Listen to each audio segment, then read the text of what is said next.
Good morning and welcome here to the Maunganui Bowls Complex here in Wellington, where players just got underway in the Somerset National Champion Triples here, and we've got the women's games are underway here this morning, and of course today and tomorrow section play, and then through to Sunday. They're in front of you now. You'll see the games underway for today. That's the timetable of today's matches, and of course we'll be using the split screen again. And we'll be bringing you two games per on each coverage. So we will have live action, bowl by bowl action right throughout the whole weekend, right through the completion of this event.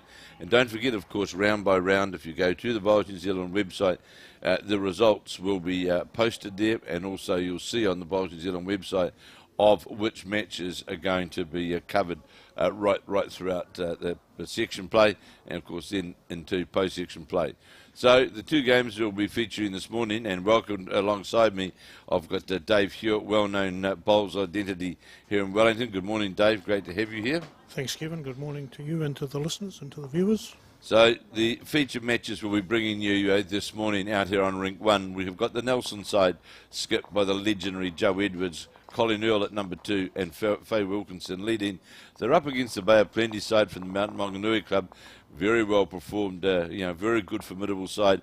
Raewyn Willis skipping, Meredith Pottage at number 2 and Mary Conroy leading. Now just for the viewers' sake, you'll know that in the Nelson side they're playing with the black markers or black discs on their bowls, and the Bay of Plenty side have got the white discs on their bowls, so you can clearly see on the head who's got shot, along as Dave and I will be updating you right throughout of how we see these matches. And in the Waikato Wellington game, I can tell you it's the Waikato side with the black discs and the Wellington side with the white. Now in the early stages of these matches, I can tell you that the Joe Edwards game is 4-3.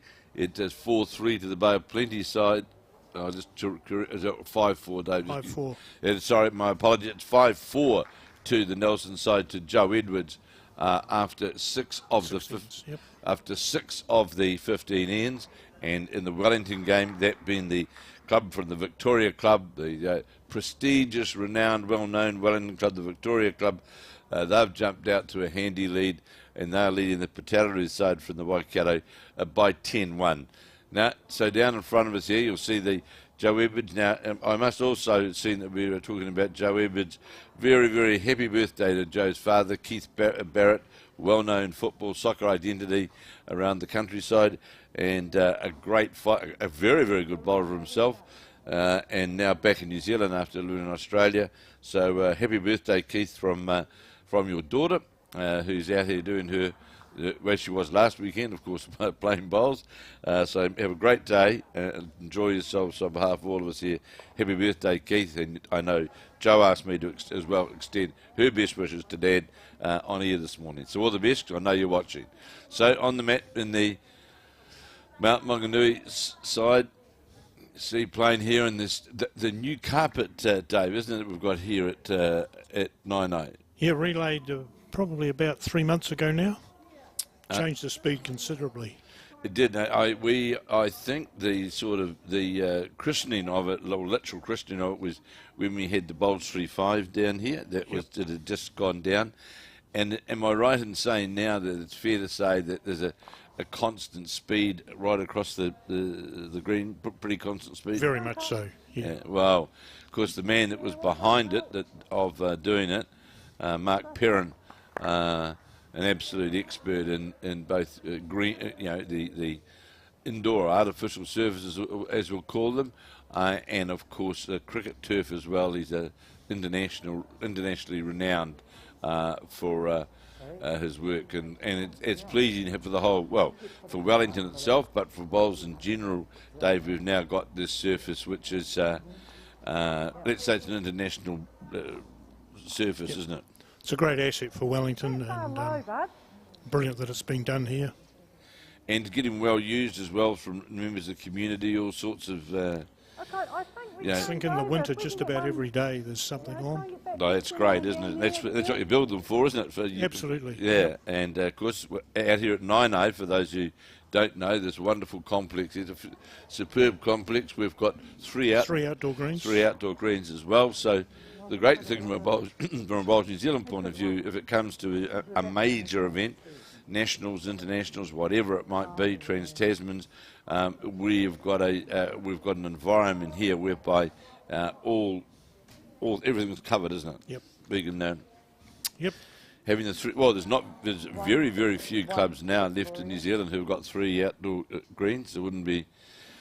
I think you just about count them on one hand. The ones that have got. A few years ago, we used to have a number in Palmerston, but I think they've all gone as well. Yeah. So, yes, it's the same in most of the major provinces. So, as it skips, Joe Evans, there are 15 matches these, of course, and there's a time limit. I'm thinking the time I'm looking is 1 hour 14. We've got the time clock right out in front of us here, and here's the score updates coming in. Very good. This is from around the greens, which is great to get these from Stephen Beale, who does an absolute sterling job right throughout bringing these events to us. So after 6 ends, it's the Queenstown side in Onerahi from Northland by 6 shots to 3. In Tairua leading, that's Tairua from Thames Valley leading Havelock North 10-1 after 6. Foxton Beach of the Kapiti Coast leading Martinborough of the Wairarapa 5-1. Of course, Martinborough earlier on, we had Tani Awela win the champion singles a couple of weeks back. The Buckland out of Putaruru, they're up against the Tairi side from Dunedin. 6 ends gone, and it is Buckland just on the outskirts of Putaruru, little run green club there. They're leading Tairi by 5-4. And in the outer rink 7, we've got Woolston Park up against Hara Park of Taranaki, the 2 parks up against one another. And it is the Woolston side, the Cantabrians, leading 7-4 after 6 of the 15 ends and 2 hour. And the time limit, 2 hour time limit on these 15 end matches. So today, of course, they'll be playing, tomorrow they'll be playing section play in both the men and the women, and then, of course, into post-section play on Sunday. We'll be bringing you live coverage of a number of those matches right through to the finals on Sunday afternoon. So here is the great Joe Edwards on the mat, and it's certainly great, Dave, to have Joe Edwards back here playing, really, isn't it? Very much so. Jo's been an asset to New Zealand bowls, just not only for her playing ability, but the way she encourages others. We had her at our club one night because her brother played for us for a year, and she's just superb, supportive of the game, and really relaxed person to talk to. She's just lovely and a great asset. She is a great asset on and off the green, and of course, an asset for Wellington. Very soon the arrival back home of Blake Signal.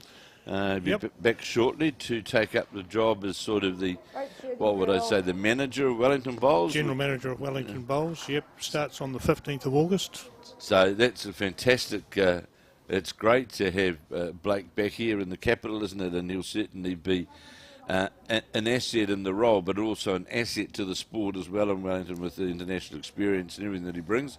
Yep. And it's great to have him back and we wish him all the best in that new role. Before Blake left to go to Australia, he encouraged a number of those young fellas to come to Stokes Valley and play with him, and they've done exceptionally well since then. Well, if you look now at Stokes Valley, yes, you're quite right. You know, the likes of Seamus Curtin, Finbar McGuigan, those young fellas, he was certainly, I suppose you could say, alongside those players in his early days. There, a flick there from the Bay of Plenty side. Did it make one or not? I think it's still one to the Nelsonians, the front bow it is, and their lead has got Faye Wilkinson. You'll hear the microphone there. Joe Edwards has got the mic lined up, so she'll give us score updates right throughout. So the technology that we've now got here, Dave, it's pretty swept up, isn't it? Getting better all the time, isn't it? It's just superb, and the split screen's really good to watch.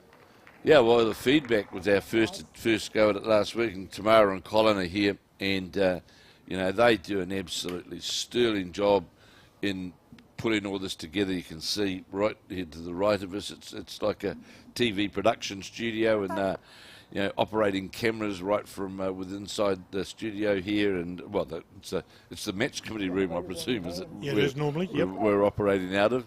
So. It's certainly, and it's fantastic to bring to you this live coverage. And look, please tell your friends, whoever, that of what's going on. Just go to the Bowls New Zealand website, and they'll certainly get you or your friends quickly to link up, and you'll see this wonderful live action right throughout the whole weekend from the Putaruru Club. And I see the skip there, the Nina. On the mat, Nina de Munnik, well-known player in Wellington. David's been around. Yes, been around a long time, and a husband Elf. And somewhat surprising, you remarked, and I go along with you there. So Nina's skipping, and Sarah Taukamo is playing number 2, but surprising there. It surprised me a little bit.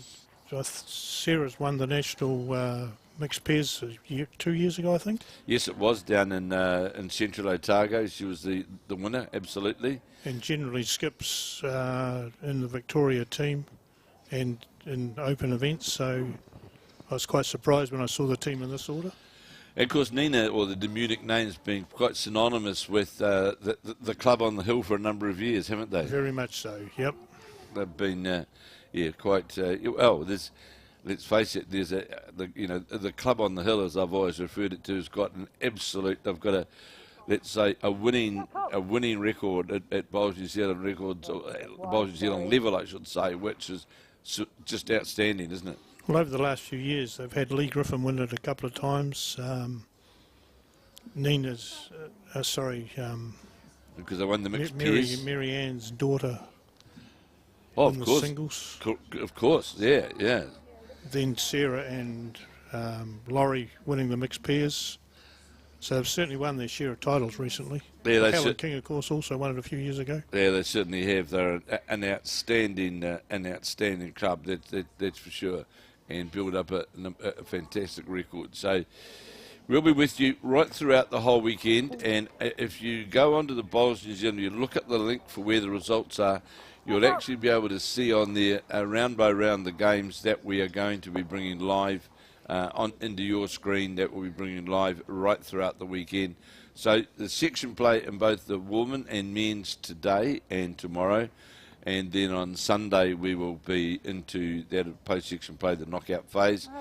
So the men will come in later on today, and they'll start, the ladies will go home, or they'll I don't know what they'll do.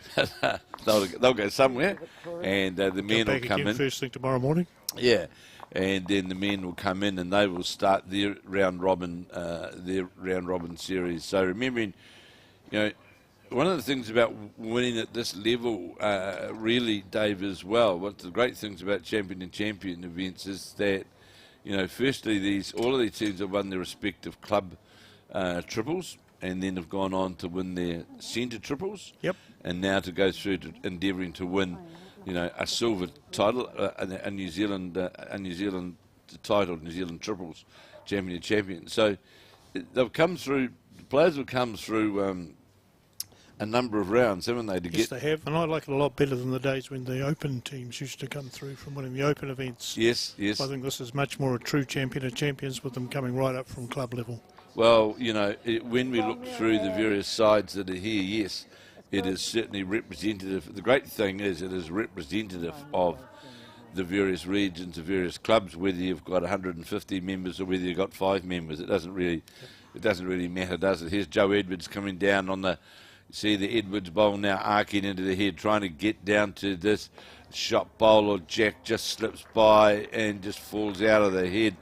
But it's a measure for shot, it would appear. The the Bay of Plenty girls are confident that they're holding the shot, because one of the things that we do notice on the screen, Dave, it's somewhat a wee bit challenging sometimes, the angles of who's got the shots, etc. So 13-1 now. It's the Victoria side out of Wellington leading Putaruru of the Waikato 13-1. And of course, I'll have a look in there. I'll get one of the books in a minute and we'll just work out. I'm sure it's 8 qualifiers, is it not? The qualifiers for post-section play. We'll just let you know in a moment. I'll get one of the books from up there and it'll tell me that format. Qualifying's 3 out of 4, so we hope it's only 8. 3 out of 4. That's well, we got an odd number last week in. Yeah, as long as it's 7 and not 9. Yeah, I must say, and this isn't having. Look, I'm not having a crack at Dunedin whatsoever, but may I say the weather here in Wellington today is certainly that blue sky out there. I can assure you, last week in Dunedin, we saw it the day we left on the Monday. I can assure you, you wouldn't have seen much here in Wellington either in the last week.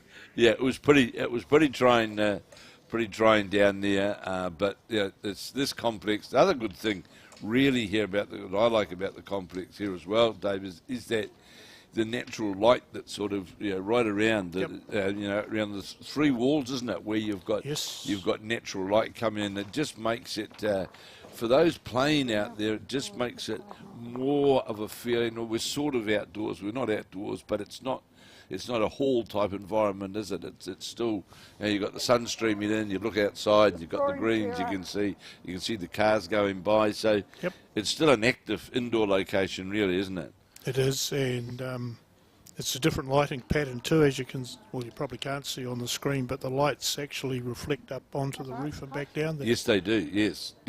Which creates that natural much more natural light. It does. It's and of course it's fair to say that it's not speaking ill at all, but the surface has had some challenges. As umpires called to check the length of that jack in the Edwards match, and that's the Nelson v Mount Maunganui club. And there's another club. I don't know if you've been there and seen the club there at Mount Maunganui at the club there at the Cosmopolitan Club. At the Cosy Club up there, yep. It's a great complex. It's got a number of greens there. Certainly all outdoor greens, but the Tauranga climate lends itself pretty well to much more kind to bowls than down here. Yes, it is. So they've got a magnificent complex there at Maunganui. They moved the old club, which was down towards the wharf area or the town area, the city area of Mount Maunganui, moved it further up, and it's in a park. It's in the multi-park location where there's multiple sports in action. And I think they've got a couple of croquet greens there as well. Yes, there is down the bottom end. Yes, there is. So the jack is that must just be up to the minimum distance, I would say. There is it's Nelson now leading at 7-4. 7-4. It is the Nelson side who are leading. Yeah, I think it's a little bit deceptive too, because this is a 40-metre green, which is right. A bit different to most. Correct. It is. So Mary Conroy leading for the Mount Maunganui side.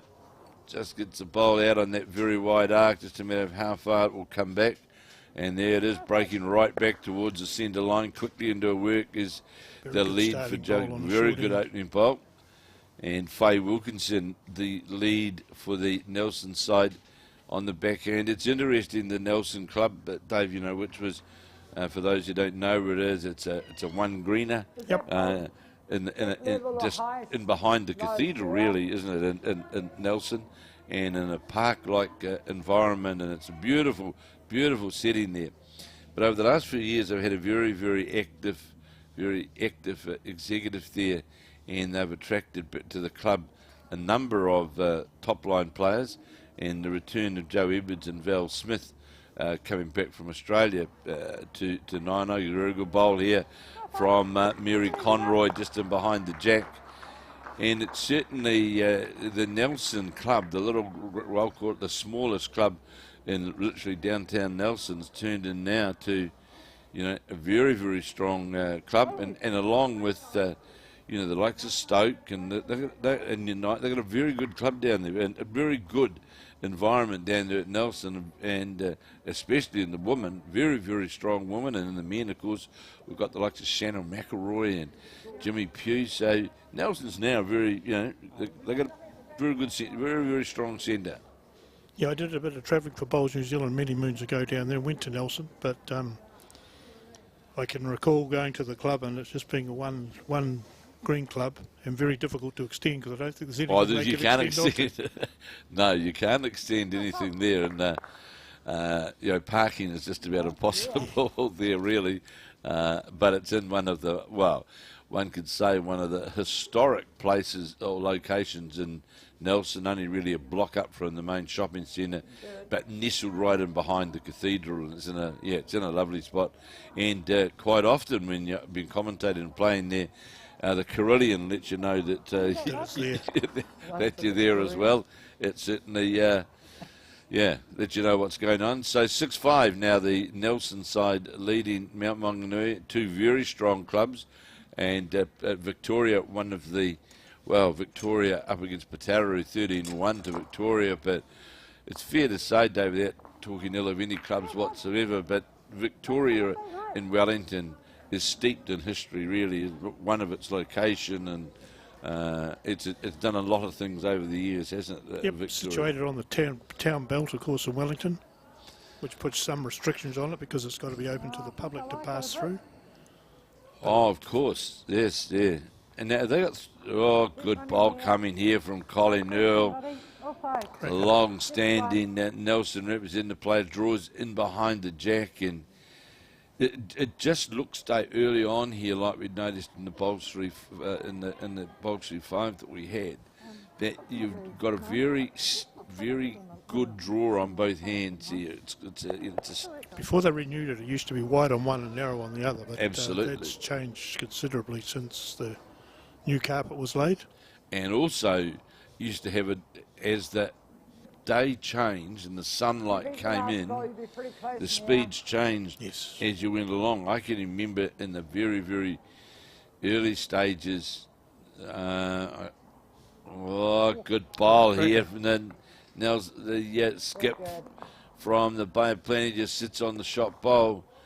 I remember us doing an event in here earlier, and it was more like one of the early Bolshery 5 events. We had all the Australians here, and it was like an absolute heat bowl. It was just through that. We had to put sheets up against all the windows because it can certainly, it can get pretty, the sun can really pour in, can't it? It can, and it can get extremely cold the other way too. I can tell you now. Frosty mornings, you'll find they open the windows to try and warm up inside. So, is there any plans that you know of to put any sort of heating in, or just? There was some talk of it recently, and they said it would heat both ends, but the middle wouldn't heat. But I don't think bowlers be too worried about that because they don't stand in the middle very long. But no, they don't. Appreciate it warm at the ends. You walk through the middle, don't you? Really, literally passing through. So here's Joe Edwards on the mat as we play end 8 with a halfway point, 8 of 15. And here's the tall figure of the Joe Edwards. That forehand, you see, get the bowl out on a very nice, generous arc towards the yellow jack. Here's that weight coming in towards it now. Is it going to get all the way? Just going to, it's going to come up just a couple of bowls short. So they take the one shot out, and it thoughts were it was, oh, there's another. So that could be 3 then, because they'll check the front for sure. 2 it is. So that's the Nelson side now out to an 8-5 lead, 8-5 lead of these 15N triples matches. And in the Wellington combination, the Victoria side, by goodness, they've certainly made life very, very difficult for the Pottage side in round 1 here, leading 14-1 as we play in 9 of 15. Talking to you though before, Dave, is that this Victoria side's a very strong side, isn't it? It is. They've got a very strong women's club. Limited numbers. All our Wellington clubs have got limited numbers of women, but there are some very strong ones around. And Victoria is one of the top 4 in Interclub every year. Now, in the Victoria side, leading is the mother. Yep, of Nicole Toomey. Of Nicole Toomey, who of course, what's today? Would have flown out, I think, yesterday. I think it was yesterday they flew out, didn't they? Yes, yesterday flew out to the UK to get their preparation underway for the Commonwealth Games, and I know all of you, everyone around New Zealand, we wish that New Zealand side all the best. It's one of the things that's really I've got here with me actually, Dave, is that I've changed things around a wee bit with the Commonwealth Games, and I've got with me now the draw, which has taken a while to come through. But in the old days, of course, you would play 8, 9 games of section play to get through to the medal rounds. Well, if you notice in the women's singles, as a case in point, our singles representative, Caitlin Inch, will play Malaysia, England, Niue, and Singapore. So it's only four games of section play, and I think it's to go through to then the knockout phase. Shannon McElroy, he's got a challenging, to go through. He's got Scotland, Jersey, India, and the Falkland Islands. In the women's pairs, we've got South Africa, India, and Niue. Now, interesting in the Niue side, of course. That'll be skipped by Olivia Bloomfield, who just recently won the Australian Open Pairs. So, absolute character. Yeah, yes, she's representing them in the men's pairs. Again, just a few. We've got Scotland, Canada, Niue, and Jersey. That was Scotland and Canada in your draw. Ryan Bester and Alex Marshall. It's a tough day. That's a tough day. So throughout the weekend here, I'll be talking with the various guys that are with me, because we've got all of the draws here, also for the paras and the blind, the visually impaired as well. So all the draws are fine there. They've all come through. And I must say at this point as well, congratulations to my friend Neil Dalrymple, the CEO of Bowls Australia, who is now to take up the role of CEO of World Bowls. Which will be based now out of Australia, of course, has been in the UK for a number of years, and now moving its location. Of course, the chairman of World Bowls is now, of course, based out of Australia, and the next round of major international events will all be in Australia, and so Neil is taking in the role of now CEO of World Bowls. Done a wonderful job as CEO of Bowls Australia. And personally, I really think, Dave, for us here in New Zealand, along with the fine work that Mark Cameron's doing as CEO and his team at Bowls New Zealand and the board of Bowls New Zealand, the appointment of Neil Dalrymple being based out of Australia and World Bowls now being based at this end of the world can only be a plus for us here in New Zealand. Oh, absolutely. There's so much big stuff played in Australia now as well. And the Northern Hemisphere players that come down and playing all that Australian stuff just shows how valuable it is in Australia. Well, it is, and also I just see the Wellington side pick up a big number there, and the score will change in a moment. And also now I think we're fortunate that ex-Wellingtonian now on the board of World Bowls, Brett O'Reilly joining the board of World Bowls. And I'm not going to speak a little bit of the past, but it's nice to see what I would see. A positive change at the top of the table, and New Zealand will benefit from that, and I'm sure that we're going to see now the opportunity of more international events, more international tournaments, and hopefully to see some more international play here in New Zealand, with World Bowls just been literally 3 hours away. Yep. Just going back to that Commonwealth Games thing, it's interesting that when we go north, it's much harder for us to adapt to the really slow greens than it seems to be for the northerners coming down here to our faster greens. It certainly does, and good. But if you take now, for example, a number of the Northern Hemisphere players, they play, you know, they come out here and they'll play in, like it could be the Australian Open or, you know, a number of BBL events. 2 times a year now, isn't it? And it's, you know, it's interesting. What is going to be interesting this year at the Commonwealth Games for those people up early this morning watching this coverage, that I was at Leamington on Spa, where the headquarters is going to be, and I was talking, had spent time with Sian Honour, who's one of the leading English players. Good bowl coming in here from Mount Maunganui, falls in by goodness. Just kept rolling across. It did. That got out of their count. That got a lot of run through that port there, didn't it? It did look as though Dave, that it was going to just finish its run lower the jack. Out comes the tape, I think. But Sian Honour was telling me, who I think she's skipping the pairs, I think, for England. That Leamington Spa is looking at endeavouring to beat about 12 seconds, whereas, like for example, in Manchester in 2002. It was about 9 on a good day. And it's fine if it's 12 at Leamington on Spa, provided it doesn't rain, of course, because we, you know, it will very quickly get down in the figures. But with the narrower bowls that the players play with now, they've got more, you know, and they can play with different lines. It's possibly more adaptable to what it was in years gone by than, although that wasn't the case. Sadly, the New Zealand team went to Mount Tamborine a few weeks ago in a preparation. There's a good head there, 17-1, Victoria leading Putaruru after, you know, playing in 10 of 15. And, you know, it's 15 ends, you know, you haven't got, you know, too much time to recover. No, there's not, is there? 16 shots behind, 5 to go. It's not... and I presume, I haven't looked at the conditions of play, but presuming you would play the ends through because differential may well... No, it doesn't. It doesn't come into It's it. 3 out of 4 to qualify. It's just straight, yep. 3 out of 4 to qualify. So no draws. They have to play an extra end if it's a draw. And there's a slight change of conditions to the extra end, that yes, if the we extra had end that. is killed, the kiddie's spotted. Yeah, we had that last weekend in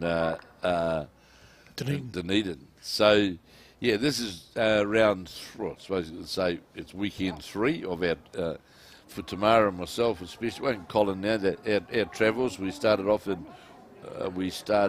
in Hawke's Bay, where we, the champion singles, of course, where we saw Dean McMurtry run out the winner in the men, and former Wellington player, of course, Tanya Wheeler, now playing out of the Wairarapa, won the singles. And then last weekend we were down to a very wet and, let's say, lower temperature world in Dunedin, and we saw the completion of the pairs down there, and we saw back-to-back Leif Selby and James Williams win the pairs 2 years in a row, and the Whanganui combination, who are here again back-to-back, and this Diane Patterson and Lesley Bourke back here, and they defeated, of course, Joe Edwards in that final last weekend. So this weekend we're here at the 9O complex in Wellington, and next weekend for the fours we're back in Hawke's Bay at the complex in Hastings, bringing the fours. So it's a great innovation, well, Dave, I think, of Bowls New Zealand, bringing you complete live coverage of all of the of all these events. We talked about developing games for TV some years ago, but it's great to see it's now happened. It has happened. The initiation of the 3-5 that they played for a couple of years in Auckland just brought the game alive for TV audiences and encouraged a lot of people to come into the game. And one of the things I note from my years in the game is we get a lot now that like to play the short format but don't want to be club members and play 2 days. Absolutely, yes. And that's a great addition to the game. Well, I think one of the big pluses, and we've got the Bowls New Zealand annual meeting in a few weeks in Dunedin, is we're one of the few sports in this very telling COVID world that we live in who are actually showing an actual net increase of membership, of playing members. And the other thing, of course, which has happened with the Bowls 3-5, Dave, is it's reignited a lot of clubs' activities for like the social bowls, business house bowls, all sorts of things. And I also think with the live streaming that we're bringing, it's also seen a lot more activity in clubs because they're putting their results there, they're doing live streaming. So, and now we've got the split screen situation, the unique, we're unique in doing this. It's certainly, I think it's long been required as well. It's always been, as you would know over the years, we want bowls on TV. Yep. Now you've got it. And I got in trouble with my wife last weekend or the weekend before because I spent hours in front of the screen watching and listening to you guys and thoroughly enjoying it. I think at one stage I saw on the screen that there was 1,600 watching. Was there? It's, we're delighted, and Tamara and Colin and the team do a wonderful job in putting all this together because I think, well, no, I shouldn't say I think, I know, because of working in Australia as well, covering events in Australia, that the coverage that we bring and the camera, I'm not sure, we've got 8 cameras, I think, today. Tamara might nod. We've got 7 cameras operating today. I've just been told, well, and I've said this many, many times, Dave, Tamara and I started with a couple of phones and a whole lot of cable at the Nationals down in Dunedin a few years ago. And just not long after Tamara had come into the role and Mark Cameron was the new CEO. But now, if you see what we've got now, it's a TV production. Oh, and it's just getting better and better every year, isn't it? We just keep improving, and even now with the split screens, you see 2 games. Yes. So Raewyn Willis on the mat with the orange bowls, very, very competitive, formidable player out of the Bay of Plenty, won a number of numerous Bay of Plenty titles, just going to rest inside that bowl. And it's the whole story on the carpet though, Dave, isn't it? If you can get that bowl locked on top of the jack early on, it's very difficult to build heads. But we saw last week, I thought personally, one of the most brilliant displays that I've seen there of Leif Selby, the Carlton Cardinal skip. I thought he was just, I can see why he was ranked prior to his international retirement, and why he was ranked as the #1 player in the world. And Steve Bill tells me yesterday that he only played that one event in Auckland this year. That's correct. What a talent. He was just superb, wasn't he? That's 100% correct. As the one event that he played in. Yeah. But we are very fortunate, as Wellington are going to be with Blake Signal, we're exceptionally fortunate that Leif is on the full-time staff of Auckland Bowls, doing development work and coaching and looking after the representative program. 11-6 now, Nelson. That's a tidy little break now. 11-6 as we play in 12. It'd have to be an absolute disaster now on the next rink for something to change. It's it would be, 19-1 as we play the 11 of 15. So it's. I'm going to make this. I'll make the statement now. Victoria will be 1 for 1 at this. I'm not going to query you.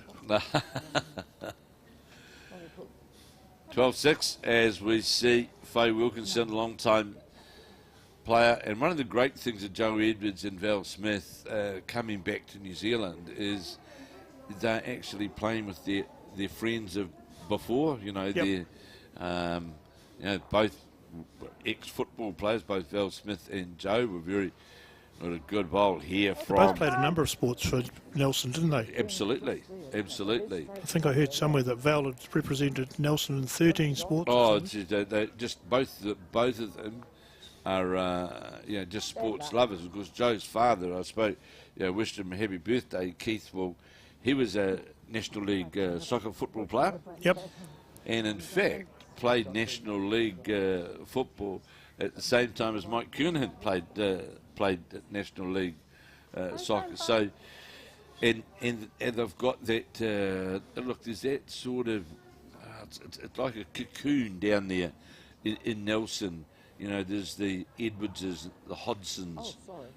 There's a sort of like a group of of all really very talented multi-sports people in that Nelson region, and Joe is part of that, as is Val Smith. Now, the minute they came back from Australia, they're lifelong friends. They also flocked together again, and they started playing together. And what's good from my point of view watching is Joe could have easily spent all the time playing with Val Smith, but no, they mix around. They've mixed around, and I think that to me says a lot about the two individuals. Two of the, our two highest. They play the most number of games, haven't they, for New Zealand, by a long way, I'd say.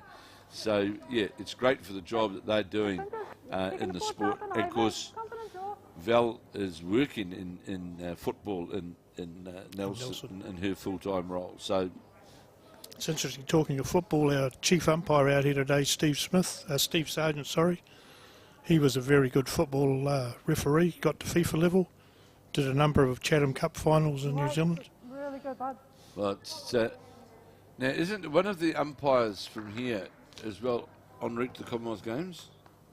I think that could be the Bowls Wellington chairman, Sue Way, is it? Sue Way. Yeah. I thought there was one. So here's another update from Steve Beale, who does a wonderful job doing all of this. So Queenstown, a very strong side, the Queenstown side. Have with them. I'll just check on that to make sure I'm right. I'm sure I am. Yes, before Margaret O'Connor, Deborah Lloyd and Andrea Dowman, because Margaret O'Connor, very good player out of Queenstown. Well, they're up the Onerahi club from Northland, and as Queenstown leading 11-6. In the Tairua game, that's by goodness, there's a turnaround. Tairua up against Havelock North. When we came there before, it was 10-1 to the Havelock North Tairua side. It's now tightened up after 11 ends. It's now 11-9. So great comeback from the Havelock North side. Carlton Cornwall, they're trailing the Wanganui side, and of course in that Wanganui side are two of the winners from our peers last week. So it is Wanganui leading 11-8-7 after 9. Foxton Beach playing that of Martinborough, and it's Foxton Beach who are leading after 11 ends, 8 shots to 7. And the Kentabs, the Woolston Park up against Hara Park, Kirsten Stamper of the Taranaki Centre. It is Woolston Park leading 18-4, 18-4 after 10 ends. And in the Pukekohe Counties game, the Buckland Club up against Tyree from Dunedin. It is the Tyree side who are now out to a 10-6 lead after 10 of the 15 ends here in round 1 of the Champion of Champions. Women's triples here from the 9i Bowling Club in Wellington, and I see there that the Wellington girls, the 9i girls, have scored again. Nelson now leading 12-6 over Mount Maunganui. And it's interesting to look at this here down in front of us now, Dave, exactly what we were talking about earlier on. Joe Edwards' lead, Faye Wilkinson's got a bowl right on top of the jack, like first bowl. And that's what we were saying. Once you get that first bowl, if you get it locked onto the jack or just flush on top there, just breaks it challenging, doesn't it? One of the things you notice on carpet too, I don't know if you've noticed, Kevin, but when you hit a bowl outdoor, it rolls straight away on the carpet. It skids first before it gets up and moves. So there's a little bit of difference on the carpet than the outdoor natural greens. So in 12 of 15, Joe Edwards coming up towards the head now with her first bowl, going to finish jack level. Definitely the shot, you can clearly see there the Nelsonians with the black disc. It's helpful having the disc colours. Well, especially in the multi, when we've got the multi events, multi teams, 3s and 4s, just makes it that much easier. And even now, the coloured bowls, we see a number of times it's the Edward side scoring again, but a number of times whereby you'll see bowls that are pretty similar colours actually. There's wouldn't have been so good on the TV if we'd had the old days where we all played with black. Oh no, it was no decals in those days. You picked up the shots from the emblems.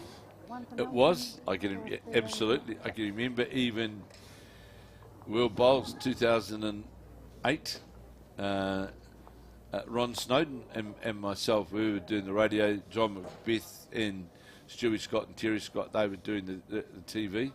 And even then in 2008, it was some of the matches challenging to, because coloured bowls at that point hadn't sort of taken over to the extent that it has now. And I think the Commonwealth Games, I might be wrong, but I think it's just about country coloured. So, okay. Yeah, I think that's... well, the top players can pick up a bowl and learn it within 5 minutes, can't they? Absolutely, they can. They can learn by the time the national anthem's finished, mate. That's... It looks like that Wellington's Victoria Putaruru game is very near mathematically out of Putaruru's reach. 19 shots difference and 3 ends to go. Yes, it's getting that way now. 13-6 as well. Joe Edwards' game as we play in 13. You know, this could at the end of this end, of course, be at the point of no return. But just watching the Nelson game, though, to be nothing against the Pottage side or the Victoria side, of course, have played them much more steady bowls. Absolutely, it's about getting back to the centre. Yep. And they let the bowl do the work. Whereas, you know, on this surface, if you're under the line, you're going to pay the price fairly heavy. There, see this bowl here, Sarah Taukamo's, which looked quite good out of the hand, and will go still past, under the head. Still under the head, though, isn't it? You know, out of the 6 bowls up, there's only one that's not under the head. So, you know, it's fair to say that line has been missed by just about close to a metre. That line has been missed on that length head. You watch Joe Edwards as a case in point, and you're watching Leif Selby, for example, last weekend. They're never under the line. Never. Just doesn't. The occasional bowl might, but if you're talking about how they build their scoring, it comes from coming back all the way to that centre line, doesn't it?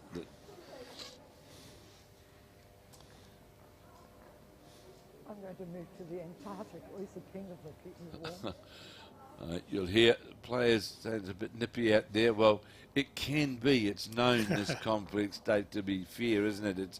And you and I discussed this before we came onto the coverage, that there has been discussions afoot to look at possible ways of putting some heating in, but also a major cost, isn't it? Oh, very much so. Be a big cost, wouldn't it? And if you look at the roof here, it's a membrane roof, and right in the middle there's a gap. Open air in the middle, so heat rises, so guess where it goes? Right. Oh, okay. So there is some... There's an opening in the right up top. Oh, right. Okay. So that does make a difference, doesn't it? It does. It doesn't leak through there because it's well designed, but there's definitely an opening. Right. Moisture can't get through it.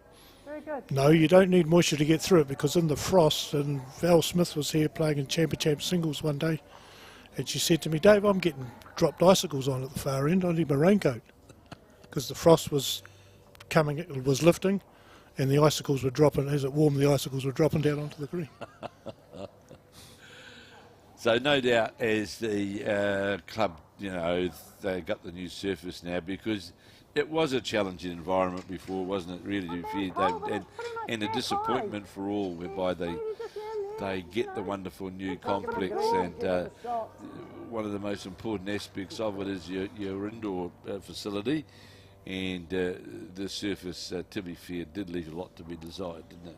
It did, but it was. I would never rank it as a bad thing for Wellington, because it's, no matter what, it's a great facility for Wellington. And at the top level, the guys know about straighteners that we had in those days, and they can play around with the top players. Well, one of the things that has been really opening to me is, and it looks as though it's shake hands time in that game over there, that the Putaruru side, that's the Putaruru side of Katrina, Ensor, Judy, Marr and Yvonne Carter leading up against yes, it is shake hands side, the very strong, what I would call Wellington side out of the Victoria Club. Nina de Munnik, Sarah Taukamo and Marianne Wilson. Well, they've run out convincing winners, as you can see, they're by 20-1. So it's one up straight away for the Wellington girls. And in the Joe Edwards match down here, Joe Edwards of the Nelson Club playing the Mount Maunganui side, there to Raewyn Willis, and it is 13-6 now as we play N13, and that's Nelson holding shot there again when we look down on that day. But Dunedin last week, and we all know the challenges that the stadium in Dunedin has faced over the years. Well, by goodness, what a turnaround they've had down there. Absolutely, the numbers they're getting through there and the volunteer management of the whole place, it's a credit to the community to see that facility, which was really financially in struggle street. Joe Edwards here coming to sit down inside the bowl, just goes by. And what a fantastic, it's well set out. It's a lovely little cafeteria. It's got a bar. It's got everything. So, the complex now in Dunedin, it's a fantastic complex. And I look forward. We're back down there, in fact, and I may well be... South. Yes, I may well be announcing those two teams throughout this event. Stephen Beale from Bourke, New Zealand, who's sort of the tournament manager of that. He's telling me this morning they're just waiting on confirmation of a couple of players, and we're hopeful that during this weekend we will bring you the north-south sides, who will, of course, play down in Dunedin, and that coincides with a bit of a festival of bowls. We've got the Bowls New Zealand Awards dinner as well. Here's Edwards Joe's on the drive charge, looking to Jack, and got it. Jack and got it on the way through. Could be in too, looking where it dropped in. I don't think it went all the way out. I'm sure it didn't. The call is that it's still in. I think it is. They're all having a look. So we have got the Bowls New Zealand Awards dinner. We've got the Bowls New Zealand Annual General Meeting and the North-South match as well. All over that weekend, and that will be, I'll put in the old mat up. It's a very accurate way to do it. It is actually, isn't it? It's much quicker than the umpires having to do it with their mirrors. It is.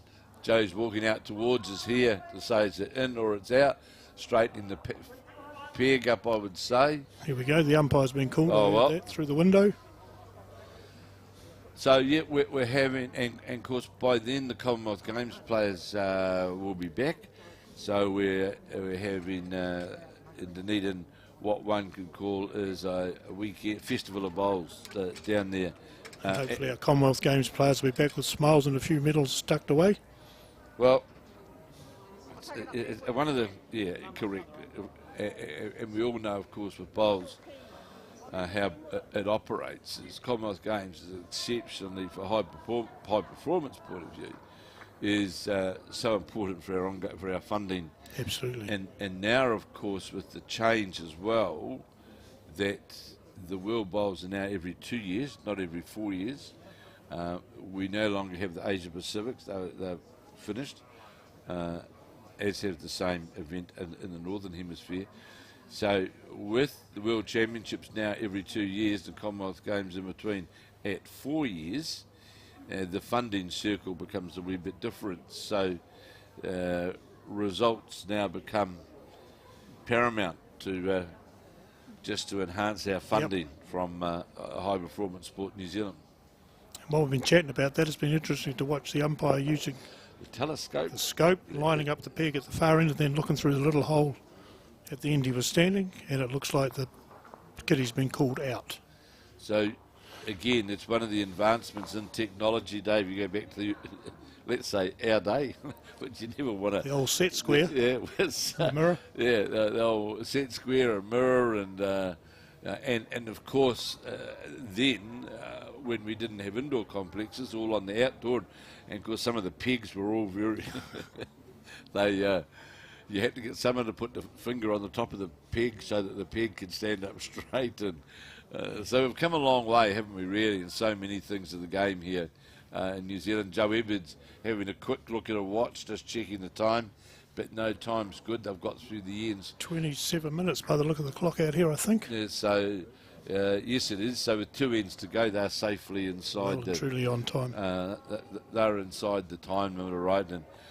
And again, it's interesting that talking to somebody just recently that one of the, a lot of people don't realise it now, but a number of the Bowls New Zealand formats, i.e. 2 bowl triples, 3 bowl pairs, yep, has been adopted now in a number of international spheres as well. So Commonwealth Games, if you think back to the years of Commonwealth Games in the pairs, there have been all sorts of varieties. There's been 2x2. There's been there's been 4. 2. Yeah, There's been 4-bowl pairs. Yep. So the adaptation now with the pairs is that it is that of 3-bowl pairs and 2-bowl triples, of which New Zealand have been somewhat of the pioneers. Great bowl coming in here from Joe Edwards' lead, and for the Edwards combination now, it's just making sure that they don't put themselves in a position where they're going to lose big numbers, drop a big number on these last few ends. So,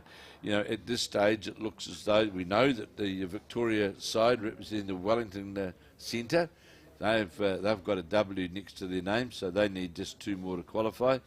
And the Nelson side with that comfortable lead of 13-6 as we play in 13 of 15. They're looking reasonably comfortable for a first round win, putting them closer to that 3 to qualify. And we've got some pretty strong combinations in here. The Auckland side, Karen Hema as an example, Lisa Bordeaux and Linda Ralph. Between the 3 of those players, they won all of the Auckland events this year. Yeah, and Linda went very close to the singles at Hastings. Runner-up in Hastings. It didn't go so good in the pairs last week, but, a very strong side, as is the Queenstown side, skipped by Margaret O'Connor. Barbara Archer, well-known name out of Dunedin, the Tairi club. Well, Barbara's skipping the Tairi side, and she's also part of the Otago representative side. Doc Capel of Blenheim, who went pretty well the other week. And let's not forget, of course, the down there, lower down in the Tania Wheeler, of course, is back here, the Martinborough. And the winners of last year's, last weekend's event, the Diane Patterson, Lesley Bourke combination, who won the pairs from Wanganui, and Nina de Munnik in that Victoria side. So it's a pretty strong... Some strong combinations, all right. Strong combination, as there will be in the men's as well when we get their play underway. And even though for these sides leading their first round match, the good thing is, the old days of champions, knockout and all sorts of formats were played, but you've still got a chance, haven't you, to qualify. It's interesting you're talking about those formats. Does my memory serve me right? Did we have a couple of years where we played 2-bowl pairs and sets at Intercentre? Absolutely, we did. Yeah, I thought we did. We did. Yeah, we certainly did. And we also, I'm pretty sure they didn't go for long enough. The event that we had, we played it. Well, the club's now finished. The beautiful Hamilton City club that they built in Hamilton, when we had the Super 8 competition, where I think the Wellington side might have been Wellington Kapiti combined, like Auckland out. We were combined with counties, and that was played. That played in sets as well. Great event. That was a fantastic event, but no longer in the playing arena for us. Joe Edwards now just drifting by. No, she's only one down on the head as we play in 13. Pretty challenging position, really, Dave, for the Tauranga girls, isn't it? It is, because in this game there's only been 19 shots scored over 13 ends or 12 ends, so hasn't been anything looking like big numbers given away yet. Good bowl coming here from Raewyn Willis, going to sit on her own, and good bowl, but what of course it does do from Joe Edwards' point of view, rest. There's a double rest sitting in there and a trail, so might only still be the one. I'm sure Edwards will take that opportunity as the sun comes in here. We had a spot of rain a few moments ago. I was going to say, it's looking out the window ahead, it looks more dirty than sunny, but the sun's definitely there, some watery as it is. Yeah, the sun's trying to make its way through. Edwards, the queen of the green, still on the backhand, trying to get down to the shot bowls on a fairly good line. How's the weight though? As it breaks its way reasonable. Down. Needs a few more rolls. It gets inside. Just not going to get inside. Got the outside of it, not the inside of it. But the great thing about players like Joe Edwards, and to me, I've said to people, these games that we tape and film and that, they're also an exceptionally good coaching tool. Because if you watch like Leif Selby last week and you watch Joe Edwards play, from a coaching point of view, you will see all the time their bowlers coming back towards the centre. Their delivery never changes. And when they play with weight, they know that they control the weight. Oh, that was a fascinating thing watching Leif last week, just the weight control. He just constantly draw down that great ball hand here from the Tauranga, and be close, you know, just... Mount Maunganui lady just around behind the jack at Raewyn Willis. They've taken one out. So if you want the second one, you're going to have to measure it, telling Meredith Pottage, if you want another one, you're going to have to... Looks like the back one from here, doesn't it? But that's it does. A trick of the angle of the camera. So out comes the measure. Yeah, that great. You were right, Dave, watching that. I was really... I remarked afterwards, I really enjoyed covering the Leif Selby matches, and it's nothing at all against the other sides that we covered. But it was about watching... It's like watching a top golfer, isn't it? You know, to see somebody who can play with just the one. Just the one, yep. For someone who can play with that consistency, their delivery doesn't alter, and backs himself to draw literally within centimetres, not just one or two times, but with a quite constant high ratio of success. Yeah, and as I said, I was absolutely amazed by the bowls he played, but then to hear today that that's the only event he's played at all year, just crazy. Wouldn't you love to have that ability? Yeah, he certainly got it. Well, he went out when he retired from the international play. He was ranked as the #1 player in the world, and came as, you know, an unexpected shock in Australia when Leif announced his retirement from international, and of course now he's so supportive of his partner Lisa Bordeaux, who's out here now. Of course, who's won 2 national peers titles, playing with Val Smith. Leif's philosophy is about this, that it's her turn, and also interesting, Lisa Bordeaux's son Beau. He won a New Zealand Fours title. He played with Rowan Brassey. Okay. And the hassles when the New Zealand champs were held in Taranaki, and Beau only but last week, Lisa's son has been announced in the Australia, what I'd call it, emerging players squad. So bowls is very much in the at the top level. Is certainly. You know, there's a great pedigree, so to speak, isn't it? Yeah, very much so. But to me now, with having Leif involved in Auckland Bowls, and myself just being from Auckland, there's no bias in this at all. And I know Mike Kernahan intends to use or embark upon using the services of Leif, because we're fortunate now in New Zealand. We've got, in my viewpoint, one of the best players. He's up there with the best there's been.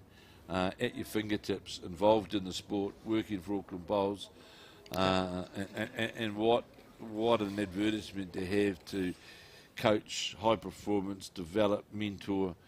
We don't get those opportunities very often in our sport, but I think with Leif Selby now coming on board with Auckland Bowls, we've got that unique opportunity. As will Wellington with the return of Blake Signal. Yes. Here we go. Touch on the jack, round the corner, and so Leif Selby's been part of the defending fours world title holder now for a number of years now, hasn't he?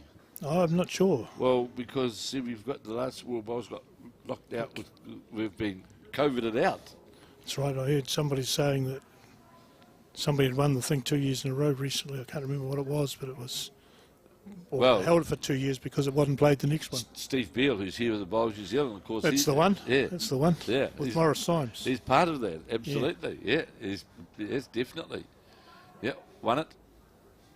Interestingly enough, we were saying before about bowls on the line.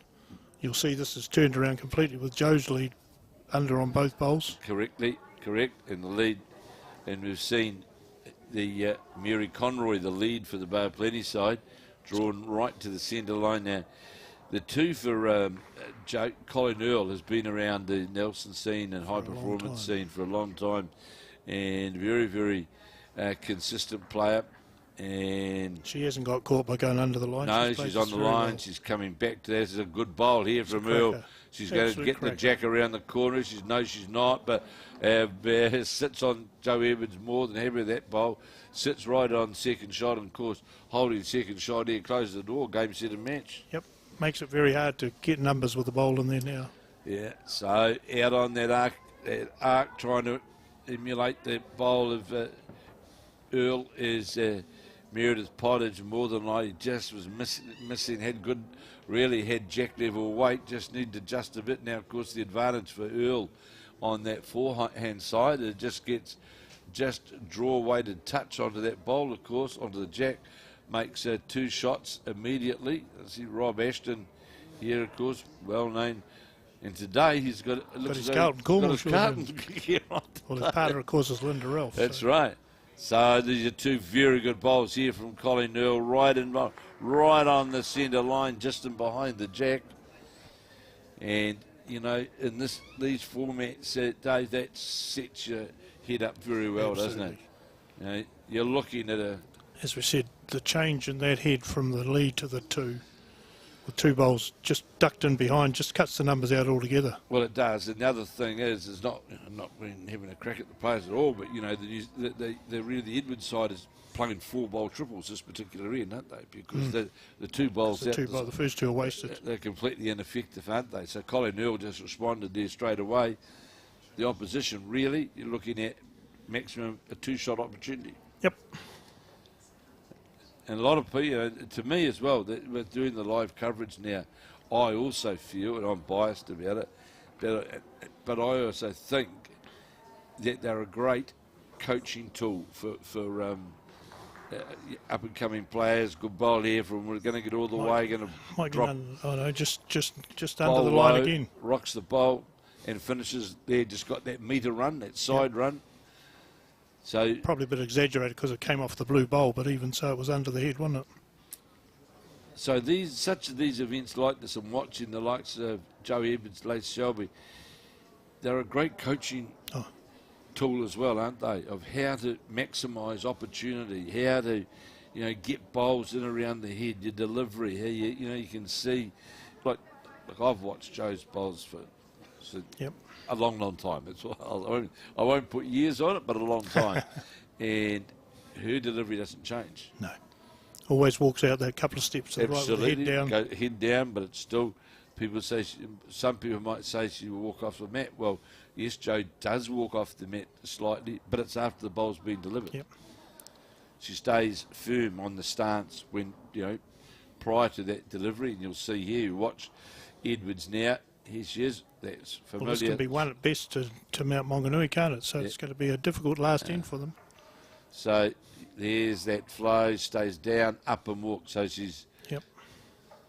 And if this one scores, it's game over. And it's not a mile away, Well, it's not a mile away, Dave. You're right. Making its way down towards the jack. Touch on the jack's enough. And it is. There it is.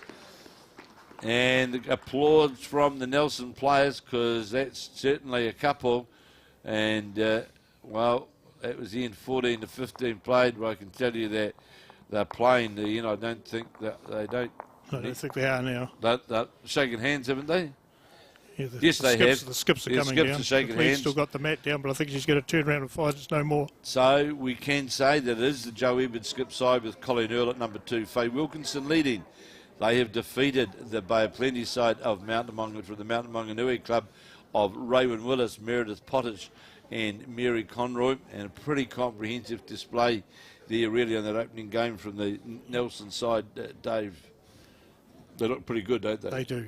As do that Wellington side from the Victoria club of Nina de Munnik, Sarah Taukamo and Marianne Wilson, who had a very comfortable victory over Katrina, Ensor, Judy, Marr and Yvonne of the Putaruru club. But lots of games to go yet. Just because you've lost your first round doesn't mean at all that you're out of contention. You just got to just put you in post section from day one. Yes. Well, as you would well, Dave. I've seen in the old days. I've seen guys in the old 2 Life system in national championships and national singles lose their first game And come through and win. and come through and be there on finals day. So my thanks to Dave Hewitt, who's been here for round one of the Somerset National Champions women's and men's triples. This morning we've got the women's games underway. We'll have the men's games later on today, and we'll be back here shortly when round two will get underway here at 9 nights. This is Kevin Hickland and Dave Hewitt, and we'll be back with you with the live action very shortly. And you'll see here, before we go, there we've got the Onerahi up against Tairua, the young Jessie Macaw, who used to be out of Canterbury, and Avery of Foxton Beach up against the winning pairs combination from Wanganui. So we'll be back at 10:20 and we'll bring you that live action.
Good morning and welcome back here to the 9 Bowling Club for round 2 of the Somerset National Champion triples, both the men and women triples here, of course, over the next few days here at 9, and we'll be bringing you live action right throughout the whole weekend. It's my pleasure now. I've got Sam Morton with me, and welcome, Sam. Great to have you along.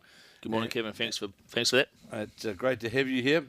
And I can tell you that we've got round 1 results as well, which I'll just quickly go through. The feature match, of course, we had the Joe Edwards skip side of the Nelson Club up against the Mount Maunganui side. That was the Raewyn Willis side, and Joe Edwards ran out the winner by 15-7. We had the girls from Foxton Beach up against the Martinborough side, that being Tania Wheeler, of course, who won the New Zealand champion singles just but a few weeks ago, and it was Christine Avery of the Foxton Beach side who defeated Tania Wheeler by 13 shots to 9. We had the side from Onerahi in the north up against the Margaret O'Connor from Queenstown. It was the Onerahi girls who ran out by 14-11 over Margaret O'Connor. Very strong side, that Queenstown side, so that's a good opening win for the Northlanders.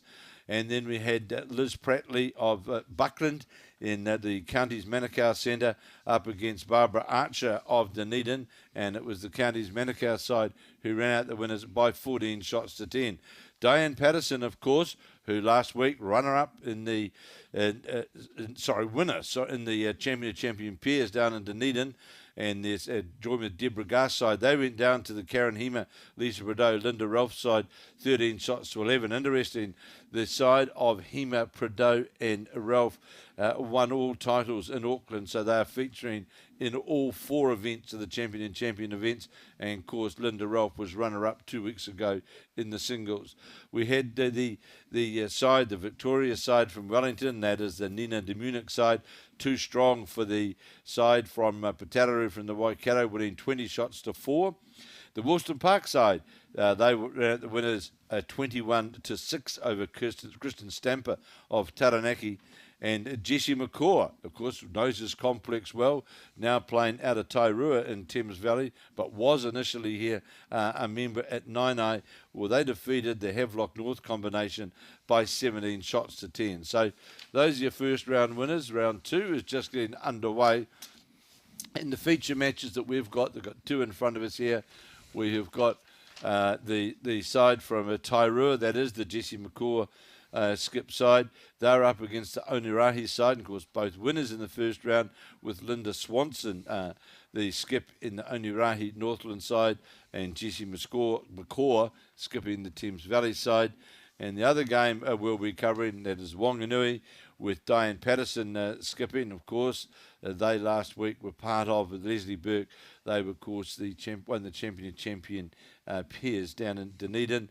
And up against them from the Manawatu Centre, Foxton Beach combination, that being the side of Christine Avery, Juliana Avery and Tracy McRae. And fair to say, Sam, that pretty special for Foxton Beach, isn't it? Oh, absolutely, Kevin, yeah. I mean, obviously they've had their adversity of recent times, and it's great to see them rebuilding after what was such a tragedy over there for them. Yes, the Foxton Beach club had a devastating fire a few months back, which destroyed the club. And I must say, here at 9 where we're located for this event, that 9 have been fantastic. They're one of the clubs, there's been a couple of clubs. 9 ran an event here. And also Hope with Des Coppins from the well-known racing man. They had a fantastic auction here, raised a considerable amount of money for the Foxton Beach, as have other clubs have done. But it's fantastic to see the team here from Foxton Beach with their skip, Christine Avery, playing, their neighbours, literally, I suppose you could say. Diane Patterson from Wanganui. They're just a couple of miles down the road, really, aren't they? Absolutely. And Northland, of course, in the other match, of course, Northland from the Onerahi club. Of course, Northland have already won the men's singles. Of course, Dean McMurtry winning the champion singles, and Tairua from Thames Valley. And great to see Jessie Macaw back down here. So on this split screen, we'll be covering both, and you'll see It's Onerahi that are leading 2-0 as we are playing in 2 of 15. And in the Maunganui v Foxton Beach match, it is Foxton Beach who have scored on that first end for 1-0. Now, Sam, of course, is well, I call Sam, who's sitting alongside me as well, the one of the scribes for Bowls New Zealand, and you've got a fair involvement in the PR and media for the soon to be released North-South teams, which will be the next, well, after this is the big event to be held down in Dunedin in September, in a Carnival of Bowls, where we will also have the Bowls New Zealand awards function down there as well, and of course the Bowls New Zealand annual general meeting. So it's should be a good weekend, Sam. Absolutely, Kevin. Yeah, it's great to see the North-South fixture back on the map and calendar, and I'm sure everyone's looking forward to it, seeing obviously what teams have put forward for both islands there, for Dave Edwards picking the South, and of course Sharon Sims taking care of the North as a non-playing captain. So given that format and the whole inclusivity and diversity of that showcase too, and the fact that there is some criteria there with the under-26 player, the over-65 player, and of course the para player, it's going to be fantastic for both islands to really come together and do battle. So looking forward to that, Kevin. So if we take the diversity point of view, there's got to be one of the under-25, is that right? That's correct, But yep. there could be more, of course, couldn't there? Absolutely, yep. There could be a second player that gets picked as an open player. And one of over 65. Over 65, yes. And who knows, it could be 2 there. You just don't know, do you, right? That's exactly right. And either one of the paras or visually impaired players in the sides. That's correct, yep, absolutely. So, and of course, by then, because our Commonwealth Games players will be back, and they obviously will be in consideration. And I'm quietly optimistic that if not today, or at least tomorrow, Steve Beale will be handing to me the finalised North-South teams. They're close to being finalised now. The picks, yep, excellent. Just a couple of confirmations of availability, I suppose you'd call it, to come through. So, down in front of us here, the Wanganui, Foxton Beach, and Sam, the good thing, this surface here now, with the change, the new surface here at 9-9, certainly got a surface now, I think a carpeted surface, which offers players a very, very good surface to play all the shots, to draw, to do everything, isn't it? Absolutely, yeah. No, this relayed surface has certainly proven its worth and value, and certainly seen some great bowls being played out there. Well, it's interesting talking like Dave Hewitt and myself doing that, watching the first round, is that I don't know if I had a chance to watch the pairs last week and like this first round here today, but we watched the pairs last week. Where you see a player like Leif Selby, of the importance of being able to control your bowl back to the back to the centre line, building heads, backing yourself to draw the shot, and what we saw from Joe Edwards this morning. There's no doubt about it that if you get yourself in a position where you're getting the bowl in the right lines, the right positions, you will be rewarded on these carpet surfaces. But if you become wayward with your line and etc., you pay the price, don't you? Oh, most definitely, yeah. I mean, you alluded to it obviously with Leif last weekend and Joe again this morning, but these former international players, that they're sort of a class above it, and when you get a ability to go out there and play with no conditions and they just latch onto their skill level, it's just a masterclass, and it's pretty special to watch. I'd be one person who would be delighted if I heard that Leif Selby was available to play for New Zealand. Oh, most definitely. I think I wouldn't be amiss in saying that he would be like Peter Bellis used to be, an automatic pick. It'd certainly go close. Well, of course, when he retired from international play, he was the #1 player in the world at that point in time, and and again, talking about it this morning, it's for me, it's although he's not available to play for New Zealand, but for me, to have him now actively involved in a day-to-day role with Auckland Bowls, it can only, I think, I know it can only be a major plus going forward. Oh, absolutely. I mean, with the talent pool that Auckland's got, with someone like Leif there, sort of at the helm, controlling that high performance, then I think you're going to see some pretty special things in the near future.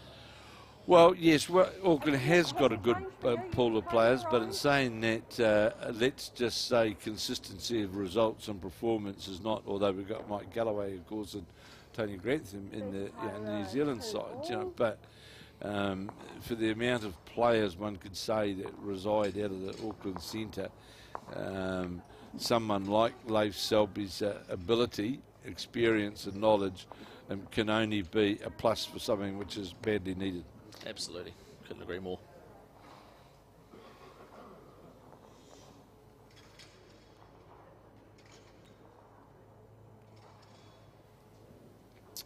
So the measure in the Wanganui Foxton Beach match, and I'm not sure who's got shot there, 2 apiece in the Tairua Onerahi game. Of course, the Tairua club, for those who don't know, just over the hill from Thames in the very lovely area of the triangular area there of Pawanui, Tairua, and of course Whangamata, all in that very nice, what I would call, for us people who reside in Auckland, it's certainly a nice part of the country.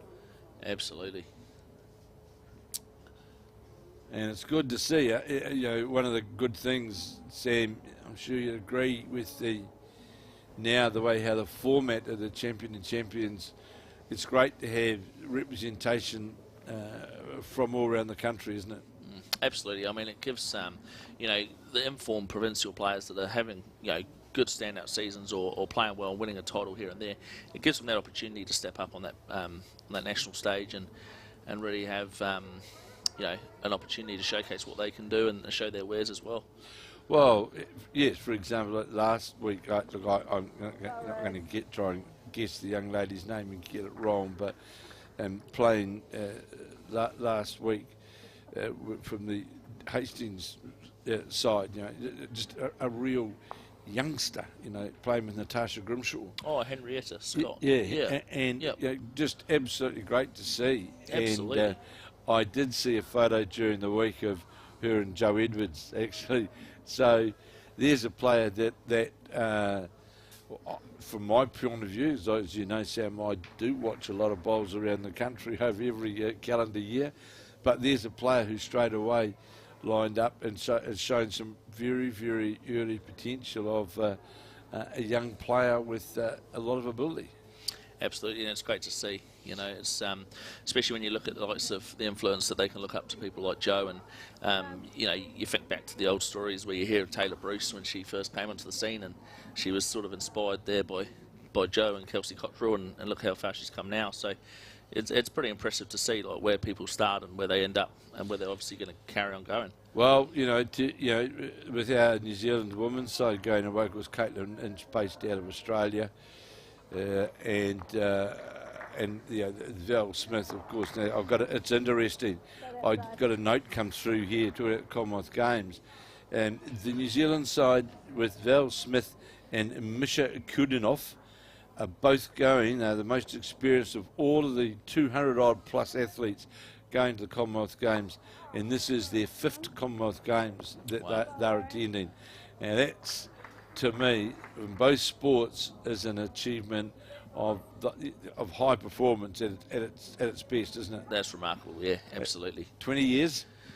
Fantastic to stay at that level all that time and be consistently as good as they are now too. So that means in that case that Val debut Commonwealth Games would have been 2002 in the UK. That would have Manchester.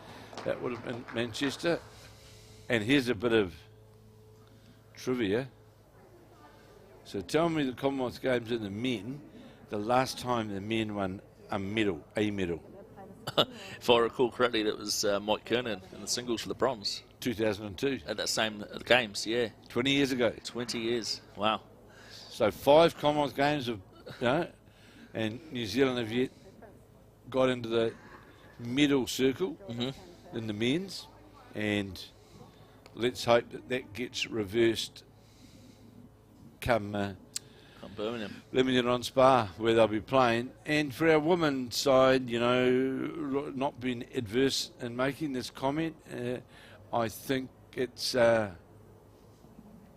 hard to put too high expectations upon, like the Joe Ebbets, Mandy Boyds, that they're not there, who, I regard as truly international top-end players, and it is definitely a challenge, especially going to the UK, although Leamington and Spa will be running about 12 seconds, and people think because we're a pretty good bowling nation here in New Zealand that it's pretty easy to pick up medals. Well, I can assure you that is not the case, and the women's side and the men's, but I just think the women's side of literally like this is Taylor Bruce's debut, isn't it? At Com Games. Yes. Selena Smith, she was in that bronze medal side with with of course Caitlin Inch, but it's a big challenge. Absolutely. And just interestingly too, Kevin, I noticed, particularly for the men, the section play came out the other day. I've got it right here. And I see that they've drawn the Scots in every discipline. So that's certainly going to be pretty tough. And of course it's a random draw. Well, well, they use a peculiar situation as well, they Sam, with the Commonwealth Games, and this is why you need to do well, because it comes back to a seeding role which they use as well, right? So, if you take our men, like for example, in the triples, we've got Scotland as well, but Shannon, I looked in the singles, where he's got in his singles, he's got Scotland, Jersey, and India and the Falkland Islands. And you might say, oh, that's an easy, sure, you've got Scotland. But as you well know, with the Commonwealth Games, there was always smaller countries, like the last Commonwealth Games in Australia, whereby we had the Cook Islands, Aden Zitterstein, and they won a bronze in the pairs. So, it's you're allowed one slip up. That's exactly right. In the Commonwealth Games. Yeah, it's a fine margin for error. World Bowls, it's a wee bit different because you play bigger sections in World Bowls, and of course that's how the Commonwealth Games used to be played as well, where you played like the bigger sections and more chances, but not so in the Commonwealth Games. It is a tough challenge, and I've looked through all of our draws, and for example in the men's fours we've got Scotland and South Africa. South Africa, yeah. So they are big challenges, and the women's fours as well. We've got South Africa and Wales. They're not easy. No, certainly going to be some tough games there for sure. But that's what they've been preparing for, and I'm sure they'll put their best foot forward. They have, and Onerahi, the Northlanders, jumped out to a 4-2 lead as we play Ian 5 of 15 against the Tairua side, and the Wanganui girls keeping up their good records from last week. They're out to a 5-1 handy start, and of course Wanganui, I'm sure, I'll just recheck here, Sam, I'm sure they got that win in their first match.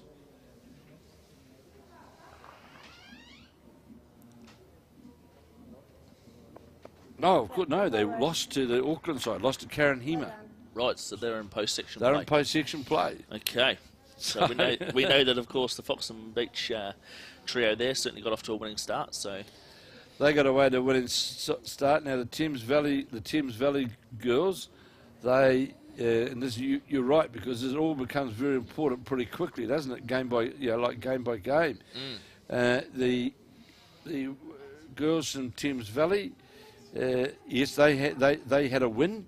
They defeated the Hawke's Bay side, so they won 17 to 10. So, as you rightly said, Summer and Onerahi, of course, they had the very good win over Margaret O'Connor. Well, yes, we know Margaret O'Connor, very, very good player. So they got away to a good start.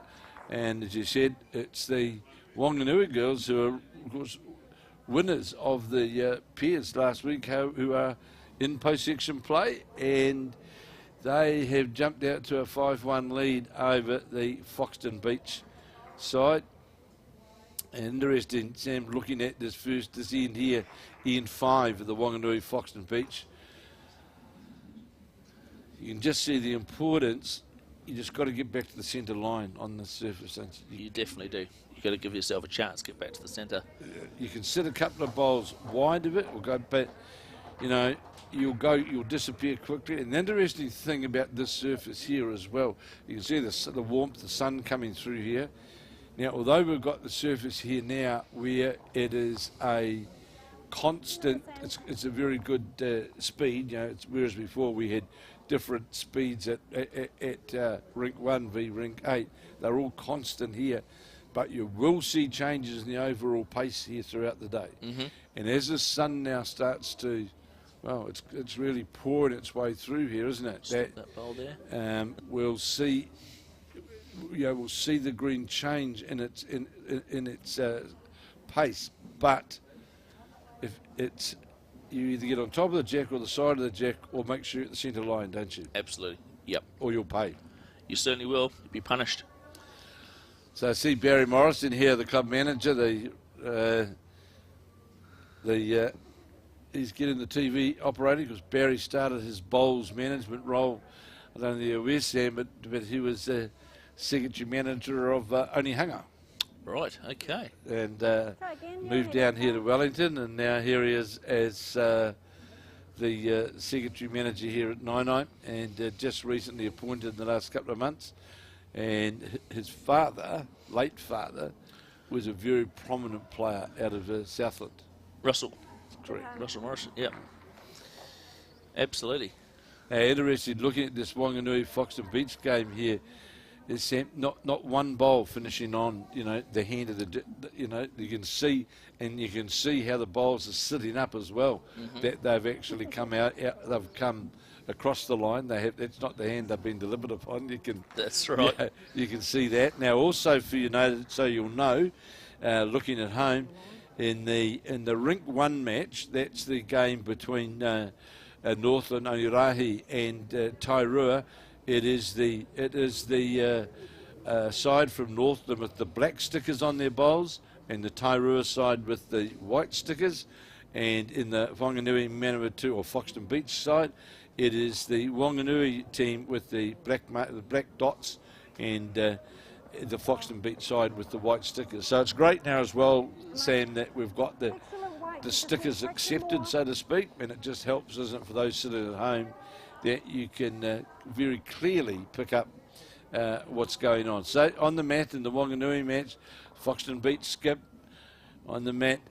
It is their skip, Christine Avery on the backhand. You'll also notice, Sam, and we'll just see where this bowl goes.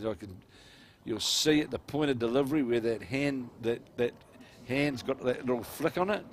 Well, you can just about guarantee that that's going to finish up under the line. Very impressive last week was Diane Patterson, the Wanganui skip, and who at number 2, Lesley Bourke, who led for her. Got the bowl out on the backhand. Got the bowl out on what I would call that working arc back towards the centre line, coming back right now towards that centre line, trying to get to the jack, just going to go by. But nothing wrong with that, sitting over the head.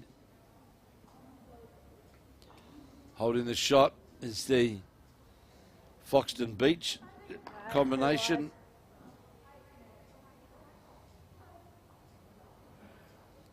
On the backhand. Again, it's going to come under the line. Coming under by the looks of that. Going to have. One for Maunganui. Oh, so it's Wanganui that had shot. My apologies. The white, well, it's more a blue sticker. It looks like actually, Sam, doesn't it? Yeah. And clearing the bowls away, and the Onerahi from Northland. It's 6-2 to the 6-2 to the Northlanders over the Tairua side. It's the Jessie Macaw skip side, and 15 ends. Sam, you haven't really you can't drop too many bundles, can you? No, you certainly want to get off to a good start and try and maintain that momentum. Of course, there's always time to fight back if you're behind, but certainly, like you say, 15 ends do go reasonably smart. Well, you know, it's literally a format where anything above 2 shots down is you don't want to too many of those, do you? Certainly not. Yeah. Ones everybody can live with, but it's when you get those chunky numbers and having to claw back. So here's the bowl of the Wanganui lead. That been Deborah Garside right on the centre line, metre over, and we'll see now Tracy McRae. So what do you think of the split screen thing? Yeah, I know it's certainly received some mixed response, but I believe it's really good. Showcase the vast majority of provincial players that we've got, and you tend to give a good showcase there to all different parts of the country where they can tune in and see their local players on the screen and follow them. And of course, it's more bowls, and the more bowls, the better. Well, we've got 7 or 8 cameras operating out there, so it certainly enables us to, what I would say, give a very good coverage.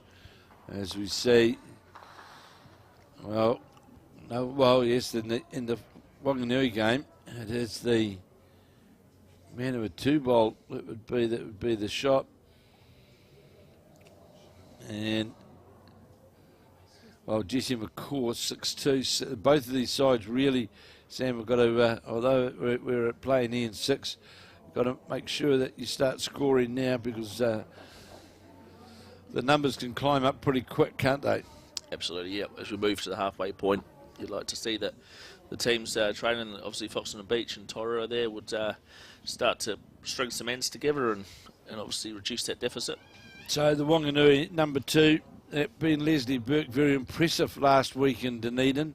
And this bowl getting applause from Diane Patterson as it comes back towards the jack and centre line and literally sits at jack level. You get a good overview of what the head looks like there, and you'll see the man of a 2 side, Juliana Avery, will endeavour to just to reach up to that, what is that shot bowl, sitting literally jack level to try and sit inside that bowl. Got the bowl out wide on the hand, which is always a good start. So it's gone too wide on the hand. And there's another point there, Sam, as well, that if you do open that hand up at the delivery point and just push it out slightly, you will. You just have a struggle to get back to the centre line, don't you? Back, yeah. It has to be a delivery, just what we saw there from Lesley Bourke, which is fingers up, and so that you're not pushing the bowl either outwards or inwards, and you'll see the response that's coming now from Lesley Bourke. He's going to draw right to the jack, gets a touch on it. Well, that's exactly what we're talking about, Sam, with that delivery, isn't it? Absolutely. You'll be rewarded. You will be, and we certainly saw plenty of that last week, as you alluded to, with Lesley's form in the final there. As good as Jo is, she was constantly having to find herself under pressure there. Just Lesley was certainly the dominant player in that final. Certainly was. He gave, very well played, obviously by Diane Patterson, but there's no doubt that we're just seeing it here again, as we said from Lesley Bourke. It was a telling point in the match, and if we look now at the head, it's about having those effective bowls on the head, because we saw the second bowl of Julian Avery's just slipped by under the head. Here's some quick updates from around the rink. The hard-working Stephen Beale giving us results. 4 ends gone in the Nelson game. That's the Joe Edwards side up against Harder Park from Taranaki. That's Christian Stamper, and it is Joe Edwards that is leading 4-3 after 4 ends. In the Mount Maunganui game, of course, we know, lost their first game up against the Dunedin side, and Dunedin, we know, they lost their first game. 4 ends gone, and it's Mount Maunganui who are leading 4-2. In the Blenheim match, Blenheim versus Orewa, it is the Orewa side. And of course, some of these are coming in for their first game, right? So it is the Orewa side who have jumped out to a 7-4 lead after 4 ends. The Buckland side from counties continue. Now, there's a great opening start from the Pukekohe side up against a very strong Victoria side from Wellington. And it's the counties Manukau side who have jumped out to a 9-0 lead, 9-0 after 4 ends. That's a great start. That's quite a start. It is from the little clubs. I see Jess Macaw trying to get down to the jack, falls in, not sure whether it's shot or not, but was certainly in the area for shot. And Woolston Park of Canterbury, they're up against the Waikato side of Pottage, and it is the Woolston Park side leading 3-2 after 4 ends. And in the other match, the last match, it is the Kapiti side of Paraparaumu up against the Southland side of Waihopai, and it is the Waihopai side who are leading 3-2 after 4 of the 15 ends. And Stephen Beale will bring us another update shortly of those progress results as they come through. 6-2, Onerahi leading Tairua. Jessie Macaw now, of course, the former Wellington player, played here out of the Nainai club. Now living up in Tairua on the backhand, endeavouring to reach down to turn the bowl, I'd say, into the head to definitely make shot of it. Needs to get onto the back of the bowl, gets one turn of it, yes. Did so. And may well have been 2 down there prior to that bowl 7. If I look, it's a shot. So certainly a good save there. 6-3. And the strong Whanganui side, those 2 bowls of their number 2, Lesley Bourke, remained there right throughout. Nothing got moved around. So it just highlights, Sam, doesn't it? You the importance. 2 bowl triples. If you don't get those bowls around the head, you're going to pay, aren't you? Oh, it's certainly an uphill battle. Yeah.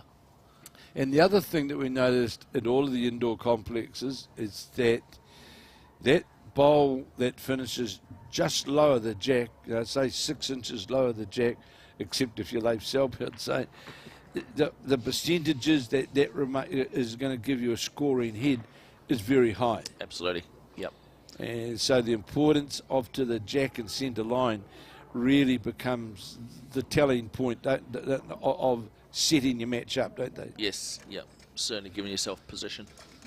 But yeah, I'm pleased you said that, Sam, because I remarked earlier on in here, and I had Dave Hewitt in here with me, that exhibition and I might seem biased. I'll put my hand up, and I'm a Leif Selby fan, because I'm always of the opinion that when you see class, you applaud class, and he's got it.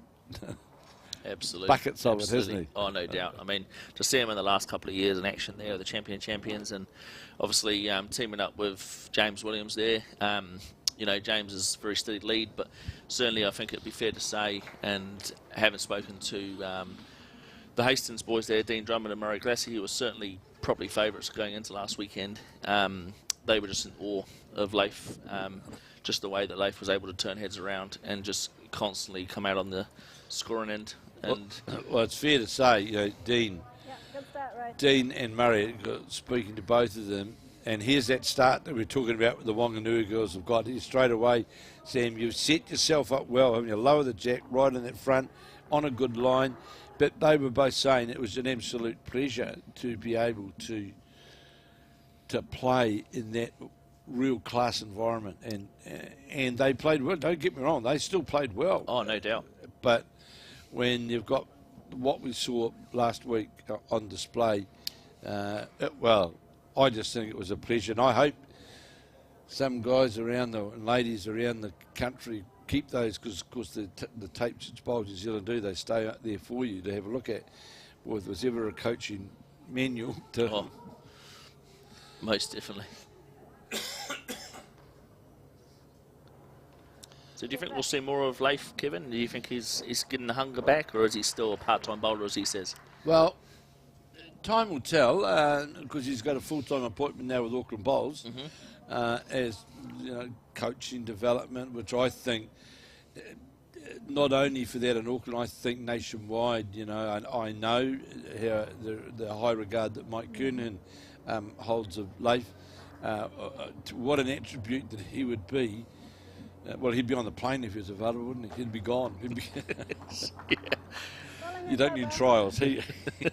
Would find a shirt for him. Absolutely, yeah.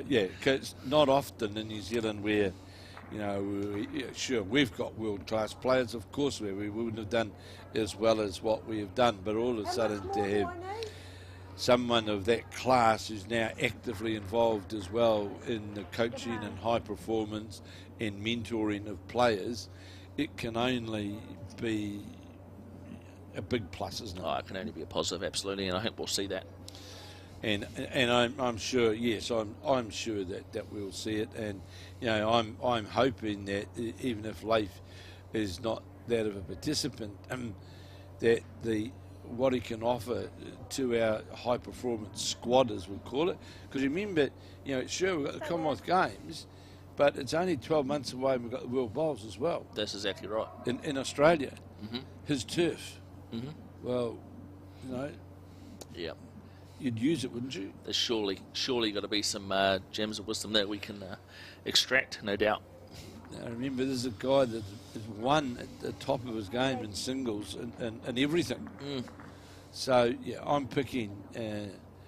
he'll be involved, and watch out for Dean Drummond, by the way, as well, because Dean's now on, after this weekend, is on the big silver plane off to Australia, where he's joining up at the Musgrave Hills Club, where Chris Lesley plays out of, and of course Dean will be playing in their pennant side, and the side from Musgrave Hills made the pennant finals last year, and Krista Lee, as an example, has picked up 2 Queensland titles this year in both the pairs with, it's the second time now they've won the pairs, and teamed up with Aaron Sheriff and won the triples, and it's qualified as in the finals of the Australian Open indoor as well. So that's the cattle that Dean Drummond is going to be lining up with. Of course, Chris is part of his reserve for our New Zealand side, but I think it's fair to say he wouldn't be out of the frame as well going forward to play for New Zealand. Oh, most definitely not. I think, I don't like to get too involved in selections. I'm sure there's plenty of reasons for the teams that have been selected, but Chris is certainly one of those standout players, I think, that's put his hand up in the last few years, and obviously in future years as well. I believe he must have 5 national titles over here. He has, from memory there, and obviously he's doing great things over there with Musgrave Club as well, and I think we'll certainly we'll see more of him in the future.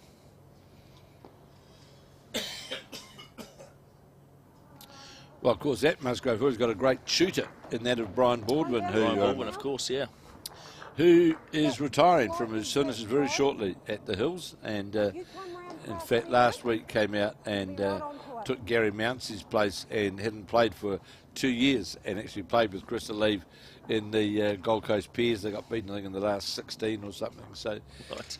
So Jessie Macaw from Tairua on the mat, trailing 6-3. We watch this bowl of hers, trailing the Onerahi side, hands down on the head, needs to get inside the bowl or get round it clean, and 4 could get to shot. It's a very good attempt from the Tairua player, and because it is one, you see there, it's the, I'm not sure whether we've got any players mic'd up in this. We should have some players out there mic'd up who can keep us as well. Just they'll keep us up to date of who's got shot, who watch this bowl from the Foxton Beach holding shot. They'll be happy at 10-1 down to One Foxton Beach. one to Foxton Beach. So So just the one, and it was a great bowl by Jessie Macaw. 7-3 now. 7-3 to the Onerahi side from Northland. And also, of course, we've got the other Northland representatives down there, Steve Smith, Dusty Reader. They'll be lining up. So you played 2 today, is that right? Yeah, that's right, Kevin. Yep, 2 games today.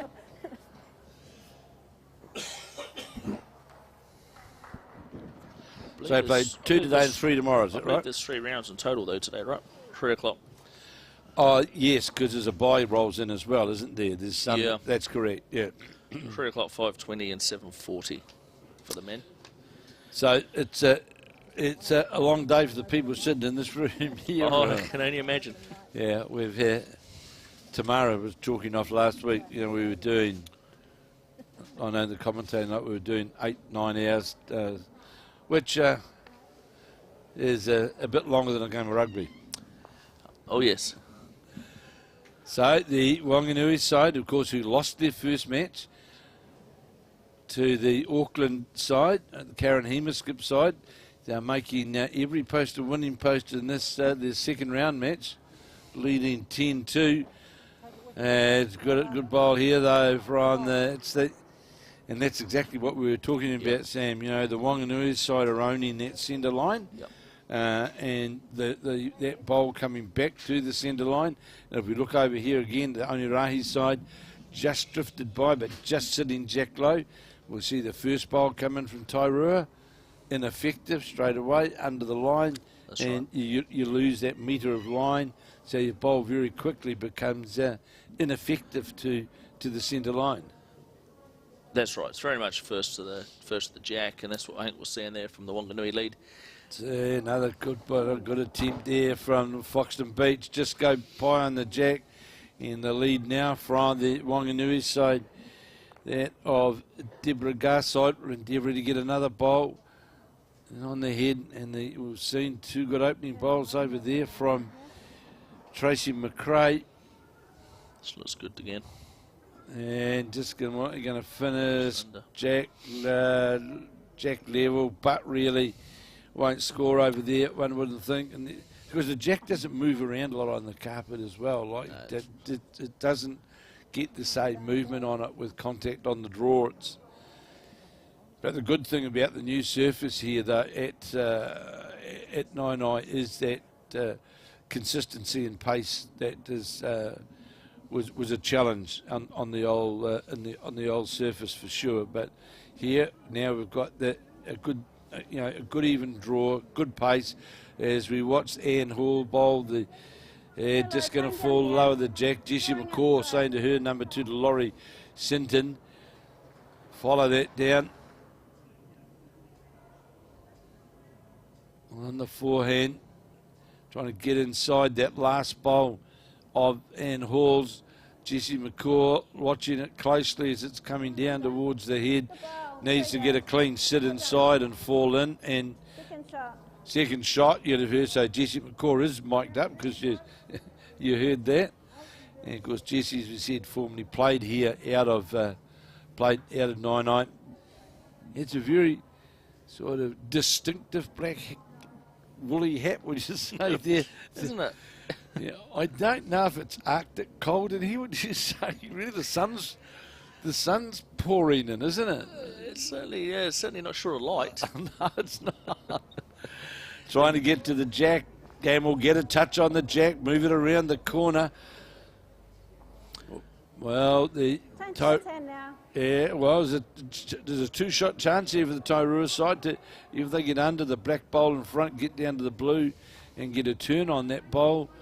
Sam, on that backhand, you would think that's a chance of getting in towards the head or come round the bowl to draw the shot, but it'll certainly create another bowl on the head for Jessie Macaw when they change over to good home. Well, yeah, that's a very good head now for the Thames Valley combination, because we're playing in 7.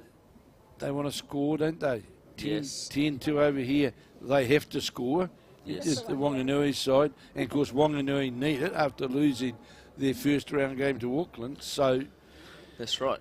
They're in post-section, as you rightly said, aren't they? So, interestingly, the Maunganui girls will probably be thinking it's a potential case of deja vu, because if you remember last week, Kevin, they lost the first round to the Queenstown ladies and went through and didn't lose a game. So I'm sure they'll be hoping something similar this week. absolutely correct. That was reminded to me at one stage. Looking for the jack here was the Foxton Beach player not to be. Yeah, so it's imperative here though for the Maunganui side, they get another bowl on the head, because Jessie Macaw's got a chance here to get to a 3. Yeah, good number here. She gets round that front bowl. Under the head or a wee bit of movement can certainly make 3 shots of it. Jessie Macaw from Tairua on the backhand, getting up to the shot bowl or through the porter. She got the weight though to get all the way down. Going to get all the way down, gets inside that. Must make shot, does do. That's a very good bowl. It's well played by the Tairua skip, and it's fair to say that they all of a sudden own the head, don't they? Certainly do.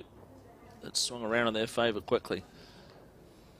So, on the mat now is the Northland skip, Linda Swanson. And will she try and play down with a yard of weight under the... No, she's out. Well, she's going for the draw. She's going outside. I don't know if it'll come all the way back from there, will it, Sam? It's a pretty ambitious line, I have to say. Would need to be a metre. No, it's going to go by. Well, so Jessie Macaw now. Great chance now to score a couple or even perhaps 3, and all of a sudden you're knocking on the door. Game on. So just see Wanganui skip, draw right to the... So here's Macaw, might turn one of her own in here, got enough weight to get 1 turn on it. Yes, she does, and that will make 2 for sure.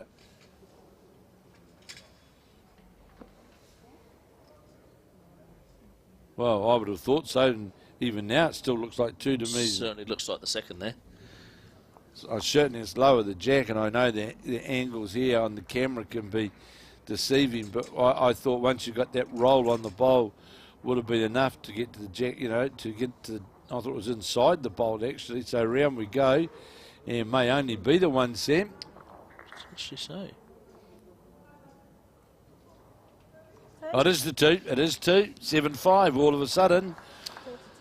Past the halfway point there, and they've moved to within 2. Well, it just makes the game, you're right in the game, aren't you? If you get a 1 there, 8-3, and the halfway mark, it becomes challenging, doesn't it? As it is, of course, here for the Foxton Beach side, 13-2. That's the Foxton Beach side, skipped by the Christine Avery. But it's the old story, Sam. You'll see straight away, if you're not to the head and to that centre line, which we've just seen Diane Patterson's lead Deborah Garside. Sure, it might be a wee bit over the head, but it is right on that, right to the jack line, isn't it? Right on that line, and it's certainly in play behind the jack there. Well, it is an effective bowl, isn't it? And not being harsh to Tracy McRae's bowl and this bowl as well of Deborah Garside. They very quickly become really ineffective bowls, don't they, in the mix of it all? They certainly do, yes. And I think when you look there, 13-2, certainly the Wanganui trio are in good command here. Well, they're at the point now where second shot's a good shot, and they don't really have to go hunting numbers, do they? Good opening bowl here from... Yeah, it's a better start from the Tairua combination, jack level.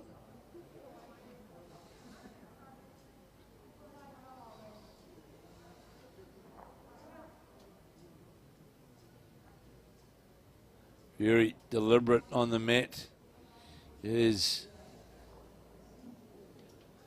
Jenny Kitchen. Let's see how that line, you see it go now. You can, one of the great things about these cameras, you can very quickly see when it goes. Oh, you see that arc straight away, don't you? Yeah, you see it very, very quickly. So the lead for Jessie Macaw.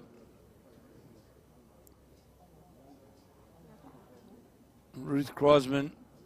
And this is on a fairly good line as it comes all the way down. And you heard Jessie McCall, 2 good bowls, just by, but it's in the, I'd say the 1 jack level one is certainly in the scoring zone, and also of course Sam with 2 bowl triples, you don't want to be playing with 4 bowls, do you? Because that's literally what happens, isn't it? That's exactly right, Kevin. Yeah, it's certainly a game of draw bowls, and obviously the better you can build that head, the more chances are you're going to hold the shot. Well, you've just seen there for a classic case of what we're just talking about, those 2 bowls of Deborah Garside, of Jenny Kitchen, right? That all of a sudden they're playing a 4 bowl end, aren't they? That's it. So here's the chance early on this head for Laurie Sinton, the Tairua number 2, to start really putting the heat on there. The thing about that bowl there, well, not in the ideal spot, it also just restricts a wee bit of play options, shot options, doesn't it, for Ann Hall's, the number 2 for the Northland side, because one hand just about sort of cut off to the Northland side, isn't it? Certainly restricts that hand. So, Ann Hall's, she's going to the winterless north, and out of the hand, that looked to start on that wide side. And coming back now, though, he's got the weight to get inside, gets inside the port, could make shot, doesn't do so, runs in, and exactly what we spoke about. Yep. That all of a sudden, that bowl then of Laura Sinton's just quickly made life a wee bit challenging down there on that backhand side. So Sinton again is out on a better line here, is she? She's got the weight to get under that bowl clean. No, she's not. And well, Jessie McCall was generous in saying then, unlucky, no that. Yes. One could say you were under the line and paid the price, and really, they could have been in a 3-shot holding position very simply there, couldn't they? And pressure on the Northland side. Same again, don't change a thing. But there's a great chance there, though, for McCaw's there to reach, ideally, would she get enough movement to reach it in that port between the black and the blue at the back to get down to what is the shot bowl, or to play with a yard of weight possibly to turn that. Yep, coming in under the head. There's a chance to sit the bowl out. Well, the point is, in that regard, Sam, that the Northland side don't have a bowl over the head. That's exactly right. So you can afford to play up there to try and move the bowls, because it's your bowls that can get into a scoring position, isn't it? Yes. You don't have to be trying to draw the shot here. You can play with some shot options, yard of weight shot option, can't you, to get a result. So here is Jessie McCaw down. Jessie looks like she's playing with some weight to promote. I thought she had a yard of weight into that to try and promote it, and more than likely did do. It was just the line, Sam, that really killed it, wasn't it? Probably because the right idea weight-wise there. Because that was the weight, all right. And I see in the Wanganui match, I see a couple of Wanganui bowls have been brought out of the head, and I think that's is this bowl going to reach this? No, this isn't going to reach either. Is it going to get all the way? No, it's not. And the store will open the gate. Well, that's a very good second shot there. Well, she's got to really play with real ditch weight, literally, doesn't she? So another 2 to the Wanganui side. They jump out now to a 15-2 lead, 2-hour time limit. Look at the clock, we've got an hour and 2 minutes left. So the good thing about 2-bowl triples, Sam, you don't very often get penalised for time, do you, with 2-bowl triples? Very quick format. So here's Jessie McCaw trying to reach up to one of their jack low bowls, gets him turned into the head with it. Has she got enough weight to turn the front bowl over or draw clean to the jack area?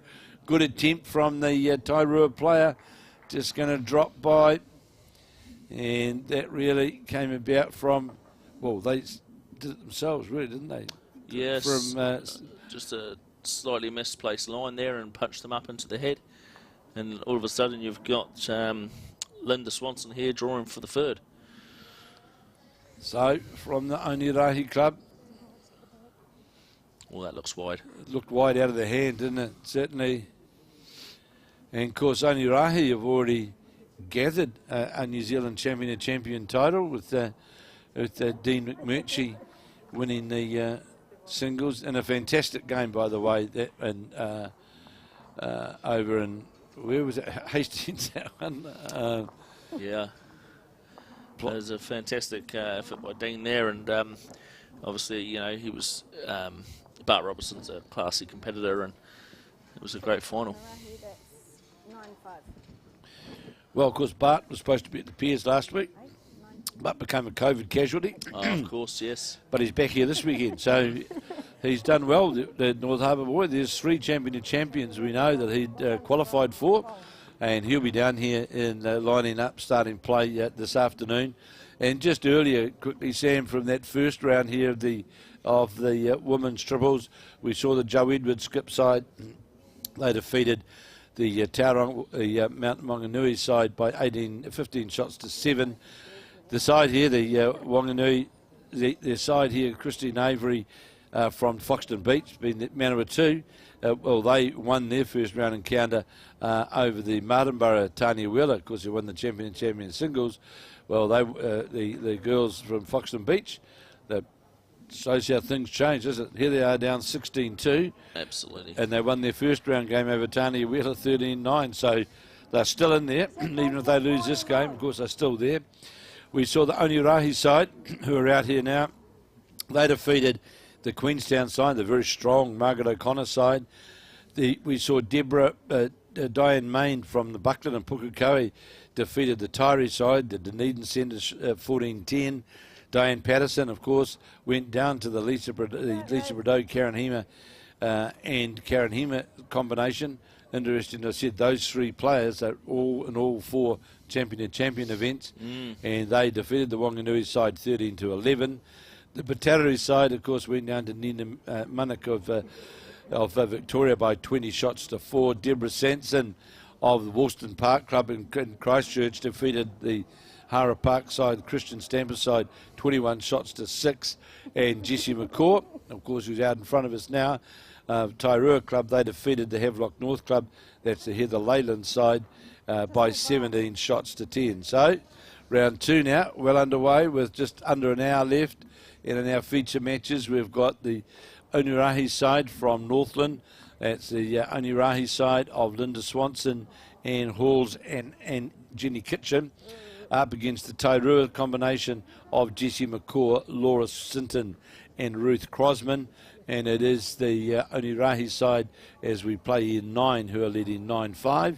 And in the other match, it's the Wanganui side, who of course lost their first round, of Diane Patterson, Lesley Bourke and Deborah Garside. They're up against the Manawatu side of Foxton Beach, who had a first round win.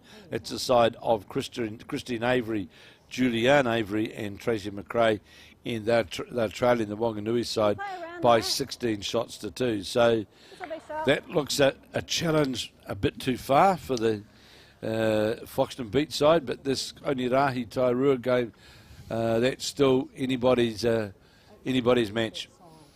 Yeah, absolutely. I think the Foxton Beach there have got a mammoth hurdle to climb if they were to close the gap there, but of course anything's possible. But I'm certainly here with this Onerahi and Tairua fixture. As we just saw there, the 2 for the Tairua side of Laura Sinton just sat inside a bowl, made shot of it, and Halls now on her back end trying to play down to that shot bowl. That looks a pretty good line. Looks like a pretty tidy line here. It's a good line coming down towards the jack and the shot bowl, and going to set the bowl clean on the draw. Well played by the Northland number 2. And so Laura Sinton now. Well, I'm saying, I presume it surprises me. I thought you'd just try and play that, follow the Wanganui. Similar shot down, yeah. Follow the Wanganui bowl on the backhand, and even a jack trail there is beneficial. Going to be under the line. It's going to come under the line clean and sit on that bowl. No, it's not. See, there's that. All I'll say I'll say an old codger's point of view, Sam, playing the other hand, you're always playing into where the counting bowls are. Yep. playing the hand that she just played and had to play under a bowl, literally get down into what I would call a result area, always the danger that you're going to underline your bowl, which duly happened, and you create an ineffective bowl on the head. You know, when, my view, on that backhand side, unless there's something dangerous to run into and there's a swoop to the jack down there where you're not playing under a bowl, is always a higher percentage shot option, I feel anyway, that just gives you more opportunity. Yeah, I agree with it, Kieran. And as you say, it's this old saying in this game, we'll always play the percentage shots. And certainly I was surprised to see that Jessie changed Laurie's hand there, given the first bowl that she played. And it would have been just as simple to continue that with a second bowl and sit the bowl, or at least provide position for Jessie. Well, it was certainly a low percentage result shot, really, wasn't it? So we see now the skip from the Northland side intending to go out on that same hand. And will it get scoring weight off it? Will it get scoring weight? No, it won't. Just same situation, Sam, really, isn't it? You know, and now for the Tairua side, who really want to start scoring. Yeah, well done, Jessie Macaw, looking at that backhand side of the rink to get down, turn through, get the jack. It must look different on the map there for Jessie, because she's obviously gone back to the shot that we just alluded to there. Well, how much weight has she got to hold up under the line? That's the big thing here. It's just going to dip at the last minute. But another bowl in behind the head. And now there's actually a 3-shot chance back there now. Yes, yep. Trail of the jack is 3. Now, if in my view, Onerahi, I would be playing the hand I played before, but I'd be playing down deep on the rink. Mm-hmm. Jessie Macaw's declared her weight. Yep, you'd provide that back cover. Because that's where the jack's going to go, isn't it? Yeah. Unfortunately, she's pulling up short here. Now, here is a chance here for the Tairua side to be all square. Yes. Any movement of the jack has got a strong chance of making 4 shots. Certainly similar weight, and she'll correct her line and she'll be in. So, on the backhand is Jessie Macaw. Well, looked to give that more weight, but pushed it out of her hand, did she? Yes, she did. Needs to get under clean, not going to do so. That was fantastic weight to play the shot, Sam, wasn't it? That just needed that narrower line down. And the one good thing that I always say with it, when you've got that jack level bowl, certainly gives the door open, doesn't it, to use it as a really good line into the jack. Not Absolutely. Outside to the jack, inside to the jack, isn't it? I've given those 2 bowls there. I'd be willing to bet if you give her a third one, she would have got it. 16-3 it is the Maunganui side leading the Manawatu combination from Foxton Beach 16-3 as they play in 10 of 15. 11-5 now Onerahi over the Tairua side, and I'll just think that was an end in my view, Sam, that perhaps the Tairua combination, if they had a look at this, a replay of this where they missed a scoring chance. Yeah, that was certainly a crunch play there for Jessie, and as I say, good weight with both shots, but just that line got her in the end. So we're very fortunate here as well. We've got the clock right outside the window here, Sam, so we know exactly what's going on. Hello, there's some people here that, hello. Like to have a look at the people in the fishbowl.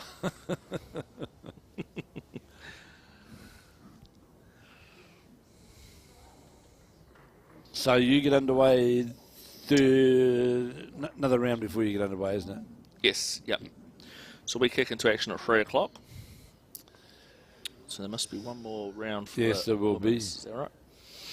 So a great complex here at 99 Sam, isn't it? It's, fabulous, yeah. You know, it's just the integration of the outdoor greens as well. It's got a big lounge, it's got catering, it's got plenty of parking.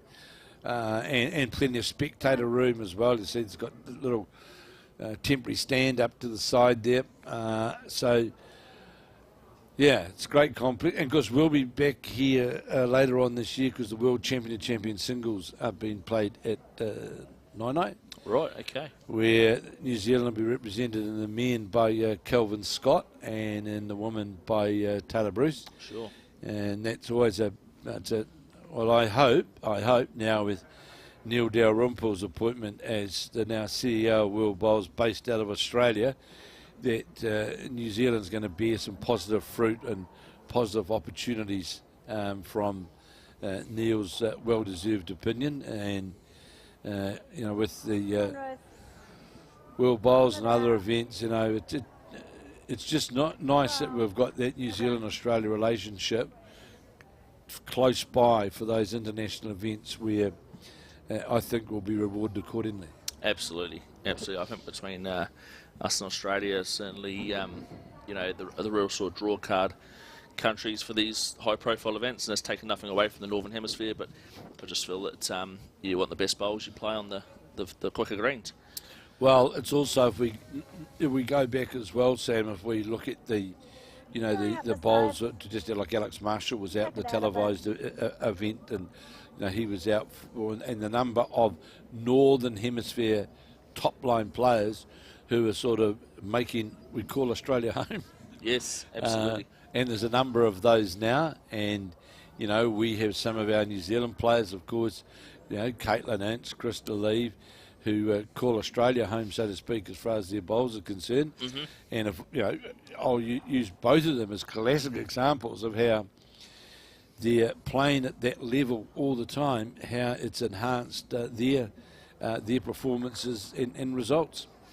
Absolutely. I mean, like you say, you only got to look at the likes of Caitlin and how her game's transformed since moving to the coast. It was a bold decision back in the day when she did that, but it's paid absolute dividends for her now, and she's a world-class contender.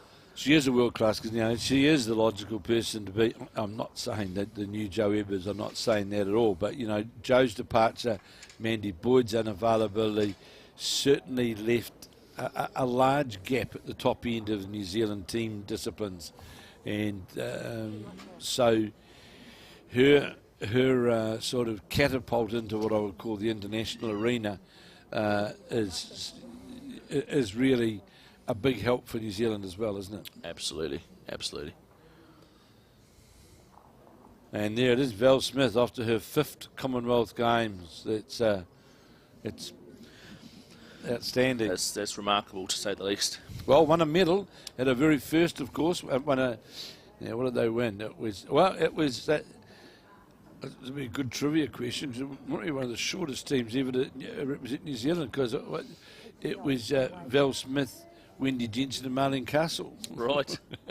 3 very petite ladies, and did come away with a medal. I'm not sure what colour it was, so can she emulate it with a different colour? Can Val Smith in 20 years? And 5 Commonwealth Games, that's an amazing sporting achievement. No matter what your chosen sport is, to represent your country. Well, you would just about say the World Bowls next year, Val Smith to the New Zealand side, and I'm picking that. Yes, she will be. Here's Jessie Macaw. Is it going to reach? Needs to reach. Holding shot. Needs to reach. Sit inside. To have played, although we lost, of course, 1 World Bowls because of the COVID, but would have been selected for 5 World Bowls and 5 Commonwealth Games is somewhat of it's a pretty big sporting milestone, isn't it? Oh, it's absolutely one heck of an achievement, and she'll look back on that with pride when she does eventually decide that she's no longer wanting to play at international level, which seems to be a wee way away, because touch on that, Jack. That was fortunate for the while. Now, we'll see now, is it the back bowl? Is it the Macaw white disc bowl? 2 downs to call. The Jack level bowls are the counters. So, Jessie McCall's really got a score here, doesn't she? Absolutely. It's good to that stage now. Am I playing that side? Well, she can safely play on the backhand, and even if it's a bowl under on their Jack level bowls, one would think would put it in a scoring position. But, the game, the Wanganui Foxton Beach game, that's literally a foregone conclusion, sadly, for the Foxton Beach girls. But from Jessie McCaw's point of view, she's really got to score this end. And I think the score, Sam, really had to be under the short bowl out in front to get down into that scoring area, because this could take them to at least 13-5 and play end 11 of 15. We've got 47 minutes left on the clock. That's not a worry. but Ian's will be the killer, won't they? The scoreboard will get knocked over by Ian's. Yeah, I think so. I know. 2 to Wanganui, so they're now. That takes them to 18-3. That's and 2 it is to Onerahi, 13-5. That's a very tidy buffer now as we go to end 11, and Stephen Beale, who's just gone out, and he's getting us the round the rink results. And the team at Bowls New Zealand, Chris Lander and Stephen, I can see him walking around the back here, and Tamara and Colin and the team here. The bowlers in New Zealand should be. We've had our challenges with Bowls New Zealand over the years, but the working force now, the work that these guys do, guys and girls do, the sport's in really, really good hands. Oh, absolutely, Kevin. Yeah, I mean, I've been involved, in the publicity side of the game for a number of years now. Probably not quite as long as yourself, but certainly around sort of 15 years or so. And I mean, the space that the communications and media have moved into is just phenomenal to be part of and watch. And as you say, it's pretty classy production really right around the board. Well, it is, and here's Steve coming in here with the results now, or the updates of the results. So we're getting, thank you, Steve. So here's now we've got the Nelson side, the Joe Edwards side, up against the Taranaki side, the Christian Stamper side. Joe Edwards going for gold. Well, for father's birthday today. Happy birthday, Keith. So Dad's birthday present, 12-5. Every chance of qualifying very quickly.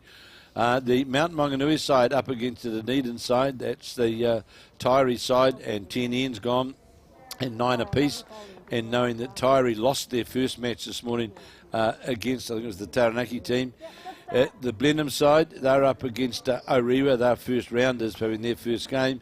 And it is Orewa of North Harbour who are leading Blenheim 12-10 after 9 ends.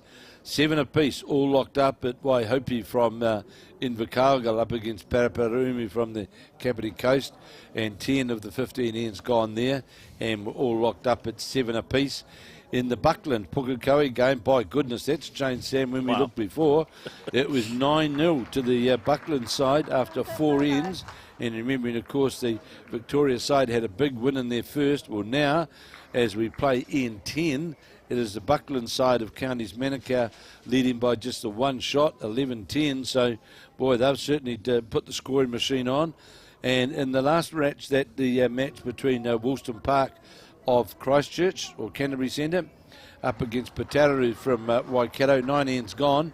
And it's the Woolston Park side who are leading by 11 shots to 3. Sam, tell me that. So, Woolston Park, is that close to where the old Woolston Workingmen's Club? I believe it's certainly close to the vicinity, yeah. We're in that Christchurch catchment there. Of course, some exciting developments to come about at the old Woolston Workingmen's Club, isn't it? With the Canterbury Club relocating there, and there's going to be, I think it's going to be, we're going to have a great complex here in Christchurch. I think from what we're hearing, it's certainly going to be that way, yes. Now, they're having an indoor, aren't they? Not sure on the facts there, but I'm pretty sure there's certainly talk about an indoor stadium being built. Well, at some point. It's needed. Yeah, almost definitely. The first club to do it in Christchurch, I think, just like the grandstand, the rugby grandstand. It's needed, isn't it? It's most definitely needed, and I think it would be a huge asset to the Bowls community and also just the community in general. Well, you say that because that would then give us 3 indoor complexes in the south, right? But let's not get carried away about that. We still need to have, like we've got here at Nainai, the 3 outdoor greens as well. We never want to lose what is the game, the summer game of bowls out in the sunshine, etc., right? But it's interesting talking to the guys last week in Dunedin when we were down there, for the peers, the amazing turnaround of the complex and at Dunedin, the use it gets now, its membership numbers, the number of people that are using it. It is now freehold. The debt that was there is all paid. They've had a new carpet relaid there. The place has all been all painted, and it highlights that if you do it right with an indoor complex and don't be frightened to charge people to use the facility, there's a good chance you'll reap the rewards. Absolutely, yep. And I know that Johnny and the team down there have done a fabulous job over many years, and as you say, it is freehold now, and it's absolutely fantastic for Dunedin. Oh, it is. And we're back down there, of course, for the festival of, the Carnival of Bowls, where we will have the Bowls New Zealand dinner and awards function, and then the Bowls New Zealand annual general meeting, and of course the North-South match. Is that 2 or 3 days? I'm not sure how many. So the North-South match is the 3 days. 3 days? Yes. Yeah, I believe so. Tamara's going to be busy. She's going to be filming an annual general meeting. She'll be filming the North-South match. She'll be doing the dinner as well. She'll be doing all sorts of things. So, but it's wonderful that the job that these people do.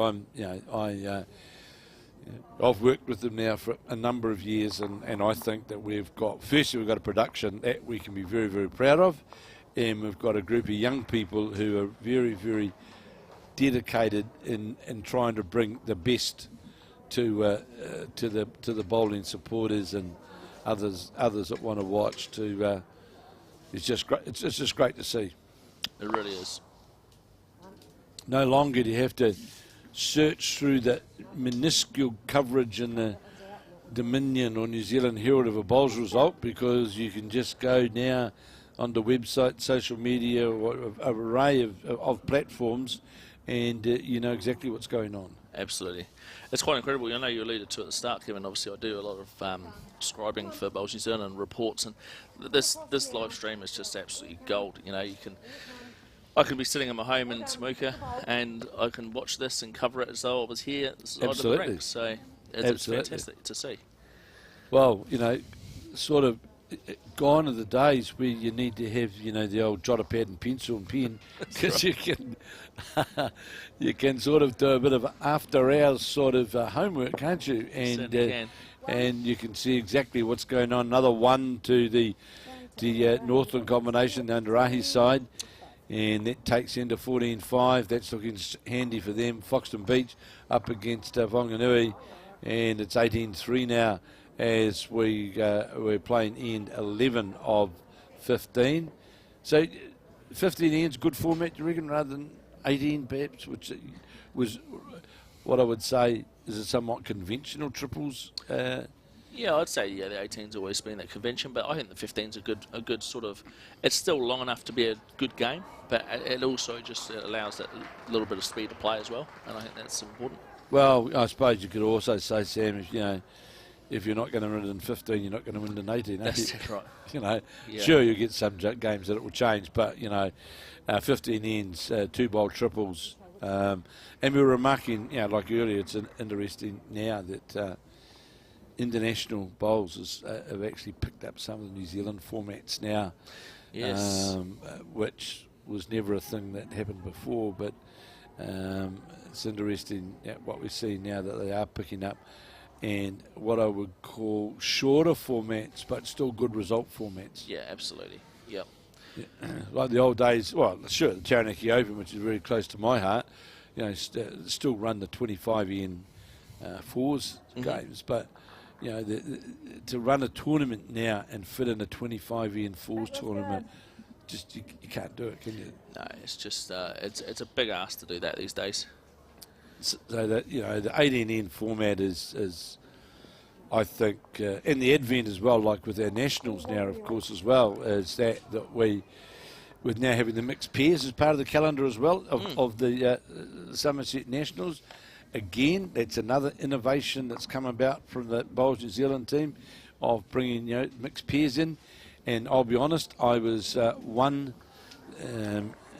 certainly not adverse to as having that mixed pairs at all, fully supportive of it.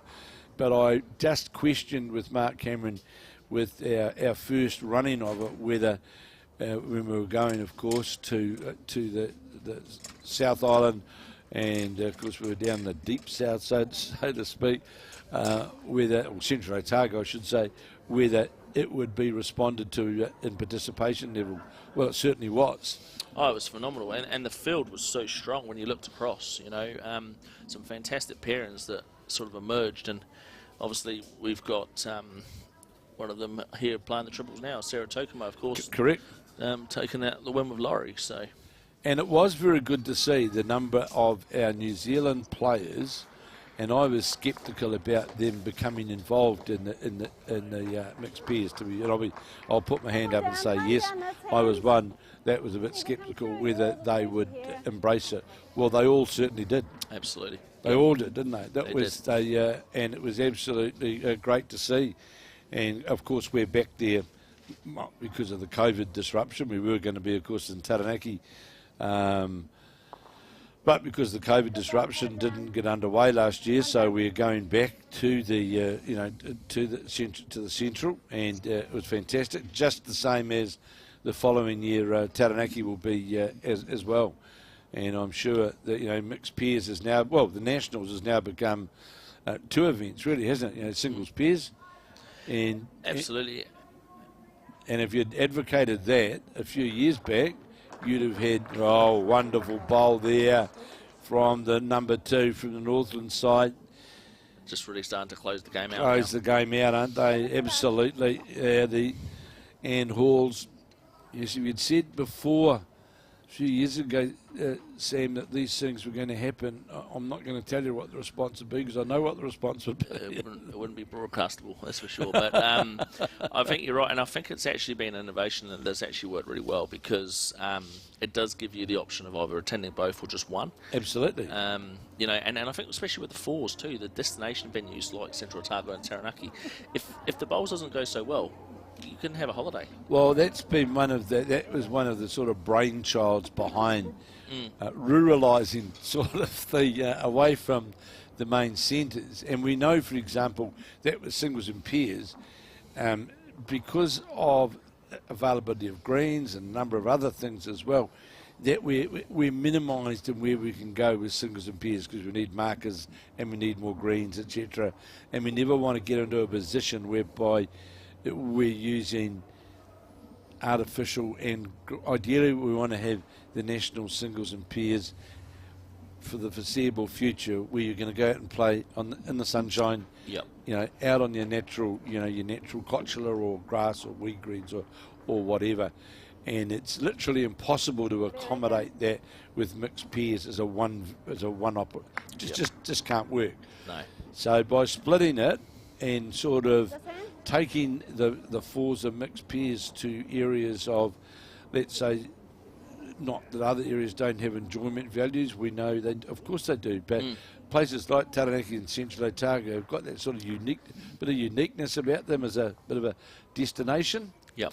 And the bowlers responded accordingly when we were down in Central. And for me personally, it was absolutely great to spend the first day of the mixed pairs where we were all sort of told, get in your cars and get out and go and do the rural PR trips, etc. Yes. And we went all around Central Otago to all the little wee one green clubs and all. I'm not going to start trying to name them because you forget who they were, but the hospitality that we were shown, the Bowls New Zealand people were shown, was just it was an outstanding. Plus the green quality that was also offered as well. So, and I think that's the special thing about our sport. All of these smaller clubs have got some incredible history and stories, and I think you would have seen it yourself going out and doing the sort of rural tour, I guess, of Central Otago. Is everybody loves the game for what it is, and they're all proud of their clubs, aren't they? Oh, they are, and that was none more evident in some of those little one green smaller clubs up there in Central, where I had one of the highlights to have afternoon tea with Andrew Hoare's grandmother. All right, yes. Yeah. And she's an amazing lady. So there's all. It was just. I thought it was special. It was great. And no doubt they'll be looking forward to welcoming you all back again in February and early March. We'll be there. So going for the measure now in this Onerahi Tairua game, and really, the Maunganui game, you can say we're playing in 12 of 15. They're only 22-3 over Foxton Beach. We could just about put the W next to their name, and really in this match here, it would have to be the Tairua side who are scoring big, and they're not. They're down. So the challenge now for Tairua is just about getting the mountains getting too big, really, isn't it, Sam? It is, yeah. I think what we're seeing here is that both teams are closing their games out, and as you said earlier, though, of course, for Foxton Beach, it's not the end. They're still alive with a good opening round first win. And, of course, for the Wanganui ladies, they've had to respond in pretty urgent fashion and have done so. Yeah, they have done so. And, of course, for all of these 4 teams are still actually alive, aren't they, after their first round matches, I'm pretty sure. I'll just check that.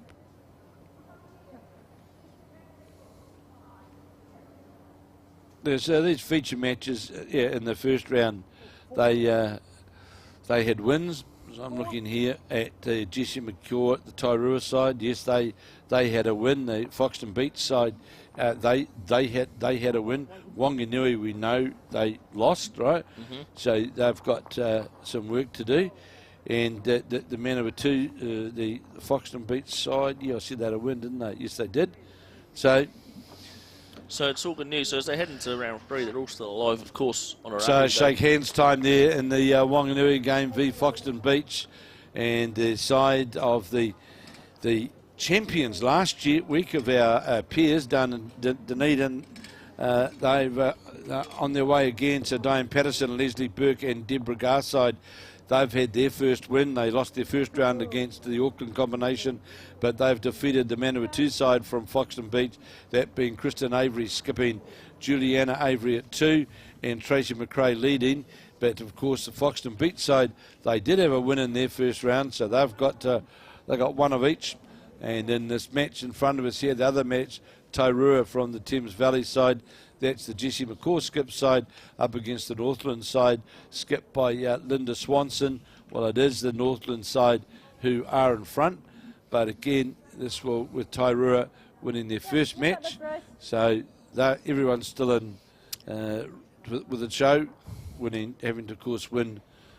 What is it? 3 out of 4? What do you win? 3 out of 4, yeah. 3 out of 4. One has to win to go through the post-section play. I can tell you that Joe Edwards, I'm just looking down at the board there, looks to be making, I think, every post a winning post, leading 16 shots to 5 if they've completed 12 ends. So one would think that puts our last score, saw Joe Edwards leading at 14-5. So looking well on the road to heading towards post-section play.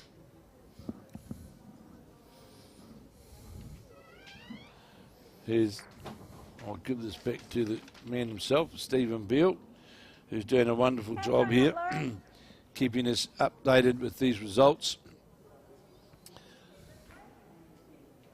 So you play 2 today, 3? Yeah, so my team personally plays 2, but there's 3 rounds for the 3 rounds, right. Yeah. So who do you line up against today? And Sam and you. So first up, we are playing against the Foxton Beach combination of Ross Ellery, very tidy player, Rohan Tiaz and Doug Bitcher. So it's a good event for Foxton Beach, isn't it? Oh, certainly. They've had a great season by the look of that, especially given the challenges they've had to face there. And of course, in the second round, we play Bart Robertson's boys, Ricky Howe and Kylie Clark. Oh, the North Harbour combination. Yes. So it'll be a good couple of challenging games today.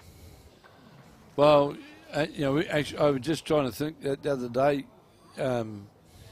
Sam, whoever wins these national interclub titles, if you take your club into centre, and this, in most cases you'd be up around 18 to 20 matches that you would have played to get to that position, wouldn't you? That would sound about right, yep, given the size of the centres, but yeah. So, it's It's a challenge, isn't it? It's the best are here, so to speak. Absolutely, yeah. You get to this level, and they're all here for a reason. They've all deserved their win, right through club level in the centre champion events. So it's certainly good to see a showcase of players right across the country. Well, it's great to have, in my view, the recall, we'll call it now, of the inter-club, inter-centre to a national final. It struggled for a few years. There's a bit of not being able to find which is the right formula to make it work, which is the right formula to give everybody, a fair opportunity. And I think the other thing which has happened, Sam, and you'd know more than me, from being around the club scene down south, that it just seems to me now that the general feeling from most of the clubs that they're supportive of events, so to speak, and they are supportive of getting to somewhere to send you, whether it be your inter-centre side or inter-club, whatever it is, Bowls 3-5, whatever it may be, whereby there's support there for Bowls New Zealand where clubs, centres want to get to these events. Absolutely. And I think we're seeing that more and more, reflective of the entries. But certainly it's good to see, and I've certainly heard it as well, as you say, from a lot of the more southern-based clubs, that they are willing to sort of pitch in with their coffers and help financially as well, which is great for the players, and get them to represent the provinces, because otherwise it's a missed opportunity. Well, it is, and it's great to see as well. And I saw something, in fact, just the other week when Tania Wheeler won the champion singles here in the Wairarapa paper, whatever the Wairarapa paper it may be. The back page was a full back page on Tania Wheeler winning the champion singles. Yeah. Well, it's a rarity these days. It is, especially absolutely. for print media. Yes, it is a rarity. And there was no advertising dollars around to sort of say print print this sort of thing. But so, it's, and I look, people like yourselves and guys in print media now. So another one to the Onerahi side, go to 18.5. It is a challenge to get space. Yes. We all know where, I'm not going to say the nationalisation of print media, but it's certainly a restricted field to what it used to be a few years ago with your local paper. Mm-hmm. So getting some things out there is a challenge, and that's why now what Bowls New Zealand and other centres are embarking upon by using, I'll call it, a social media type approach, is actually getting at not minimal, but nowhere near as significant cost to try and get it on one of the group, like TV1, something like Sky, whatever. So this vehicle, of which Mark Cameron and the team at Bowls New Zealand have put together, what I've noticed now is it's certainly widening out in a big way for clubs, centres, where there's all sorts of things being posted now on social media, good things about club activities and tournaments and all sorts of things. So I think we've just about got it right. Absolutely, I think that's the key to it too, Kevin. Just like a lot of the clubs and centres are starting to follow Bowls New Zealand's lead. They're looking into the live streaming, they're looking into the social media, promotion results to actually showcase what they're doing and what they're doing well. Because we just can't rely on the mainstream media, as sad as that is, to continue to provide that exposure that we need. No, we can't. And the other great thing about Bowls New Zealand as well is that internally within Bowls New Zealand, they've got the personnel within there who can assist clubs and centres.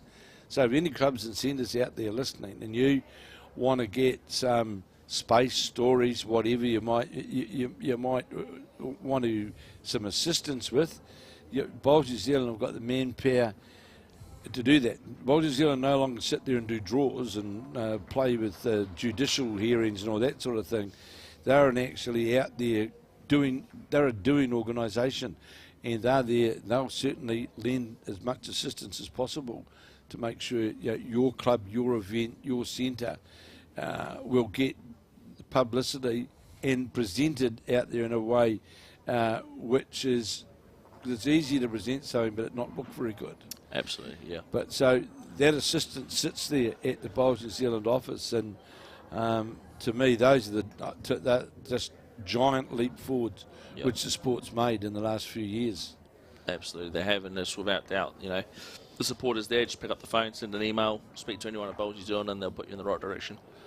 Well, we know in years gone by to speak to some people at Bowls New Zealand, you had to sort of make an appointment a month beforehand and hope they're in the country. Isn't that the truth?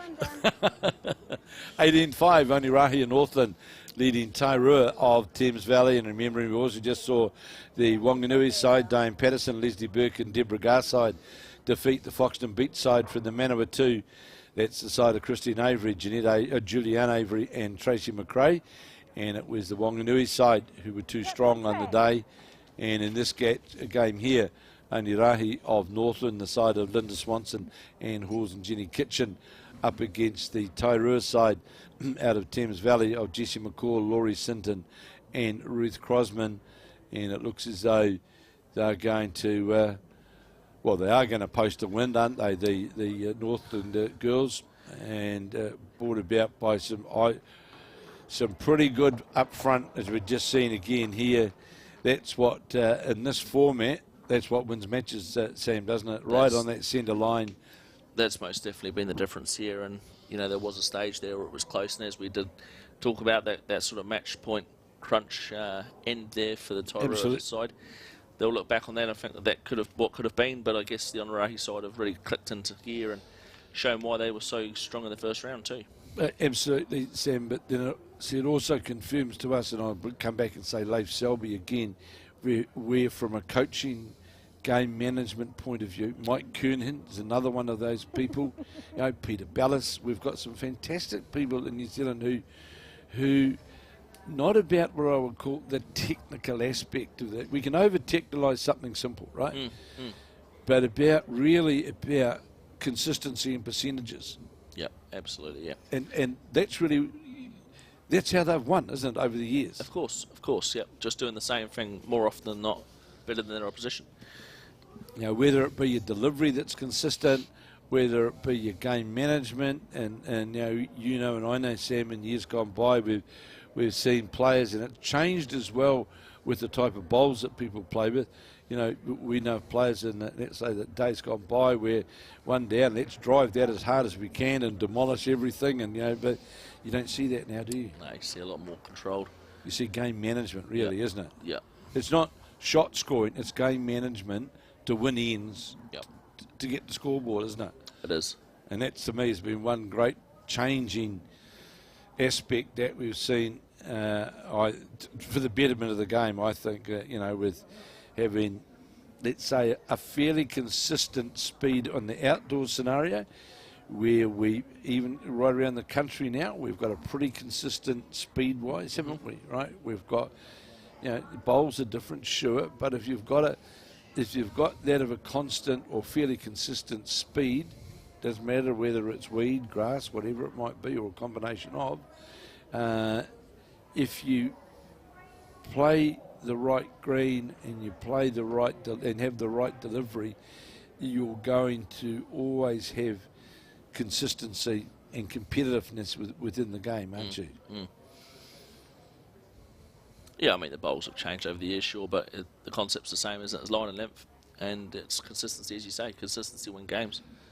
Well, it is, and we've seen that, and again, if I go back to Jessie Macaw trying to get down to the jack here and trying hard, just going to go by, he's down on the head again, and down to those telling bowls that we spoke about right at the outset, and there it is. It's the ladies from Northland, from the Onerahi club, that have defeated the Tairua side. That's the Jessie Macaw, Laurie Sinton, Ruth Crossman combination. They've been defeated by the Northland side from the Onerahi club of Linda Swanson, Ann Halls and Jenny Kitchen. And earlier, of course, we saw the Wanganui side of Diane Patterson, Lesley Bourke and Deborah Garside defeat the Manawatu representatives, those from Foxton Beach, Christine Avery, Julianne Avery and Tracy McRae. The Wanganui side too good, but as we know, Sam, all of these sides, 4 sides, have all got 1 win though, haven't they? So they're all still there as we go into the next round. And there you'll see there, which will be bringing in the next round, we will have the North Harbour side up against the Waihope side, the Paraparaumu side up against the Blenheim side. They'll be our next games. And then, of course, at 3 o'clock, we'll be bringing you, hello, Sam Morton.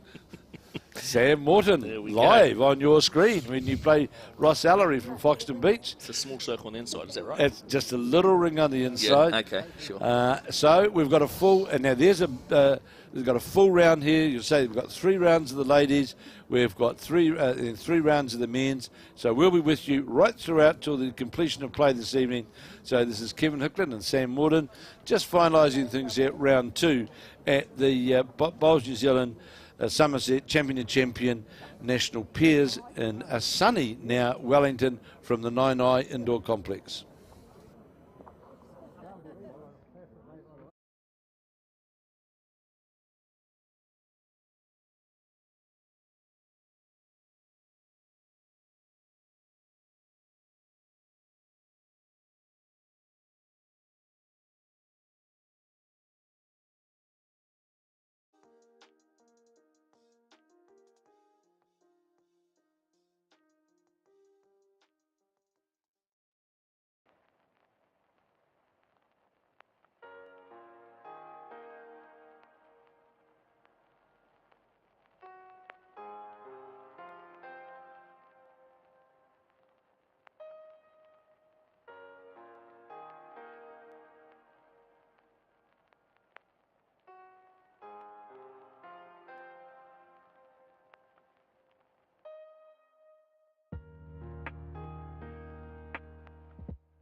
Good afternoon and welcome back to the Somerset National Champions here at the 9A Bowling Club here at the wonderful indoor complex in 9A.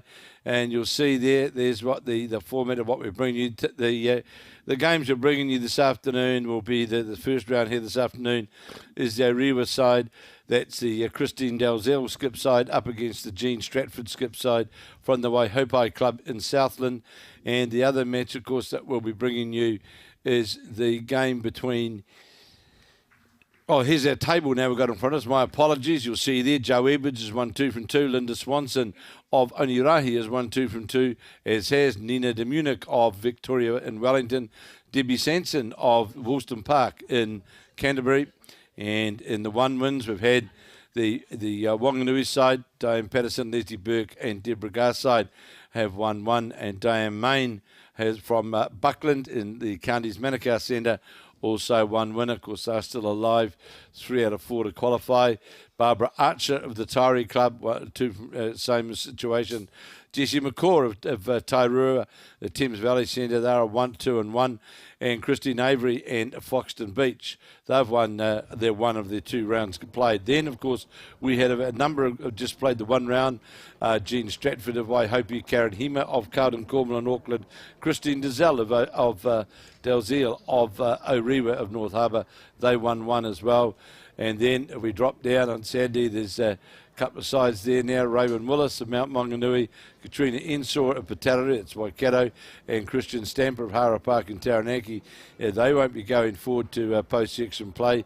And of the 1 win, or the 1 match played and losses, is Dot Capel of the Blenheim Club. Margaret O'Connor, very strong side from Queenstown, and Tania Wheeler, of course, who won the singles just back a few weeks ago.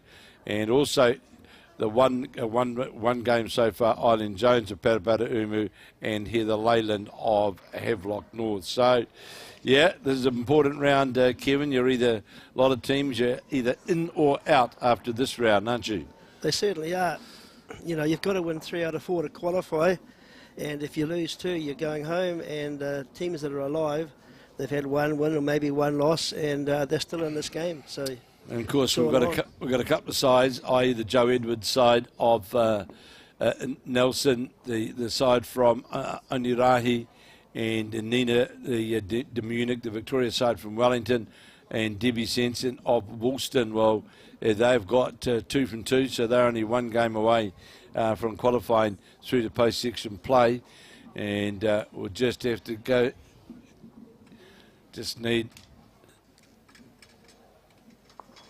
We need the players, of course, to just keep those heads clear. Otherwise,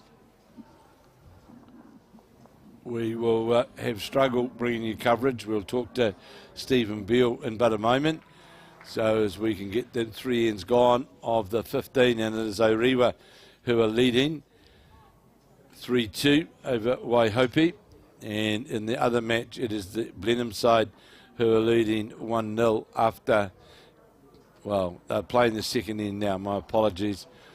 So we'll just get someone to jump out there and just get those ladies to kindly stand aside, Kevin, so we can get a good look of what's going on. We certainly need a good look at the head to be able to comment on how the teams are playing. Obviously, the viewers would like to see the head as well. So Bowls Orewa in the blue tops, and Waihope in the white, and the very colourful bowls there. The red and white from the Orewa lead. It's a very large club up in North Harbour. North Harbour is the Orewa club would be, I would say, hold the biggest membership of the clubs in North Harbour, and Waihope, of course, very strong, small but strong club down in the Southland area, and my goodness, that was greeted with a smile. And Parapara, of course, very strong club here, well, along the Kapiti Coast, and Blenheim out of the Marlborough Centre. Here on the mat is that of the 3-2. So remember, we're playing 3 of 15 here. Coming down towards the jack now, just going to go by. Just plenty of room there, though. Plenty of room there to draw the shot, isn't there? I'd suggest the skips wouldn't be too pleased to see the head with that much variation of the poles nowhere close to the kitty. They would certainly like to see a closer hit, but it is the third end. There's 15 ends. There's plenty of time to get things going for your team. There's not if you drop big numbers. No, you can't afford to drop big numbers. I mean, there's a 2-hour time limit, and you've got to get on with your job pretty soon. So it is the Waihopai from the deep south, who their number 2, Evelyn Usher. There seems to be quite a good draw, Kevin. It's got a coming down for these magnificent bowls. draw. The new carpet here at Nine Kevin, do we fear Kevin and Kevin, right? 2 Kevins. Yeah. The new carpet laid here at Nine, thanks to the man, I'd say the guru of greens and turf culture in New Zealand, Mark Perrin, who specialises, this is his specialised surface. Well, the greens, I should say, is his specialty. And I know the work that he put in here. Stephen Beale was telling me as well from Bowls New Zealand, the work that he put in to get this surface here right top notch. And it certainly is, and there's a good draw on each hand. And it shouldn't be, the Orewa ladies, it should be, because they've got an artificial covered type complex there. Good bowl coming in here from the Orewa player, going to get right down to the jack, just drift by. Does it get a touch? No, it doesn't, but it's in and around the head. Now we'll have some players as well out there who are mic'd up. I'm not sure yet who they are, but they will keep us posted of what is going on. And it's the Waihopai skip there. Jean Stratford with her bowl coming in close to the kitty. Looks a fairly pretty good bowl here. The yellow bowl breaking in towards the head, sits directly in behind the jack, and one would think that's shot. Definitely shot for the Waihopai side. So on the forehand is the Orewa skip. That'll be Christine Dalziel coming down with her second bowl. And it's just going to depend on weight. Is it going to run all the way down to the jack? Had a good line, still moving, but I don't think it'll get enough on it. And for now, the skip here for Christine for Christine Dalziel. She can confidently. Well, I'm surprised. We're changing the hand, open hand there. The jack level is the nearest, so we'll go to her backhand. The white mittens on, and is that you call them mittens? Are they? And again, this looks on a fairly good line. This bowler, the skip, just how far is it going to hold up under the front bowl? If it holds up under the front, we'll go close to counting, I would say. I would suggest the Waihopai side there, Kevin, have got 2 shots. One has been taken out. That's 3 then. Could be well 3 now. I would suggest three shots would be the call. We hope that they keep us set in line. Just keep yes, us. indeed, Waihopai, with those 3 shots, have now taken a 5 points to 3 lead. 4th end of 15. And in the Blenheim match, it is they're playing the 3rd end, and it is the Blenheim side, Dot Capel skipping Val Montgomery and Pauline Bailey, who are leading the Parapara side 2-0. And that's the side of Eileen Jones, Denise Graham and Helen Bevan. And, of course, this is really the round, Kevin, where you either stay or go, really. It's, a lot will put themselves into a strong position to qualify. And well, it's the 3rd round, and obviously you'd expect by now they have become accustomed to the nuances of the rink, and they should be starting to get some form if they wish to stay here to play in the semi-finals and the finals. Well, the message simply is take your green. Certainly take your green, you get the result, as we've all been taught throughout our bowls. You take the green, you get the result. No, on this carpet, on this new surface here at Nine, it's essential that one does so, because you'll be rewarded accordingly, and you'll be penalised accordingly. The green runs at a very, very good pace, and it's really a matter of, and for those who watched the Peers last week, and Sam Morton and myself were talking about it, and we saw the excellence of Leif Selby in action in winning the champion Peers back-to-back. And, really, Selby was a former Australian player. He secured that victory purely by his consistency of just what you're seeing there, of getting back to the centre line, controlling your weight and drawing shots. If you play under the centre line on this surface, you're just going to, I'm sorry, you won't be here for day two. I agree. I mean, you saw one of the bowls come through then, which was far narrower line than she would have liked, and it cut across the head. So you get punished severely if you don't get the right line. Absolutely. Good opening bowl, though, from the... see, there you pay the price straight away. You see that, Kevin, you just, and straight away you've got a situation where, the North Harbour combination, you've got two ineffective bowls, and you're only playing 15 ends, you're playing two bowl triples, you're now playing singles. Well, all the pressure then comes on the number two in the team to try and, correct that situation, and the pressure comes on for the team. So, as you said, Kevin, it's so important to get those first two bowls of the lead player as close as they can to the kitty. Well, we just see then a feather off the inside bowl from the number two there. But at the end of the day, it was heading towards that. It was on a good line. So now the Tairua side, Maureen Howden at number two, but it's under the line, and you're just not going to build yourself in a position to score. So here's the opportunity here for the Waihope player to come skirt around the outside. The blue bowl there in the front, not going to. Who's going to be under the head, and that's the whole story as you spoke about. Kevin is trying to steer the bowl home rather than let the bowl work its own way home. Yeah, of course, making sure that you follow through with your delivery, and so you get the extra bit of push on it that you need, and get that arc to come in close to the kitty. Most skips want to see a good head being built, but so far, this particular game we're watching on the left screen, there's only a couple of close bowls. Well, the lady from O'Reilly's, that's if you moved now, is helpful. But it is great for us to bring these televised events for them, so their own club members can watch. So just go to Measure Street Club.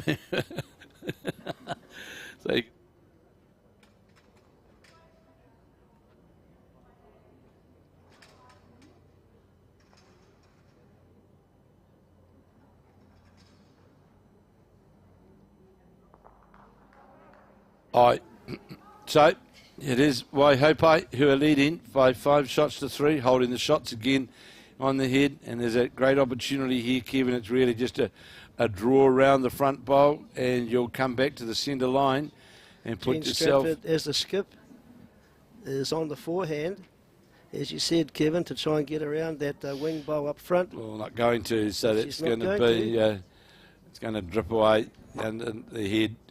Shame, because Jack level, just a bowl under Jack level. So now it's imperative for the North Harbour skip, for Christine Dalziel, to make sure and to get that draw. Too many ineffective bowls, you'll pay the price. So here on the forehand, you'll see when it gets up towards this blue bowl, lower the Jack. No. Needs to get around neatly round it. Needs to get round it clean. Not going to do so. Feathers into, and unfortunately for the North Harbour side, they've really opened the door here for the Waihope side to really have a strong scoring head and put the pressure very much so on the North Harbour skip, on their skip, Christine Dalziel, with her last bowl. And just seeing if this bowl's still out wide enough. Needs to get round it clean. It's not going to, but finishes Jack level. And don't think it'll be in the count.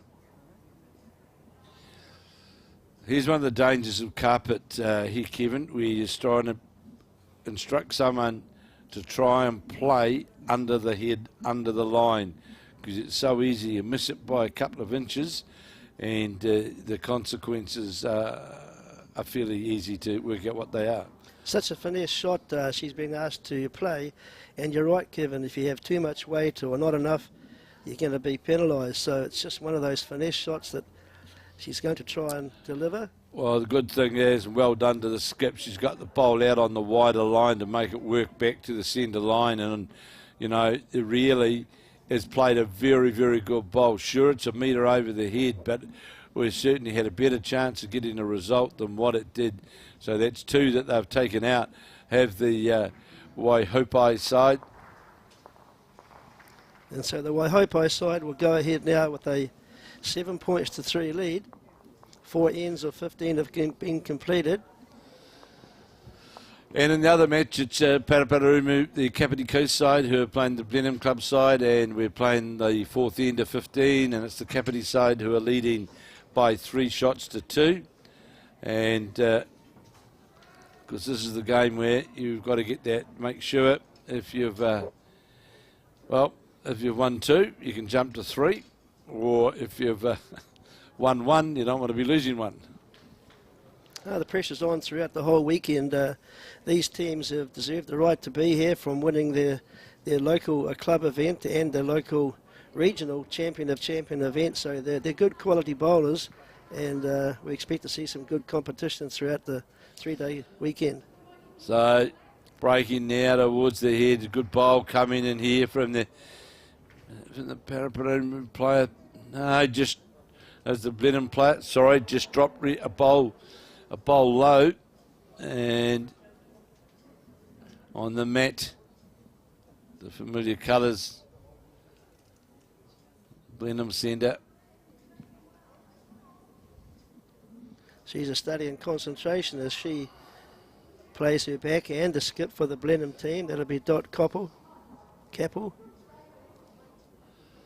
Just hanging out, and of course we're also fortunate that we've got the bowls all spotted or disked, white or black, and it is a 1 to Blenheim. 1 to Blenheim, so they're locked up at 3 apiece. It's the game between the Kapiti Coast combination and the Blenheim side. Former New Zealand singles winner standing in behind there, talking to Rob Ashton. Alan Dixon of the Castle Cliff Club, Maunganui, won the national singles. So he certainly did. I think it was about 2006 from memory, Kevin, and he's in the Wanganui side that will be competing later on today. So on the backhand, good opening bowl here from the Waihopai side, and so here straight away we're seeing, Kevin, what I'd call how you start getting into early trouble on the head. You'll see the first bowl of Tairua is way out here to the right. Now you got 1 metre short.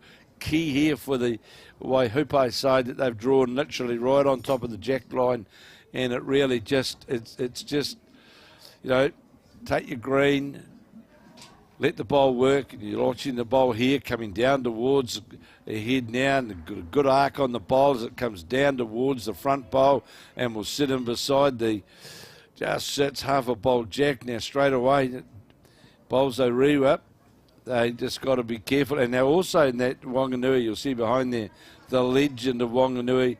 Someone will tell me, Ray Park, how many Wanganui centres he's won. I can tell you now, I think he's had about 71 club titles. He's certainly, or maybe centre titles, and probably getting close to 80 or 90 for his club. Good response here that he is. Area. Good response here from that Riverside. Finishes jack level though, but still, it's just about, you know, 2 bowl triples.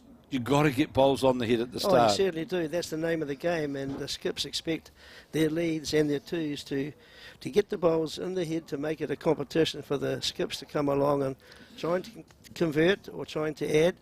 And when they get wide heads, it's then up to the skips to deliver the perfect draw bowl to try and wrest the advantage back. 3 apiece now in the Putaruru game versus Blenheim. 3 apiece. And of course, in the men's, we'll have from the Kapiti Coast one of the doyens of sports broadcasting, is representing the Kapiti Coast. That's been John Macbeth. He'll be playing this afternoon. Skips change over. I just saw something really strange then. The Bolzo Herrera skip, who is Christine Dalzell, clapping her number 2's bowl, which was a metre off target, and got a slide. Yeah, she did get a slide. And you don't clap those. Yeah, well, you've got to take them if they're there to be taken, especially, as you said, if the line and weight is not correct and you do find a bowl on the way, it can end up a positive result for you. And you don't clap them, you just put them in your pocket. No, you shouldn't really, should you? But this is what happens in bowls. You take whatever you can get, no matter how you get them. You don't clap them. No, you don't clap them. You don't make a big issue of it. So on the map is the Southland skip with those very well-coloured yellow bowls. Jean Stratford on the backhand, trying to get down to the scoring position.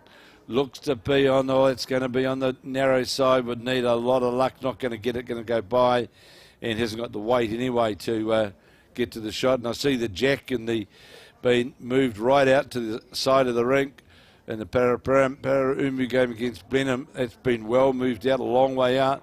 So here now on the mat is the North Harbour skip, Christine Dalziel. And we'll see now, it's going to play on that forehand.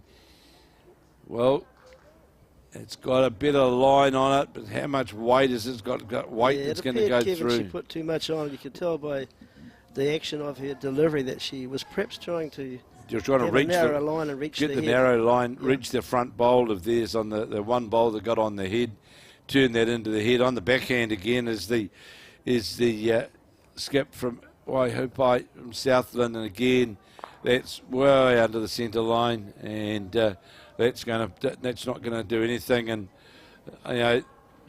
there's minimal shots, really on for the Orewa side, and they're going to change the hand to the backhand to try and get to their bowl, which could be the second or third shot, is their skip. The Orewa skip being Christine Dalzell, and will endeavour to get down to that front bowl. Not going to do so though. It's going to disappear, and we'll see on the head. It is the 1 to the Waihope side from Southland. I'll now go to an 8-3. That started to hurt early on, Kevin, isn't it, really? Especially not getting bowls on the head. 3 apiece, Paraparam versus Blenheim. And there's a great bowl over. Jack been moved right out onto the outside there. Well played. Well played there with that was the side of the Blenheim side, who've drawn right out. You can see the pink bowl there, and here's a quick update. And you'll watch this bowl here. Is it going to cut anything out? It needs to sit on this bowl to cut out one of those counting bowls. No, it won't. So just quick updates around the group. Mount Maunganui, they're leading the Wanganui side. By goodness, that's a change in fortune day for the Wanganui side, the Diane Patterson side, and they're trailing the Mount Maunganui side by 7 shots to nil. In the match between the Joe Edwards game, of course, Joe Edwards, what's this going to qualify, up against the Foxton Beach side, 4 ends gone, and it's Joe Edwards who is leading 11-3. The Wellington side, the very strong Victoria Club side, they're leading the Tairua side by 7 shots to 1, 7-1 after 5 ends. Onerahi up against Putaruru from the Waikato, 4 ends gone, and it's Onerahi who are leading 4-3. In the game, the Tania Wheeler skip side from Martinborough from Wairarapa, 5 ends gone, and it is Martinborough leading 5-4 after 5 ends, and Carlton Cornwall making no race of it at this point against the very strong Queenstown side, skipped by the very well performed player out of Queenstown, who we all know is 13-0. Sorry, my apologies. Yes, it is. Sorry. 13-0 after 5 ends. And the Queenstown side, that, of course, is the side skip by New Zealand over 60 representative, Margaret O'Connor. So that's a big, the Auckland girls, that puts them in a pretty strong position, doesn't it? And this. Oh, it's a very strong club too, Kev, and they've got some capable bowlers. So for them to be in that position, that's a great sign for their club and for those individual bowlers. It means they're bowling very well. Well, the three ladies that are here from the representing Carlton Cornwall, well, Linda Ralph played in the singles, and of course she was runner-up in the singles. Lisa Bordeaux and Karen Hema won the pairs. They played last week down in Dunedin. Now with Linda Ralph with them now in the triples. And then when we go next week, of course, to Hawke's Bay, they'll be joined by Karen de Jong. So those three players, Karen Hema, Lisa Bordeaux and Linda Ralph, won all events at Carlton Cornwall. Then they won all the events again in the Auckland Centre to win their way through here to the final. So, yeah, they've had a great season. Those good. Well, Carlton Cornwall have a very good year. Of course, Lisa Bordeaux's partner, Leif Selby, him and James Williams won the pairs last weekend in Dunedin. So things going pretty well. So I hope I hear leading 9-3. And on the mat is the Evelyn Usher. He's got a better woods with this bowl. See, with the white disc, just going to go by, but it's a bowl over the head, and it'll be the bowl of Robin Hall, the lead with the white disc on. That would be shot 3-all in the Kapiti Coast Blenheim match at end 5 of 15. And we've still got an hour and 20 on the clock as we watch O'Reilly. And a better, going to go by, had better green, had better come home green. You'll see there, gets right back because the jack's just below the 2 metre mark as the skips change over. So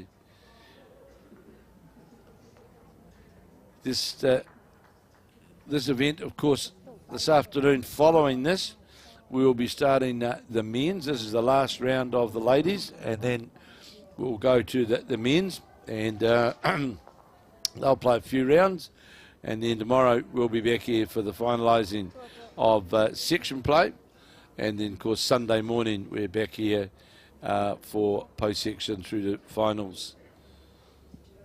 So great thing is we've been travelling around the country bringing you all of this live action, and it's great to be able to bring this into your lounges, clubs, wherever it might be, under the head again.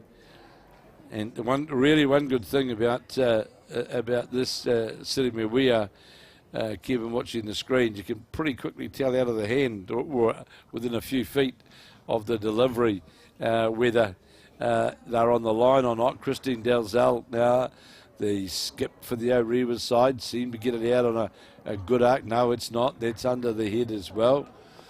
It'll hold on, but it'll start to slide now, and it will under the centre line, you'll see, and also missing really a yard of weight. So great opportunity here for the Southlanders to draw another shot and then really put the pressure on the score, put real scoreboard pressure on the Orewa side from the North Harbour Centre. Well, it just means you're chasing the game, and they've certainly got a bit of a march at the moment, 9 points to 3. And as you can see from some of the bowls that are scattered around the head, that both teams are struggling a little bit to get the consistency you need. There might be 1 or 2 good bowls per end from maybe 1 or 2 players only. They need every player in the team to be, striking good form and getting a good head. Well, this end is an example, Kevin. It's a 2-bowled end at this stage. That's what it is. It's a 2-bowled end. It's a pretty good response here from the Orewa skip, trying to get inside. They had a great attempt, not going to do so. Tried to get inside the shot bowl. Another 1 to the Southlanders, takes them to 10-3 as we now go to end 6.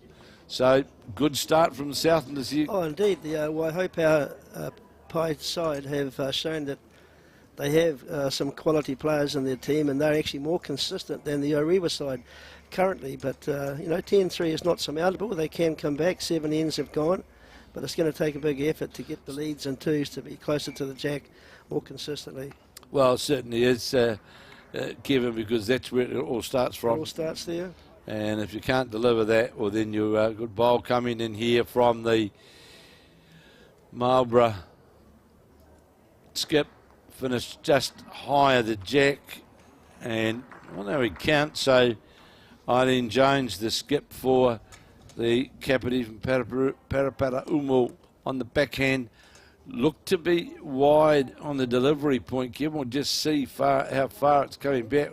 Working now as it got the weight to get under the bowl of just going to. It could fall in. It could be close, that one, and they have chosen a shorter end. Obviously, when the rinks are playing quite quick and tricky, perhaps, that's a good tactic to shorten it up and just try and get your width and let the bowl do the job to come through to the kitty. Oh, the Marlborough skip then, the Marlborough skip of Doc Capel asking then, one up and one down, and the things are quite non-committal actually, and it's coming in jack low, so another end gone. We'll see what happens here. They'll have a one to Blenheim was the call. That was that jack level bowl, the black bowl of the skip Doc Capel, which was the shot. So they've got now 4-3. So sort of a game of singles really over there. 10-3 Waihopai of Southland leading 10-3 over the Orewa side. Well, it's interesting. There's Rob Ashton standing there as well. So if you were to count up Rob Ashton's number of titles as well in the Wellington area, and Ray Parks from Wanganui, and Alan Dixon also from Wanganui, you'd be up in a pretty high number. Well, three of those people that you just named, they're all calibre bowlers, and they deserve the successes they've had because they've been so consistent over many years, and they're still playing, maybe having been played 30, 40 years in some cases. Ray Park has been playing over 40 years, I believe, Kevin. Yeah, well, I remember when I was living in Taranaki, Ray Park was always part of that very strong Wanganui side then in those days. And talking about Taranaki, interesting that we've just seen the retirement as the secretary manager of Musgrave Hills on the Gold Coast, and Brian Baldwin, former Paraturi player, son of the great Dave Baldwin, come out of retirement, hadn't played for just under 2 years, and took Gary Mounsley's place, who was injured, and literally as a farewell retirement game, Brian played with young Krista Leave. They got beaten in the post-section play in the Gold Coast Pairs, but there's talking about the Paraturu and some of the boys of the past, so to speak. There's and now here today, we've got what I would say as well. I'd regard as some of the future with the young guys that are here representing Taranaki, young Hamish Karpi and Darryl Reid, very, very potential youngsters with tremendous amount of promise out of Taranaki. And I remember when I played down there, we always had that great, we used to play for I can't remember, Arnott Shield, and that was between Taranaki, Wanganui, Manawatu in those days, and it was a long, long time ago, but Ray Park was, he was always part of that Wanganui side with Brian Trillo, Peter Ballas, Keith Slight, household names really in the Taranaki Wanganui Bowls arena and in the national arena as well. So here is the Southland. There's a better bowl from the Southland skip. Is it going to get this? Is it going to get all the way for Gene Stratford? My goodness, that's close, isn't it? I'd say that'd count. Yes, it would lower the jack along with the leads bowl pressure again straight away on this Orewa side. They're at least a couple down here, I'd say, Kevin, and big pressure on the skip, Christine Dalzell, to try and get them into a scoring mode. And no, that needs to hold up with weight under the head, not going to do so. It could be 3, Kevin. I see Could well be. three Could well be white three. There's three white discs there from at least where 2 I'm white looking. discs that we can see at the moment.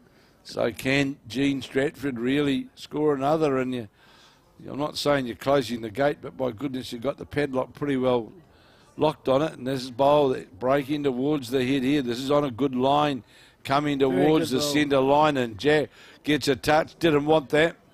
Didn't want that. No, it's taken it to the opposition bowl. Sits there, the lead bowl of the lead bowl of Jane Harrison was just sitting in that red and white coloured bowl, and was just more likely a bowl too much of weight. Kevin would have been, well, it must still be 1 because we can see the skip Christine Dalzell is trying to get to the jack, and she's not far away on the trail of the jack here. Not far away at all, trying to get a touch on the jack, all but. Wonderful attempt from the North Harbour out his shot, so a 4-shot turnaround. It certainly is, and I think she'll be pleased with that for a team because they were trailing, as you can see, 10-3, and that must give the team a little bit of incentive and a bit of a spur and energy boost to say we're still in this game. I know the skip had to do that for the side to get that shot, but you know, now we can all do it as a team. It was just a mere touch on the jack, wasn't it, you know? Well, she did get the right line and weight that time, and both skips, to be fair, have struggled a bit with their line and weight, but the Jean Stratford from Waihopai, I think she's probably a little bit more consistent at the moment in directing her bowls as a skip. But it's good to see that the Tairua side got that point there and are right back in this game. Well, so we're hoping, we've also got coming up from Dunedin in September, the big weekend of bowls, as we'll be calling it, where we have got the Bowls New Zealand Awards dinner. We've got the Bowls New Zealand annual meeting, and we have also got the North-South match to be played over 2 or 3 days at the wonderful Dunedin Stadium.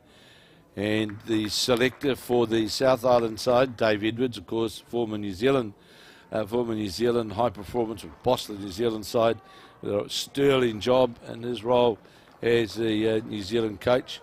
And he's selecting the South Island side, and one of the legends of that dual world champion, Sharon Sims, is selecting the North Island side. I'm hoping that Stephen Beale's keeping in contact with me. I'm hoping that we're going to bring you those North-South sides throughout this champion-to-champion events from Wellington. And remembering, of course, in the selection of these sides is that they must have one player over 65, one player under 25, and one of either the para or visually impaired in their teams of 8. We're hoping that we'll be able to, throughout this coverage this weekend, we'll be bringing you those chosen those selected sides. And of course, when that event is on down in at the wonderful Hope Stadium in Dunedin, we'll be bringing you all of that live coverage from the North-South match. So we'll keep you posted throughout this weekend. So just keep your eyes as well on the Bowls New Zealand website. Not only will all these results, of course, round by round results are published there, but we also will be bringing you the successful players who have been picked in the North-South match, which we're looking forward as an exciting encounter in this weekend of bowls in September. So there, look at that head in front of us between North Harbour and Waihopai, and that's good to see. 3 bowls all locked around the head as we watch the number 2 for Orewa. There to Maureen Howden, trying to get up to the head. Looked to have a fairly good line. Just going to dip away. Just it's dipped. She certainly played with just a little bit extra weight, just over the draw weight, just to be able to try and dislodge the couple of winning shots at the moment from the Waihopai side. Well, great chance here for Evelyn Usher. She can get a split inside these 2 bowls. She can make 3 shots to this. On the wide side, you can see if he just sits inside the multicoloured red and white bowl there of the North Harbour lead of Jan Harrison, that she can get a split on those for 3 shots. Here again is number 2, Maureen Howden. Just see, this looks a better line out of the hand. This one just needs to get inside this bowl, not going to do so. It's all right, had the weight to reach the head. That's good. There's a big shot opportunity on here for the Waihope number 2, Evelyn Usher, just withdraw weight. It's at a different line to a first bowl, that's for sure. You can play with confidence up there. You get to draw into that port. That's what she's endeavouring to do. Is the number 2 just going to fall one bowl? No, she's not. Great ball, well played. That shot was left open. The door was open for the Waihope side to secure the shot. Now, of course, the big thing here for Orewa and is to play that other hand really. Kevin try and get a touch on the jack around the corner. Can make a couple of it. But a better head this time from the North Harbour side. And don't forget, after this game here, after this round, we'll be bringing you live action of round 1 of the men's champion and champion triples from the 9-0 complex. Here on the back end, yes, it's a shot to play for the Orewa skip for Christine Dalzell. Make sure you're reaching through the yard of weight. There's no sense on the carpet trying to dead draw right to the jack. You've got to be, that's... Need another really, will sit outside the bowl, tipped it over, straight away has negated the shot that was there, the jack trail push shot. And looking to see now, saying it's a measure. Yeah, I think it could be a measure. But what I'm saying, even if it negates a scoring opportunity when you're down 10-4, you're playing end 8. There was a chance that reach him with weight through the bowl, make 3. Here is the skip from the Southland side from I hope you well. Unfortunately, Evelyn Usher's struggling to let us see it.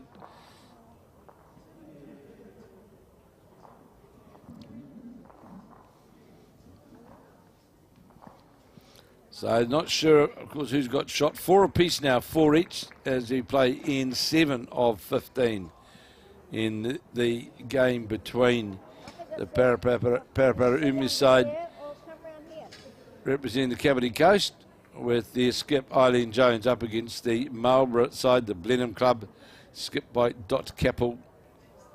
And just went by there, did the North Harbour player. We'll see what.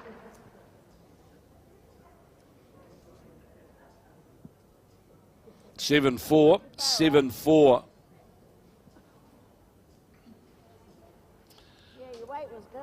I can tell you this, Kevin, you've got some very good coaches down in Taranaki who would be quite disappointed watching so many of these bowls where players are just not taking their green. We talked about that earlier. I mean, you must take your green, especially Better on... bowl here. Fry has a good bowl coming in. Has it got the weight to get all the way? Yes, it will. Yes, it will. Magnificently played there by the Waihope skip by Jean Stratford. Oh, calling out the umpire. They're sure the front bowler's shot. We'll leave it to them to have a good look, girls, and then just leave it to the umpire. You called the umpire, get out of the way. But what's important here, Kev, is it's a great head. They've had some consistency in each of the lead, number 2 and skip, to have 5 or 6 bowls all around. Absolutely, absolutely. And now, as we watch it is the Kapiti Coast side as they change over at a holding shot with the black disc. You can see clearly in behind the jack there, and Jack Lowe with the white disc as the bowl of the number 2, Denise Graham. That's her bowl. It's just Jack Lowe.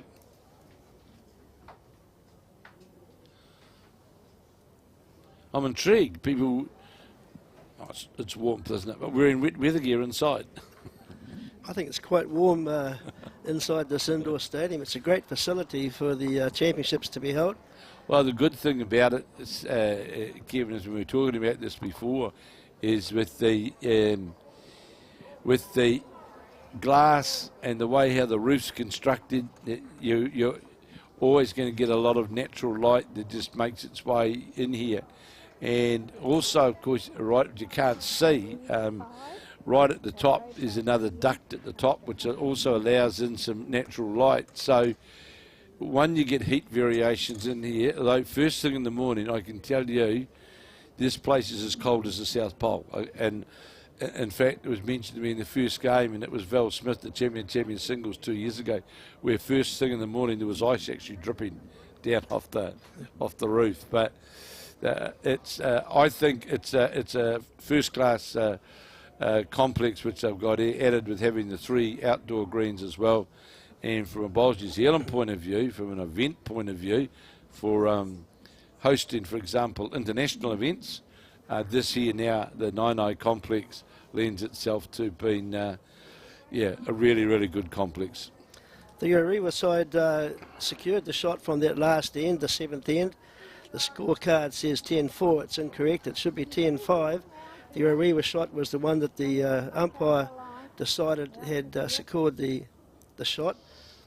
So it's 10-5 to the Waihopai side against the Orewa. So I'll just, when they move, we'll just check their scoreboard, which is just the confirmation factor. But there's someone, a Rewa lady, I think it is there, standing in front of it down there. But, you know, that, just see it moving now. We can, well, I don't know what's going on because I've got a score up there of, there it is, 10-5. There it is, 10-5. It's on the board. You can see it there now. 10-5 and really.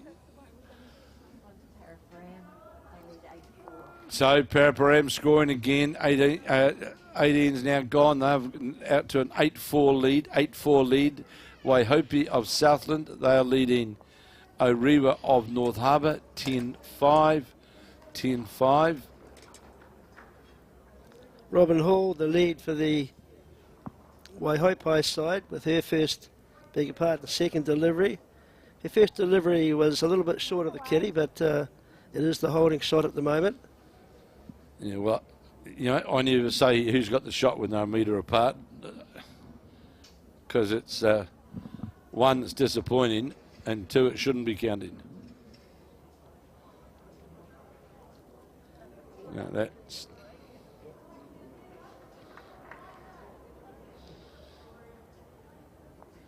So 4 bowls played, all within 3 within a metre and a bit of the jack, and one is actually next to Parliament Buildings. It's that far away. So on the forehand is the Orewa number 2, Maureen Howden, trying to get something close. This is a better bowl here from Howden. This is breaking round past the front bowl, down past the jack. It's over the head.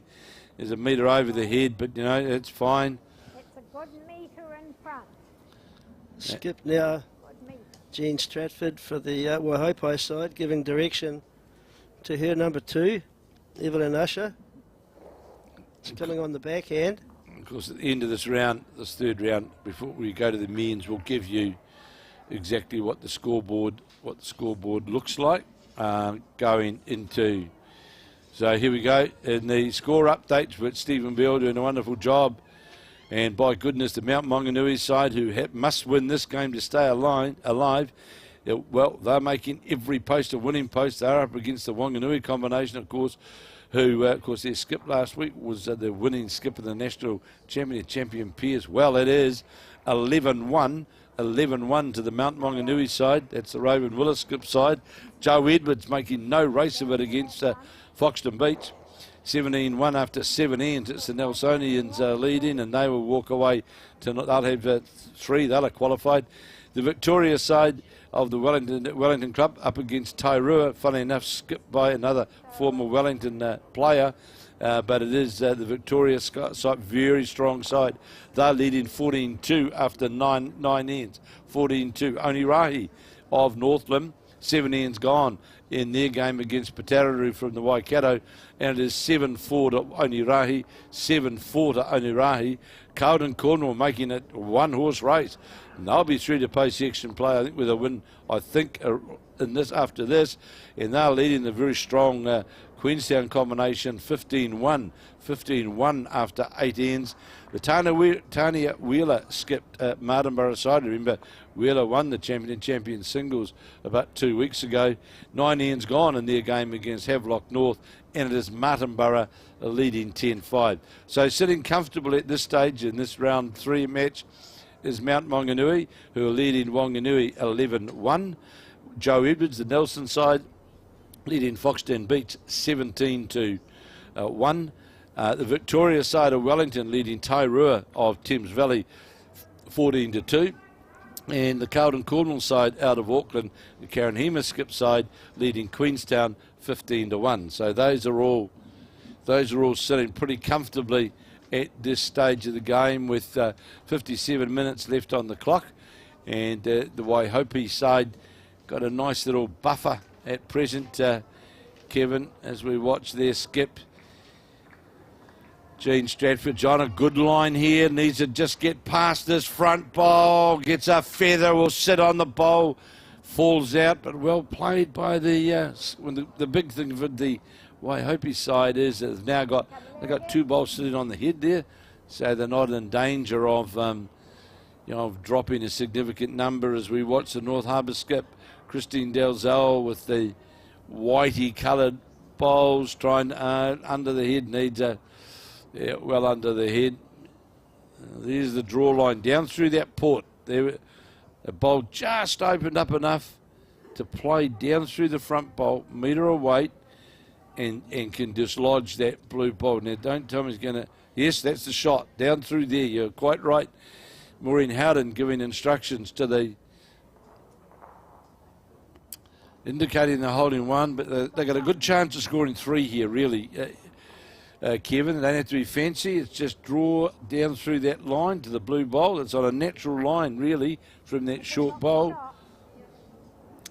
Yeah, I don't think there's too much risk of those short bowls in front getting in the way of this particular delivery. It's a drawable shot on the forehand. Well, you're not risking not risking your shot, eh? Now, no. Just gave a bit of a flip, inside flip out of the hand, and we'll just see whether that'll hold up long enough. This is trying hard. This is trying hard, this bowl. This is a great attempt here from this. Well played. Well played. Excellent delivery and excellent result there. As you can see, that shot being taken out now. Jean Stratford yet again, as a skipper, doing what she needs to do. They're ahead quite a lot on the scoreboard. Waihope 10-5. They're measuring for the second shot. Good instructions, Earls, as well from Evelyn Usher, just saying, no, down, play through here, and you can score, no danger, and not too keen to give this shot away. There's all sorts of measuring attempts going on out there, and in the game next to us, Parapara versus Blenheim. Well, no one really. I'm not going to try and predict who's got the shot there. No, well, the head's not very promising, is it, Kevin? There's plenty of bowls scattered all around the head. Going back on the measure to the bowl of firstly to the southern side, and now round to that.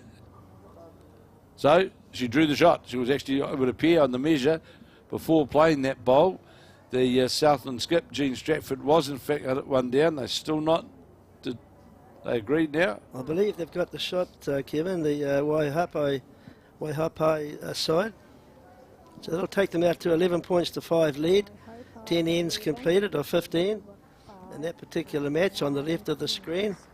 You just heard then through the microphone one of the players there, because they have got them mic'd up as well throughout this event, and two rinks are mic'd up, just confirming what that score is.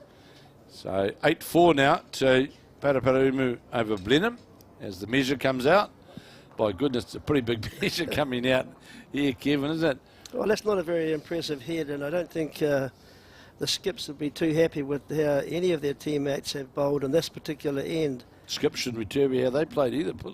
Well, they probably haven't bowled too well either. But, when one player doesn't reach the head, it puts the pressure on all of them, and they just happen to have a bad end. And the Jack Level bowl, to me, I could be wrong. That sort of, it's just the angles are very difficult to determine here. Taking the tape out to the Jack Level bowl, And, well, that's the shot, isn't it? The Jack Level bowl. Seems to be. Yeah, is shot, and it was 1-2. It was 1-2 Blenheim. It was there, 1-2 Blenheim. Just confirmed, you'd have heard that in the microphone. Sun streaming in here now at the Nine complex, and you can see the sun now coming through, because outside here on this, I'd call that, those windows would be the southern side facing here, wouldn't they? Because South Island's over here, isn't it? I'm going to say the southern side, and that you can just see that sun now creeping through the big floor-to-ceiling windows which they have got here, and which they've got floor-to-ceiling windows around three sides here of the green, and it does help to create a bit of the natural feel as well.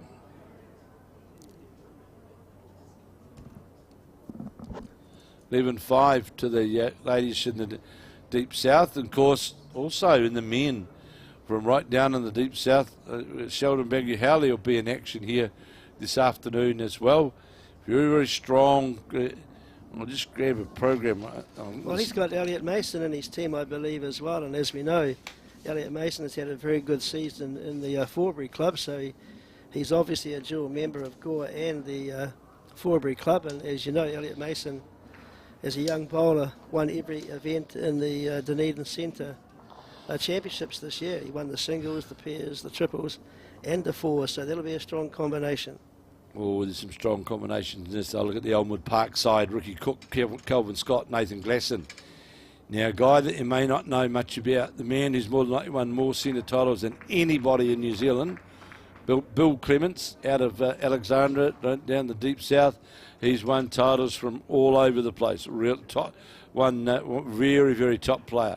Vern Marshall, a player on the comeback out of the top from Gisborne, Tolaga Bay. The very strong, again, the Hawke's Bay side, carpet side, Dean Drummond, Neil Barron, Patrick Golder. Very, very good side. And I can't go past, of course, the side from Raumati, Neil Pritchard, Reg Goston, and one Jay Macbeth leading. The voice of sport, John Macbeth leading. Ross Ellery, Bart Robinson, Trevor Reeder, of course, was part of that very strong Northland side. Sheldon Bagley Harley. The Taranaki side from Pottage, Hamish Karpi, Darryl Reid, Kevin Hulia. Really, really good side. The Sutton boys from the Waikato, Gary Murawai, Ray Park from Maunganui. The West Coast boys, Hamish Kelleher, Ethan Kelleher, and Nigel Kelleher. That's a very, very strong men's draw. Really strong draw, and we're going to see some really good action in some of these men's rounds throughout this event.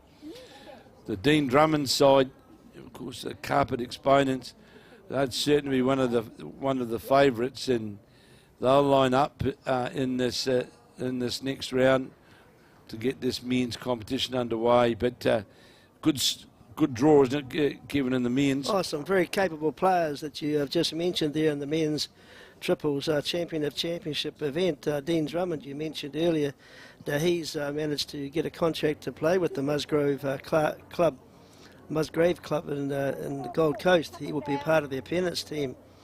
And you mentioned Brian Baldwin at the Club Musgrave, and he's been there many years as their secretary manager and done a great job in building up the club's expertise. But Dean Drummond about to go over there and play pennants for the Club Musgrave. I can tell you he's already selected. I got a bit of inside information fed to me the other day of what was going on, and of course also they got the other New Zealander, Krista Lee, who's won 2 Queensland titles this year and in the finals of the Australian Open indoor as well. So that last year was their first year in the Premier League and made their way through to the finals. So it's great to see that New Zealand presence making its way into the Queensland Premier League, which is this year has changed. There's less teams in it, so it's only a 12-team league. So you certainly have to be on your mettle.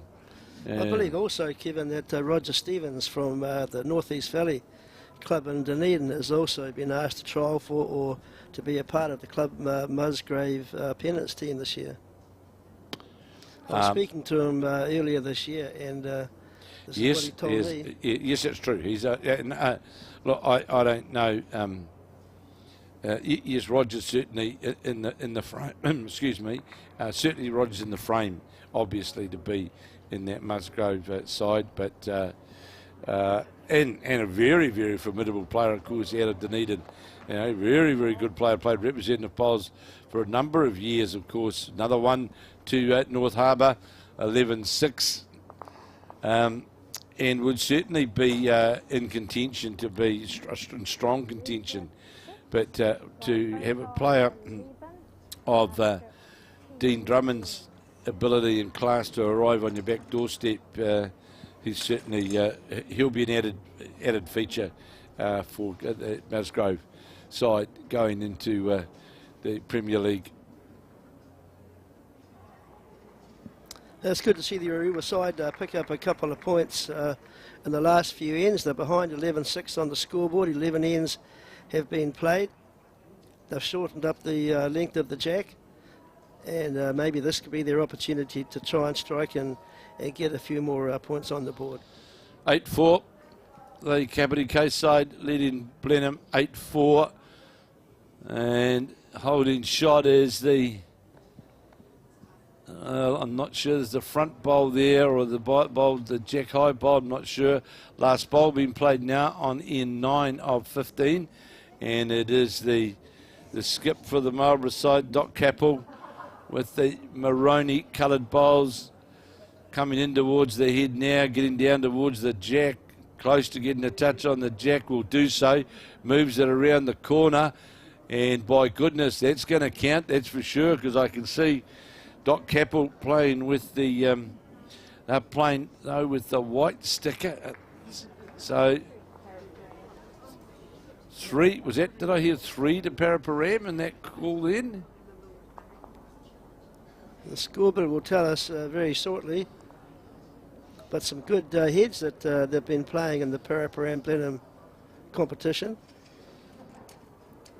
It's Parapara, yeah, they got the mat as the Kapiti ladies. We'll just see on that scoreboard in but a moment for what happened.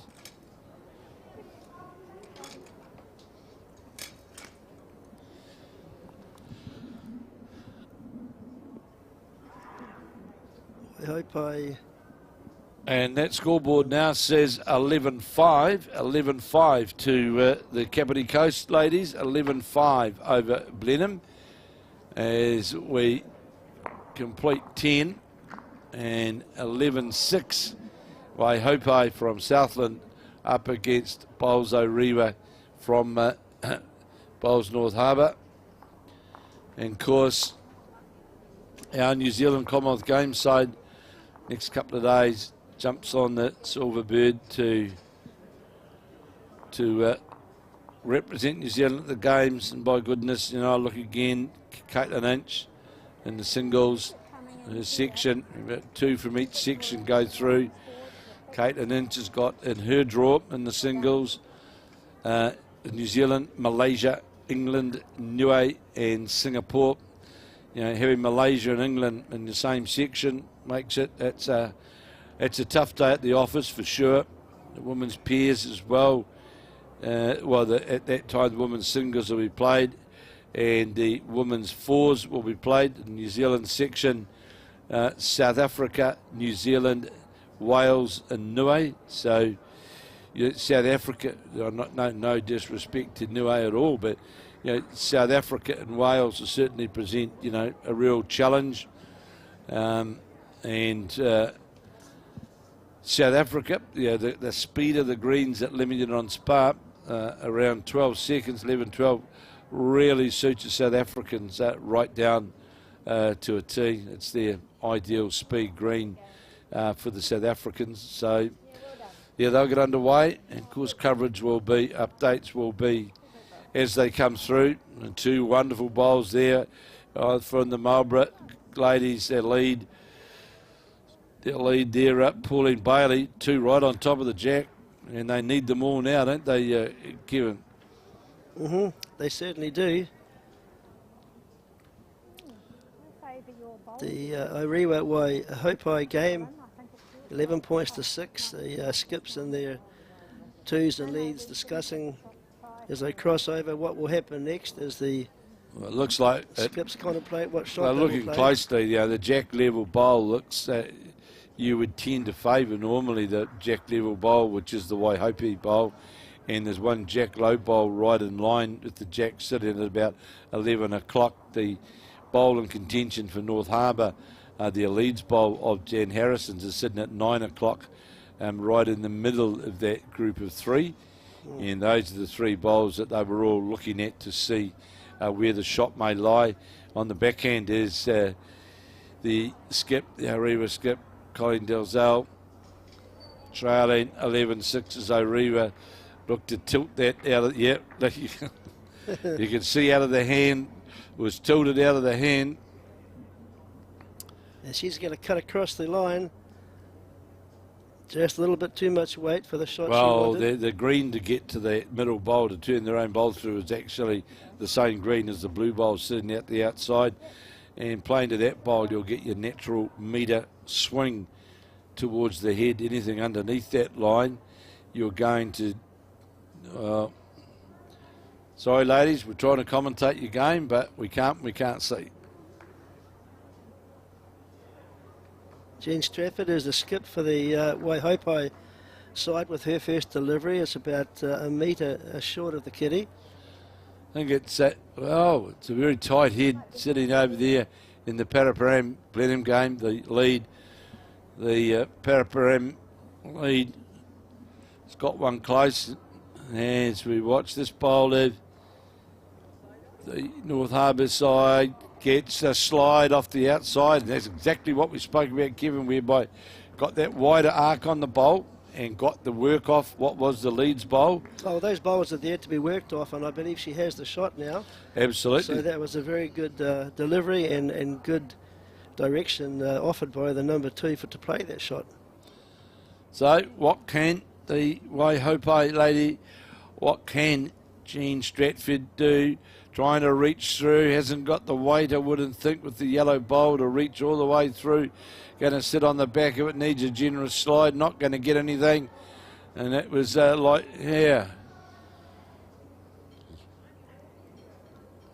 2 there was that.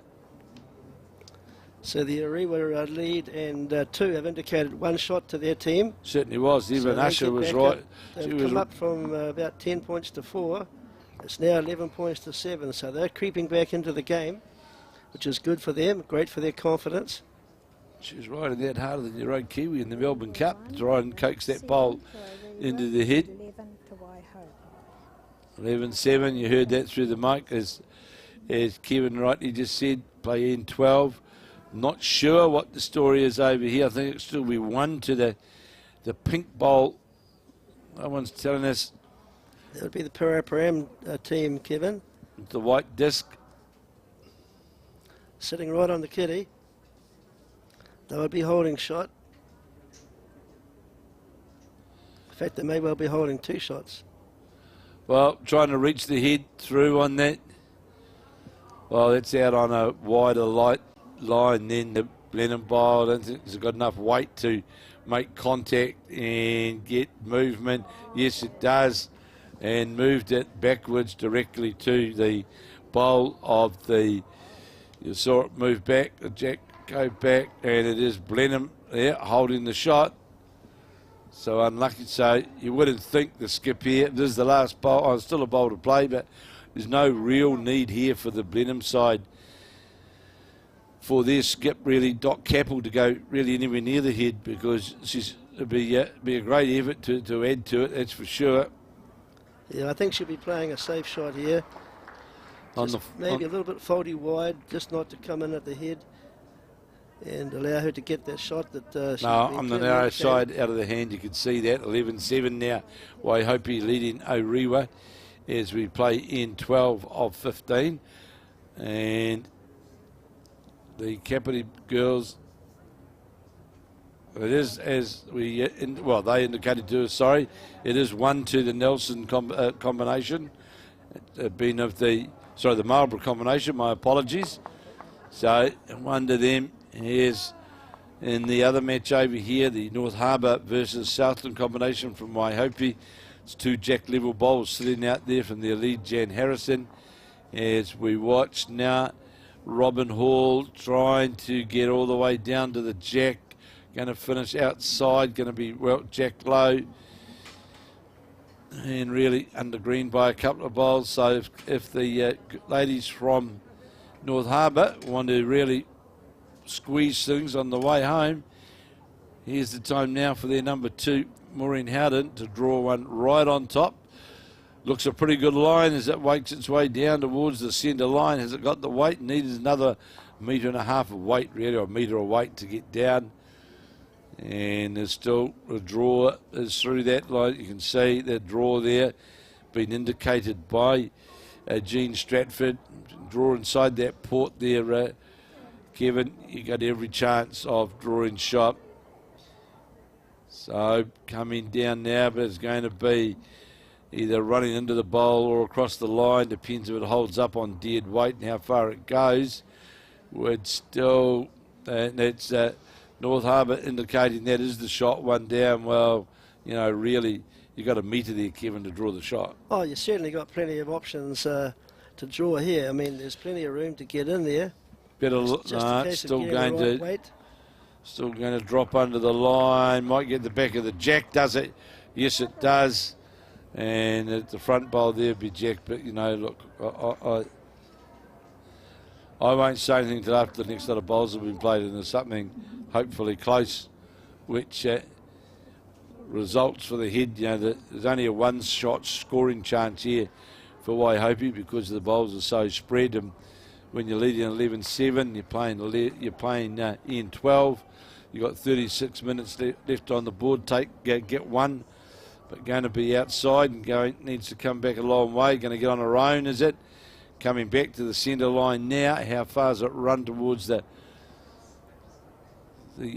skip from bowls Tairua? Certainly gives nothing away. Goodness gracious, should be a pretty good poker player. Yet again, the consistency of the Tairua Waihope, game has not been the way you'd like it. I mean, they've had take some a look good at the ends next and ring. some not so good ends. Have a look at that rink. Yeah, have a look at the rink next door. The other. And it's fair to say, playing on carpet, you haven't got great variations at that rink's different to that rink, so to speak.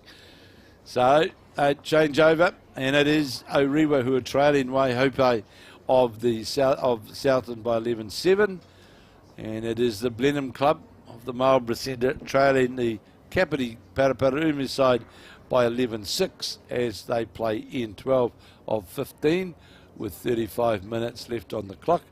And don't forget, Kevin and myself will be immediately after this be bringing you the live action of the men's as we see the first bowl of the skip of Christine Dalzell dropped in behind the head.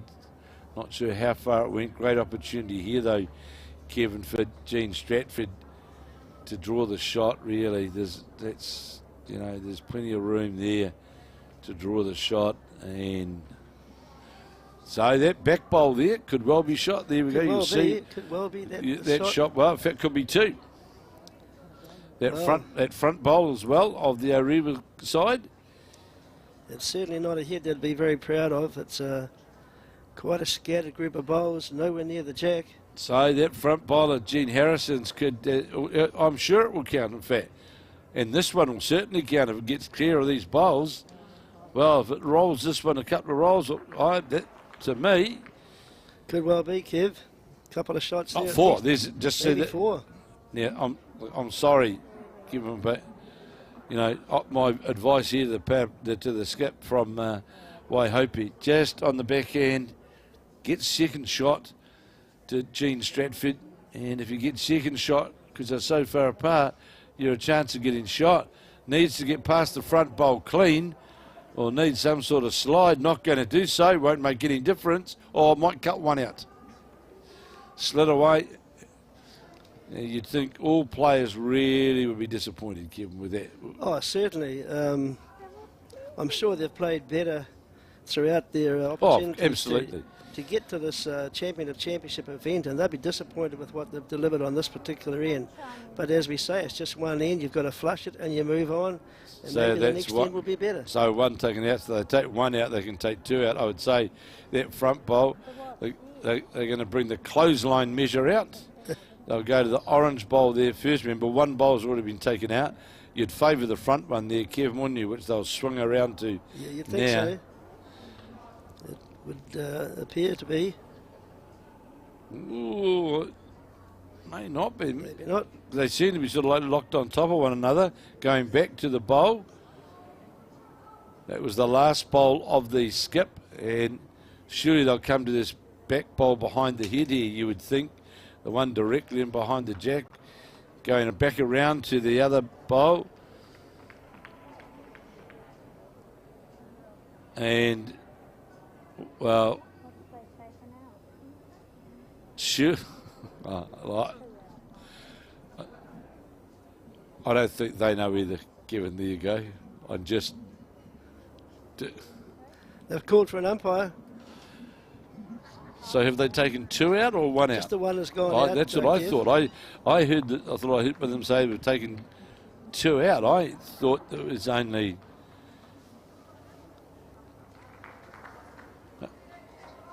So the umpire's saying, give me a pretty long measure. 11-5 to the Kapiti side. Putaruru leading 11-6 over the Blenheim Club. As we play in 12. And I would have thought, even as I look at this now, though, Kevin, there's a back bowl that would have been in the number as well. There's both umpires out there to assist.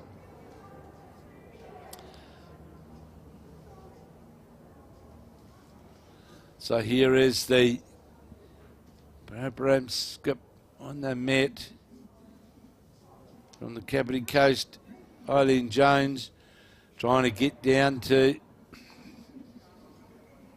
Well, I just saw it go past, and we'll see. So that was another one to Blenheim. 11-7. 11-7 now, as we're about to play in 13. And they're still measuring out here. They're going around with the clothesline. Got the bowls chocked. We can't quite see from here, but I'm looking out the window here, and it looks like it's just the one. Well, they would have been 5 feet between the jack and the bowls. And just did a quick look out the window there. So, yeah, there would have been 5 feet where that measure was around. So Orewa more than disappointed them because they had the opportunity to really pick up a 3 or a 4. A couple of bowls in and around the jack close would have certainly strengthened their position on the head. 11-7 now. Putaruru leading Blenheim. 11-7 as they play in 13 of 15 with 30 minutes left on the clock. And Waihopai of Southland leading Orewa of North Harbour 11-8. And what was looking earlier as sort of quite comfortable for Waihopai, it sort of just got a bit of the jitters a bit, hasn't it? And mainly around because they just haven't been able to build ahead, isn't it? They certainly haven't. They've just sort of gone off the board a bit. They started off well, but to the credit of the Orewa side, they've stuck at their task and they're right back in the game. There's only 3 points separating them, so that'll be pleasing for the whole whole group of the Orewa side. Well, shortly, of course, we'll have the other results of some of the other games that are out there at the moment, because I just see, for example, the Maunganui girls taking their bowls back. So we'll have an idea shortly of who's qualified. It would seem the Joe Edwards side have qualified. And I would say, looking at how the scores looking, Victoria of the Wellington side, I'm picking they've won their way through. So both of those teams, very, very capable bowlers within them. Here's what they've been looking for now on this end here as we play in 13.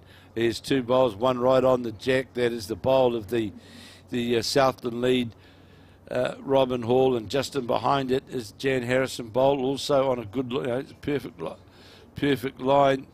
On the backhand now is the Orewa lead Jan Harrison. Certainly out on a wider line. How far is it going to come back? Needs to work quite some way back to get to the centre line past the skip's feet. Finished Jack low, and so for the southern side here for Robin Hall, if she can get to holding the shot, get 2 good bowls to head the end, start the end off, and looks as though he's going to do just that. How far is it going to run? Still coming towards the jack, going to finish directly Jack low, right in front of the jack. There's 2 good opening bowls from the Southland skip, although looking out the window, it's still a metre short, but the other bowl is adjacent. So quickly into work is Maureen Howden. This looks a good bowl, Kevin. It's going to come inside, or at least knock that bowl out of the... Tips the bowl out of the head. Zone. And so remembering, of course, in the next round we'll be bringing you, the 4th round of the day, will be the start of that men's champion and champion triples. And as Kevin and I were going through, talking before, there's some very, very good teams in this men's triples, and I'm sure we're going to have some, some pretty tight matches in this triples. Ooh, just out of the hand, you can see there how far is able to hold up with the weight. Going to trying to get to the jack is the North Harbour player, just going to go by more than likely. Just might have paid the price of Kevin for having that extra yard of weight, just didn't hold that natural line to the jack. So number 2, Evelyn Usher. Well, this bowl, how far is this coming back?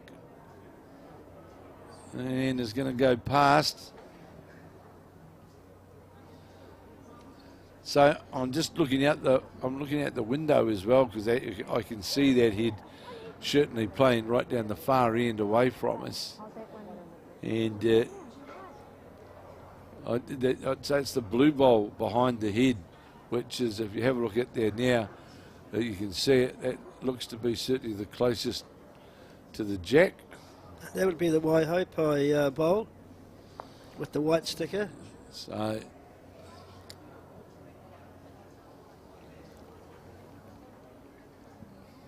it's the turn of the skips now to deliver their bowls.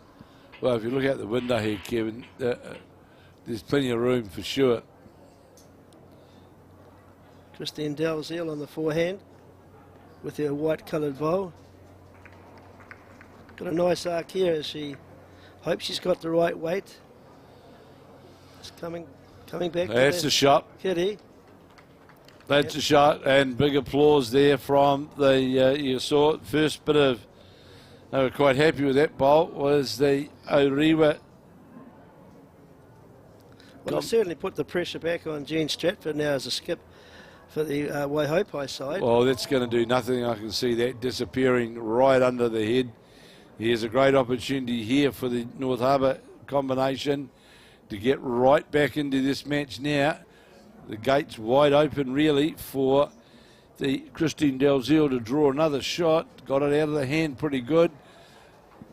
And looks on a fairly good line going down towards the head. And just watching it coming towards the centre line now. And that's 2 good bowls from the Orewa. And, you know, looking out the window from here, Kevin, they look like scoring bowls to me. They certainly are. The pressure's on Jean. Twisted out of the hand. You can see that. As far as it's going to hold up, though. Definitely got that twist out of the hand. Needs a slice of luck. Got the jack. Can't tell you. Well, there. Well, wow, that could be a big shot turnaround. If I look at those discs.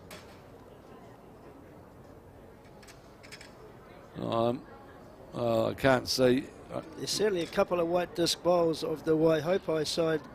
Just about how far they're behind. I'm just trying to get an appreciation out the window in front of us here, Kevin, but can't really.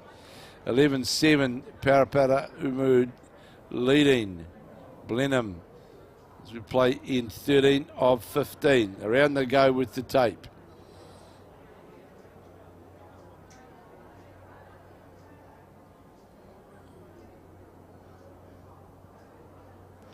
Just the one. Just the one. Well, that was a save really from the... Oh, big save from the skit there, Kev. Yeah, because I reckon they were Big looking at save. 3, and 3 brings them to 11-10. So that was a very big swing with for the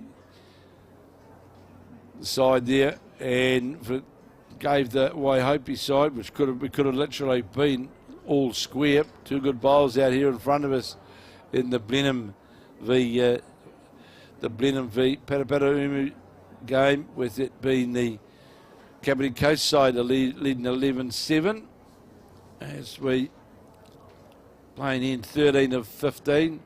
Clock's not a problem, 22 minutes left on the clock. Yeah, it works out about 8 to 9 minutes per end, 15 ends, times about 8 or 9 minutes would be about 2 hours, so they're well within, the time. They are.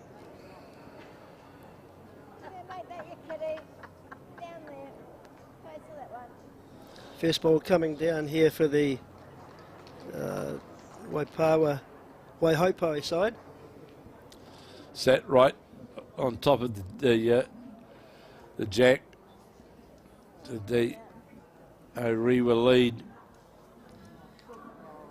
Rewa lead. Jan Harrison with the multicoloured bowl. There it is, sitting right, literally right on top of the jack, going by.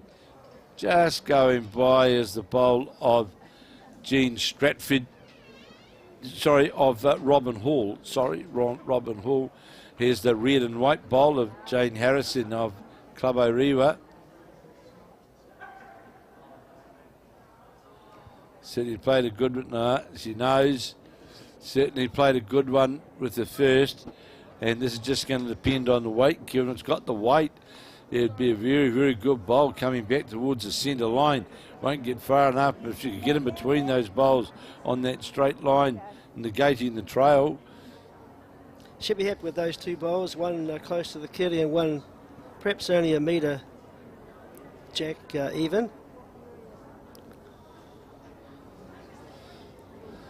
It's the turn now of Robin Hall to come up with her second delivery. Well, played it, reached the bowl, turned it over. I was surprised she did play that hand, but still the one shot. You can clearly see the skip there for the Orewa side of Christine Dalzell, reaching a hand. Plenty of room here on the forehand for their number 2, Maureen Howden. There's a good metre in that port. I can see that right in front of us here, but not going to do so. She's going to get that swing across the head. We talked about that earlier, just not getting the right break point. I can see here, right out in front of us on this window here at 9i, as see what's going on, and the object here for Evelyn Usher is to draw inside the jack level bowl. Going to do so, but how far is it going to run?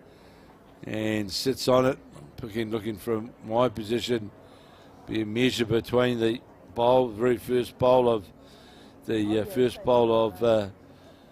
Jan Harrison, and this bowl of the number 2, Maureen Howden, is going to get towards the jack or just go by. Sits on it, clean, does so. That shot sits on one of the other North Harbour bowls. Looking out the window here, that's certainly the shot as we play in 14. So, yeah, the North Harbour side really, Kevin, really want to score, don't they, on this end to, even things up. Here's the number 2 from, just went by a bowl outside the target area. There was the Evelyn Usher. Then the skips change over, and it is the bowl out to the right of the jack, sitting at just past 3 o'clock. That is certainly shot. The Rewa holding shot on this, the 14th end of 15. They're behind 11-9 on the scoreboard, but they're in a good position to retain the shot and maybe build with their skip coming down and trying to get a multiple. Would make the last end very interesting. So the Kapiti Coast side, they're leading Blenheim 12-7 as we play in 14 of 15 in this round 3 of the section play of the Champion of Champion triples here at the Nainai Club.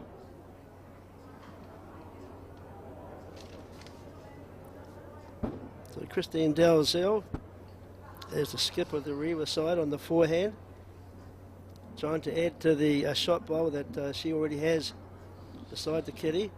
Looks like that's going to be killed for weight, I think. Yeah, she hasn't quite got the right weight for that delivery. And that's been a feature of some of the ends, hasn't it, Kevin? They just haven't either got the weight or they've had too much weight, and we've had far too many short bowls to... Well, that bowl there is a good couple of metres short. I'm looking out the window here, and it could have been more than that. So here's the opportunity. Can the skip from the southern team try and rescue the situation? No, not going to do so now. Really, they've got to draw another shot here. Yes, they do indeed. It's responsibility of Christine Dalzell as the skip to try and add to the count. They're currently holding shot, 14th end of 15. This would make things interesting going into the last end. So there on that forehand, just wait and see what that wood's like. It gets past the front. If it gets past the front, which it's going to do, this should count. Comes all the way down, sits inside. That'll got a touch as well. So that'll definitely count for the North Harbour player for sure. That's definitely a shot. Excellent delivery there from the skipper of the Orewa side. They've now got 2 shots. And the final delivery from Jean Stratford. What can she do? Can she change that? Well, she needs to be around that front bowl. Danger is you try and play something. She's all concentration on the forehand. She's about to deliver a very important bowl for her team. See in a moment. Looks on a fairly good line. How's the weight? How's the weight? Well, I'll try and see it out the window. Can't see it on the screen. Goes by with weight with a metre. Playing with that reaching weight. I reckon we're all locked up here. I think so, Kevin. There's 2 shots definitely there. I'm sure there's the a couple to the Orewa for the third. So they're going out to the Leeds bowl of Jan Harrison. Yes. Ooh, and the only bowl for the opposition is that right outside bowl, because this could determine the bowl and behind the head as well.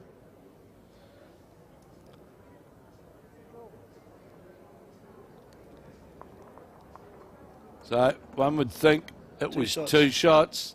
So we're all locked up at 11 apiece. It's a great comeback for the Orewa side there. They were well down, well beaten early in the game, but they've worked their way back into this game to be 11-all. They certainly have. 11-all as we play the last. We've still got time on the clock. The clock's not going to beat either of these combinations. Putaruru leading the Blenheim Club a 13-7 as they play in 15. So unless something dramatically bad happens there, Kevin, you would say that Putaruru have they can put a W next to their name, but certainly not the case here in this Orewa Waihopai game. 11 apiece as we play the last end, and so much is going to rely on what these leads do to start everything off. And we saw the bowl of Jan Harrison literally finished jack level, but it is a metre. So can whichever of the bowlers for Orewa or Waihopai get close to the jack, often in a tight situation like this, will be the winning shot. It'll be hard to remove. Robin Hall is going to go by and behind the jack, finishing 1.5 metres behind at 6 o'clock. So quickly into her work on the back end as the North Harbour lead. Christine Dalzell with the whiny hat on, the bowls Orewa shirt on the backhand. Notice that hand was standing up straight then, and will it come back? trying to get back towards the centre line. No, it won't do so. There's still a metre for the shot to be drawn from the lead. Robin Hall with her last bolt on the forehand with the pink. Watching it, this looks a better line. This bowl looks better. This could be the winning of the game. Gets down towards the jack, draws a front toucher, and does. Well, it's a side that toucher. That could be the winning of this game, as we said earlier, Kevin. You've got to get the ball on the jack, and the one that gets there first, often, especially when it's 11-all in the last end, could well be the winning shot. Well, the big thing here, though, for Orewa, don't try and steer your bowl towards the jack, because you're just going to go under the head and disappear. So we see the number 2's played it with weight, and that's fine because it just pushes one bowl through the head, another one jack level. That's certainly, and that's the hand with the bowl sitting at jack level. It's certainly, you know, the best hand to play, one would think. They need to be careful here.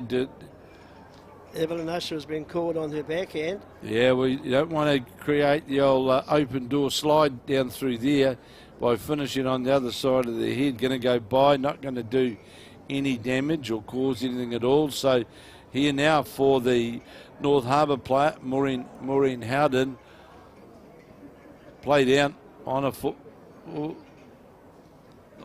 she's been called to come on her backhand to try and draw the jack away from the ball that's right on the kitty. Well, the only thing I'd say there, Kevin, is you're playing to the jack as the target line, whereas you play another hand, you're playing to the bowl as well. Just and under the head, great attempt, will sit alongside. And it's not about scoring 2, it's about scoring 1. 100% correct there, Kev. You are right. There was 2 options on the forehand and just the one on the backhand, but she does have 2 position bowls now that could be interesting as the 2s and Skip have yet to play their shot. Well, this is maybe not what the side from Southton. Oh, it's finished on the other side of the head. Now they can play down with weight through their searching. You've got 2 bowls to use. You've got a leads bowl out to the side here. Yeah, they can search through. No sense in trying to sit down there in a bowl. Play down there with and your other player's bowl, right? They've got one over here. They've got one right at the back. This is the sort of time where you don't score anything for being fairies at it. I'm not saying drive at it, but you've got a natural line down there to the head where those the triangular bowls are sitting there. You are right, Kevin. This is where you've got to take the initiative and have a little bit of weight come through the head. Try and dislodge the shot bowl at the moment. You have got bowls around where the kitty could move to. And here is Skip on the mat. The North Harbour Skip playing on the backhand, trying to get down on the what I would call the one bowl draw option, and good on the ladies. She'll more than likely now turn around and draw the shot. Well, Christian Dalziel, but on a good line, and and as it's turned out, you can see sitting right in front of us now, Kevin, that makes that shot. They've got to touch it, great, but doesn't mean anything really. And they just don't want to fatten the target up here on that other side of the rink where they can force down there with a, well, now you've got to play that hand. The forehand's the hand to play. Just got to play down through the bowls. Yes, indeed, through the bowl. She can't afford to come on the backhand. I mean, she's got one bullet left. It has to be a little bit more aggressive coming through and trying to split the kitty. Move it. Well, I know they're having a debate about it, but it is the most logical shot that you could play, and rightly pointed to the bowl out to the side there, because the way how the jack's in, there's a chance that the jack could just go straight across the ring and favour, in fact, the Orewa side. Definitely the shot to play, as it was with the first bowl as well. And that's where I think players, if you watch the likes of the Leif Selbys and these guys play, how they construct the head, they play their shots based around shot percentages of where the opportunities are. Now, the best percentage opportunity is not on the backhand.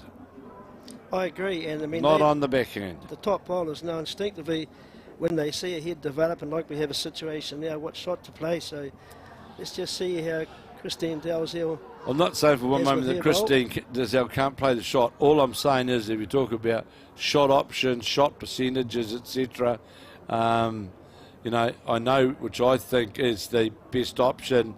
And again, touch on the jack, but so there it is. That is the side from the side from Southland, from Waihope, that of Jean Stratford, Evelyn Usher and Robin Hall, who have run out the winners over Christine Dalzell, Maureen Howden and Jan Harrison of the Orewa Club in North Harbour, by running by, I think it might have finished up 13-11 in the finish, or was it 12-11 being the final score. In the other match, on the other rink out here, it was the Paraparam side from Kapiti Coast. That's the side of Eileen Jones that skipped Denise Graham at number 2 and leading Helen Bevan. And up against the Marlborough side, who really struggled all the way, 13-7 the final score. And that was the side of Dot Capel, Val Montgomery and Pauline Bailey.